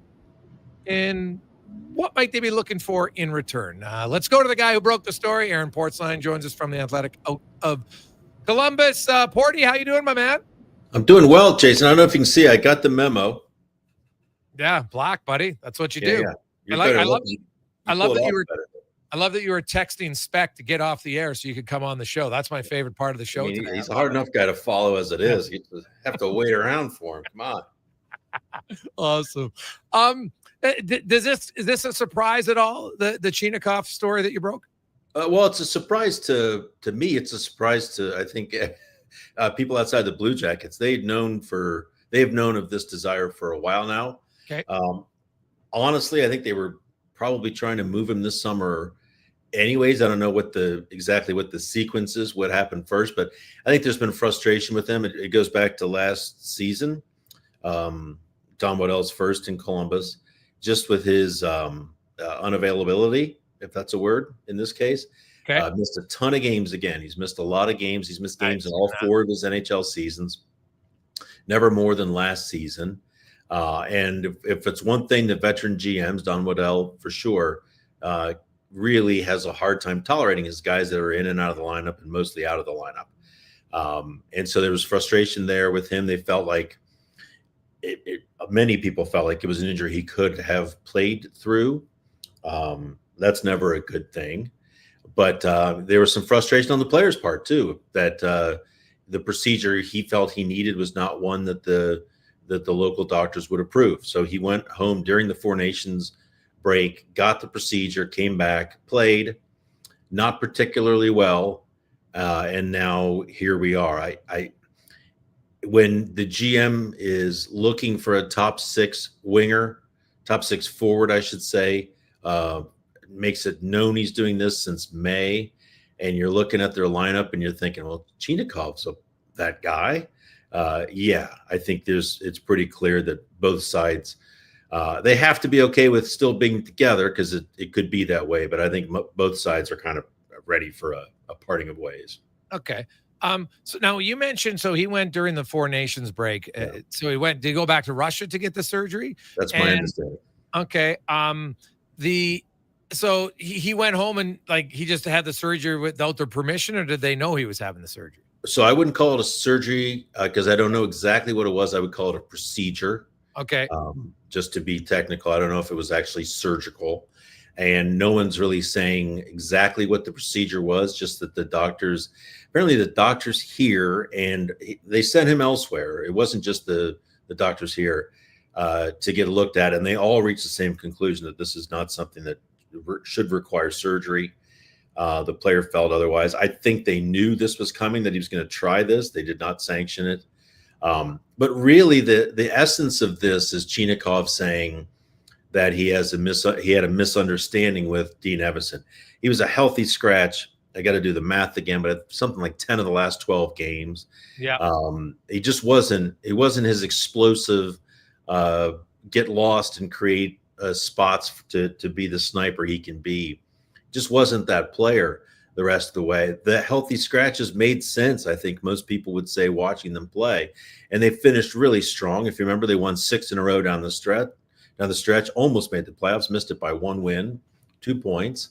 And he wasn't part of the mix. So he was frustrated by that. That's understandable. And he has cited that as his reason for wanting to move on. Oh, okay. So now you mentioned he's been banged up. 2 of the last 3 years, he's only played 30 games. So I can look at some numbers and, 37 goals in 175 games. It's not awful, but it's definitely also not like spectacular either. Like, is he a top, none of his numbers suggest he's a top 6 forward. So is he a top 6 forward, or is he more of a third line guy at this point?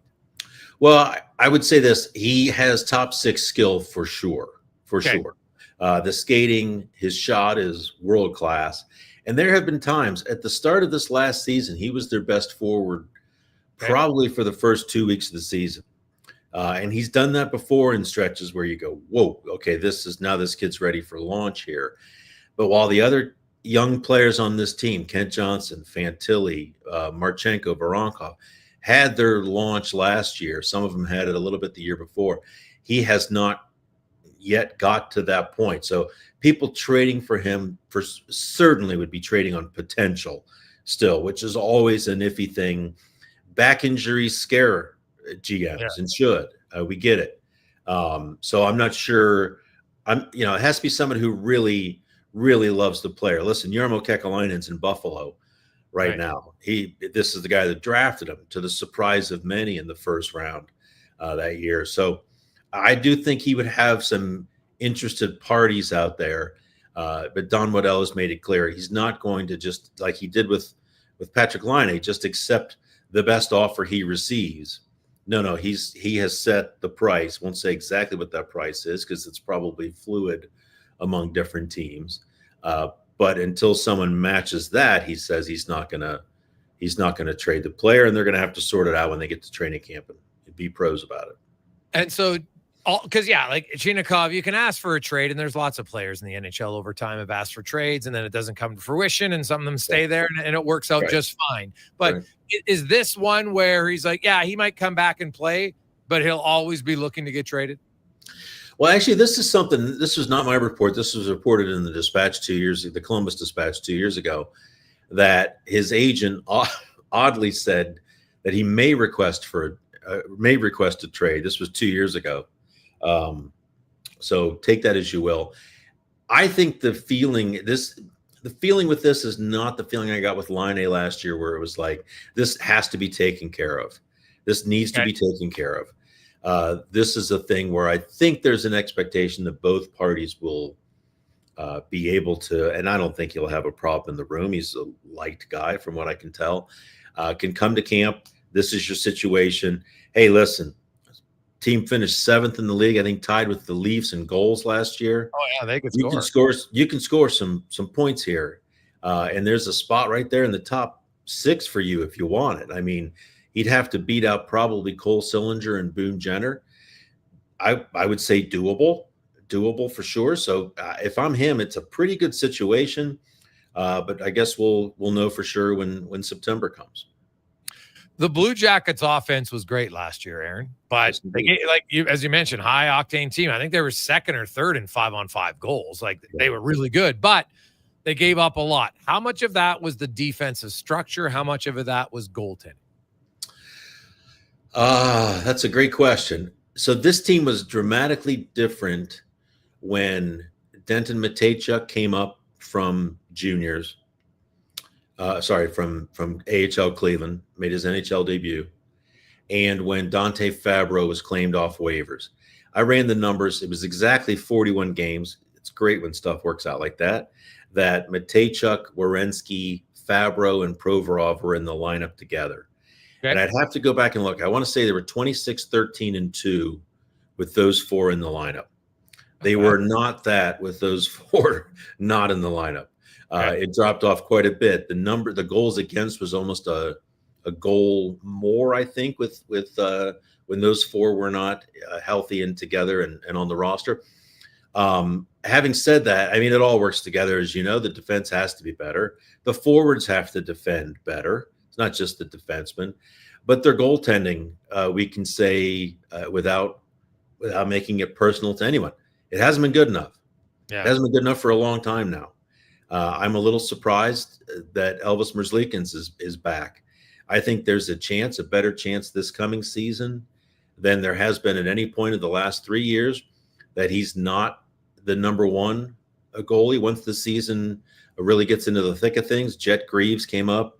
Every time Jet Greaves has come up from Cleveland, he has looked right at home, has played exceptionally well. Player of the week last year at the end of the season in really big games. And I think GMs love to see, coaches too, not just how well a goalie can play in the NHL, but how well they can play in these really meaningful games where you're desperate to get in. And Jet Greaves was tremendous. You hear it, Jason, you know this, you hear it from the other players. They don't say it directly. It's almost a code. But when you hear guys talk about Jet Greaves, there's plenty of compliments in there. He's patient. He works his butt off. He's a great teammate. There's also messages sent in there. There's a contrast that can be drawn, and I think readers have picked up on it too.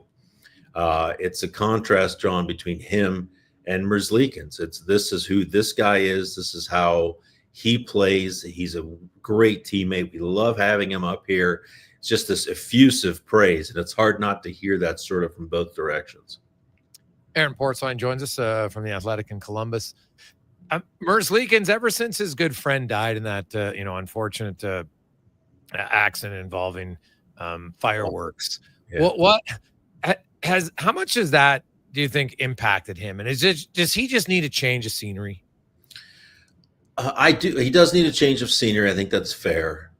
That's the best way to say it. It's hard for me to say, to be honest with you, and I don't want to even question how devastating something like that would be. Of course it would be.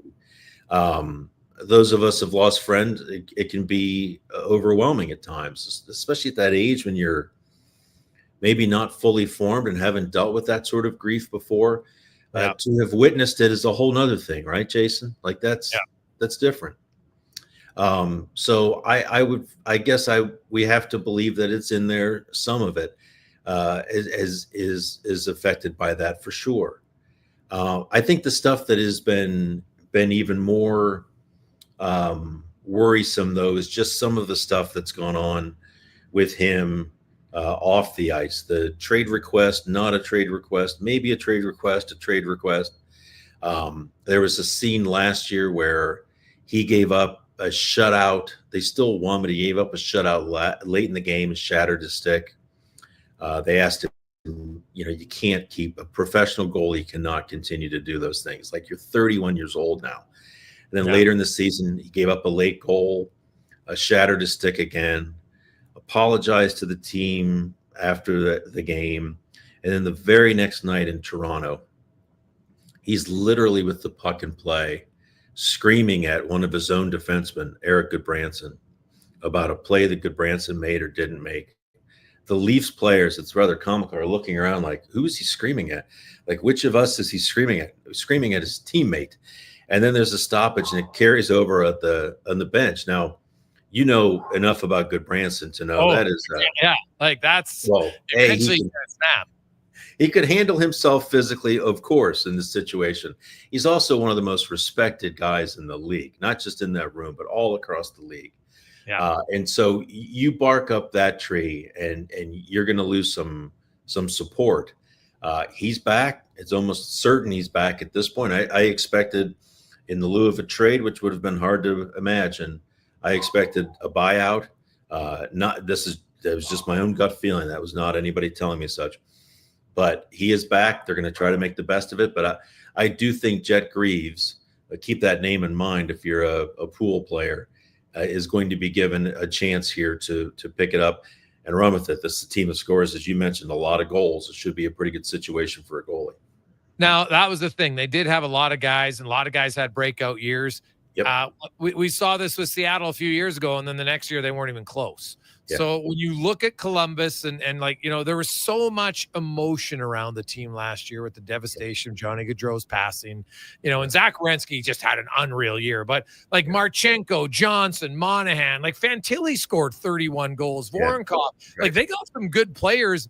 So I don't know if it's just obviously a lot of things happened right for a lot of them for sure. But Sean Monahan still missed 30 games and was over a point a game player. So if he's healthy, maybe they're even better. Do you think this was just a one-off, or Marchenko and Johnson and Fantilli and Voronkov, these guys are all, keep your eye on them. This was not a one-hit wonder. Yeah, I don't think it's a one-hit wonder, but I've done this long enough to know that it doesn't always just go straight up. I remember a time early in the Blue Jackets sitting with Doug McClain, the long ago GM, writing down how many goals players had last year and essentially adding 10 or 15% to each of them for the following year. They scored 12. They're for sure going to get 16 this year. Nash had 41, so he's good for 55.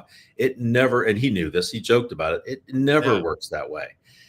So there's going to be some guys that tail off from their record seasons. I still think there's a lot of room for a lot of these guys to grow. I think Fantilli may well at some point next season leapfrog Monahan into the number one center role. He's got that sort of pedigree. I still think Boone Jenner, missing as many games as he didn't come back until March after getting hurt in the preseason. That's a big boost to them for who this team is, how they like to play. Injuries all over the place last year, well over 300 man games again.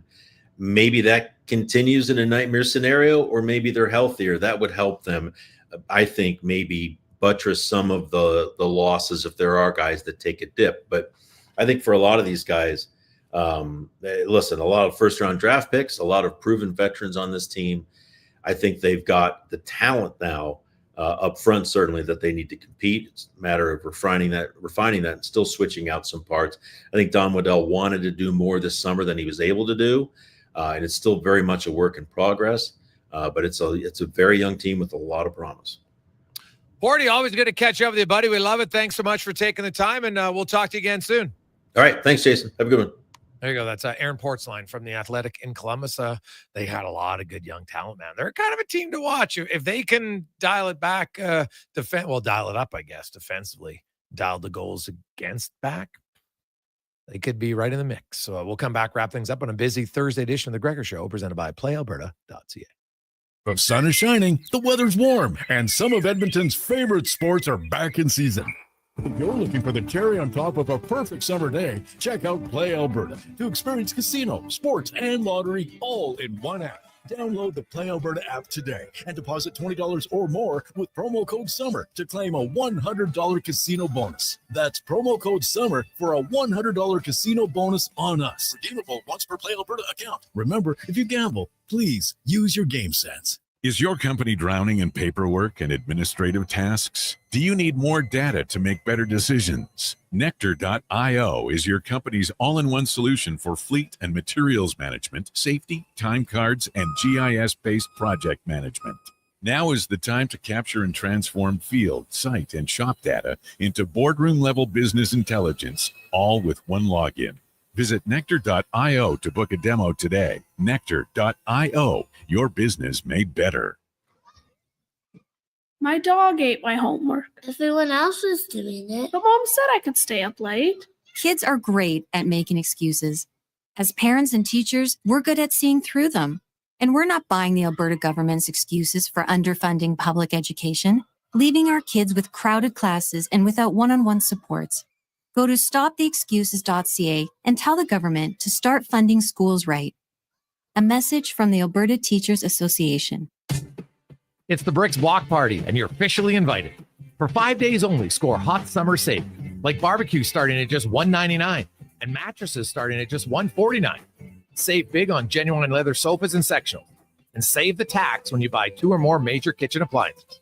Plus, enjoy free refreshments and fun activities for the whole family this weekend only. Some exclusions apply. See in-store for details. The Brick, saving you more. The job isn't done until the last load is hauled, and having a semi-trailer out of commission is not an option. Whether replacing or adding to your convoy, Edmonton Trailer has a huge inventory of new and used semi-trailers, trusted by the gravel, logging, oil field, fluids, and freight industries. Find a trailer right for you online or at one of their 3 locations. For sales, service, parts, rental, and finance, when you're in it for the long haul, Edmonton Trailer. Diablo Boots sells only Canadian-made work and biker boots made by Canada West. No American or boots made in China, so no tariffs. All of Diablo's boots have replaceable soles and heels for longer life. Sizes 6 to 14 Triple E. Buy quality, buy Canadian. And support Canada West and Diablo, the 2 best names in the boot business. So save on boots by Save On Foods. That's Diablo Boots, 3340 Gateway Boulevard on the east side of Save On Foods. Buy Canadian. They're terrific. If you're an experienced RV salesperson, you have to be concerned about the state of the industry right now. With so much uncertainty, companies are downsizing their sales teams, especially at new RV stores. Right, Rick? That's right, Bob. Nobody knows what the future holds. But here at Noble RV, we're hiring. And we're looking for a very particular kind of RV salesperson. Of course, experience with used RVs is always an asset here. This role requires a good sense of what the used RV owner needs, how to help them solve problems, and enjoy more of the great outdoors. You got it, Bob. It's technically a sales position, but with none of the rat race you deal with now. You'd be more of a problem solver, helping RV owners with their ongoing experience. Someone with a few miles on the odometer is the ideal candidate. If you're ready for an exciting new career at Alberta's biggest used RV store, come find me, because there's a future for you here with us. And that's Noble. NobleRV.ca.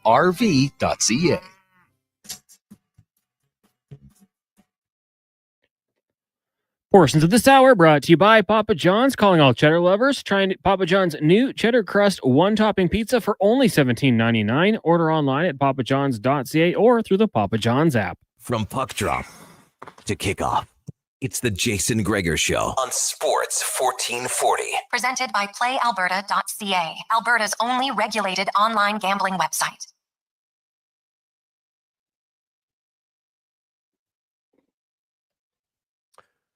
We're back. Quick other news in the NBA. Damian Lillard is going back to Portland.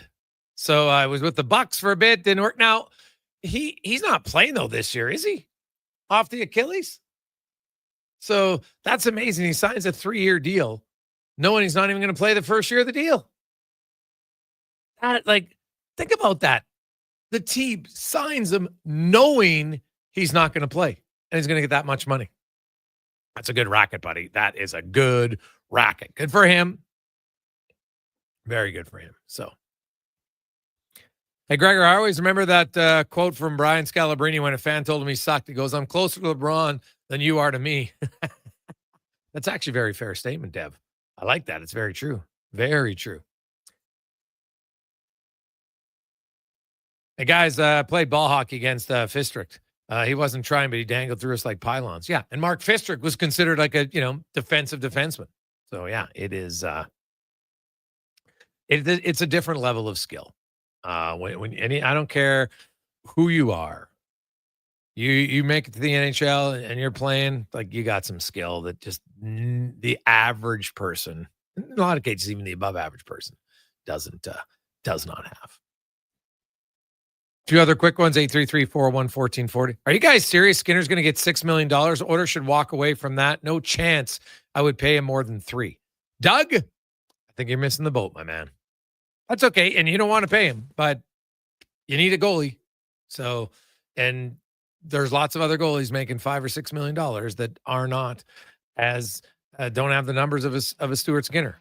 Definitely at his age. Like, Stuart Skinner could easily have a solid year this year. And I think people forget 2024.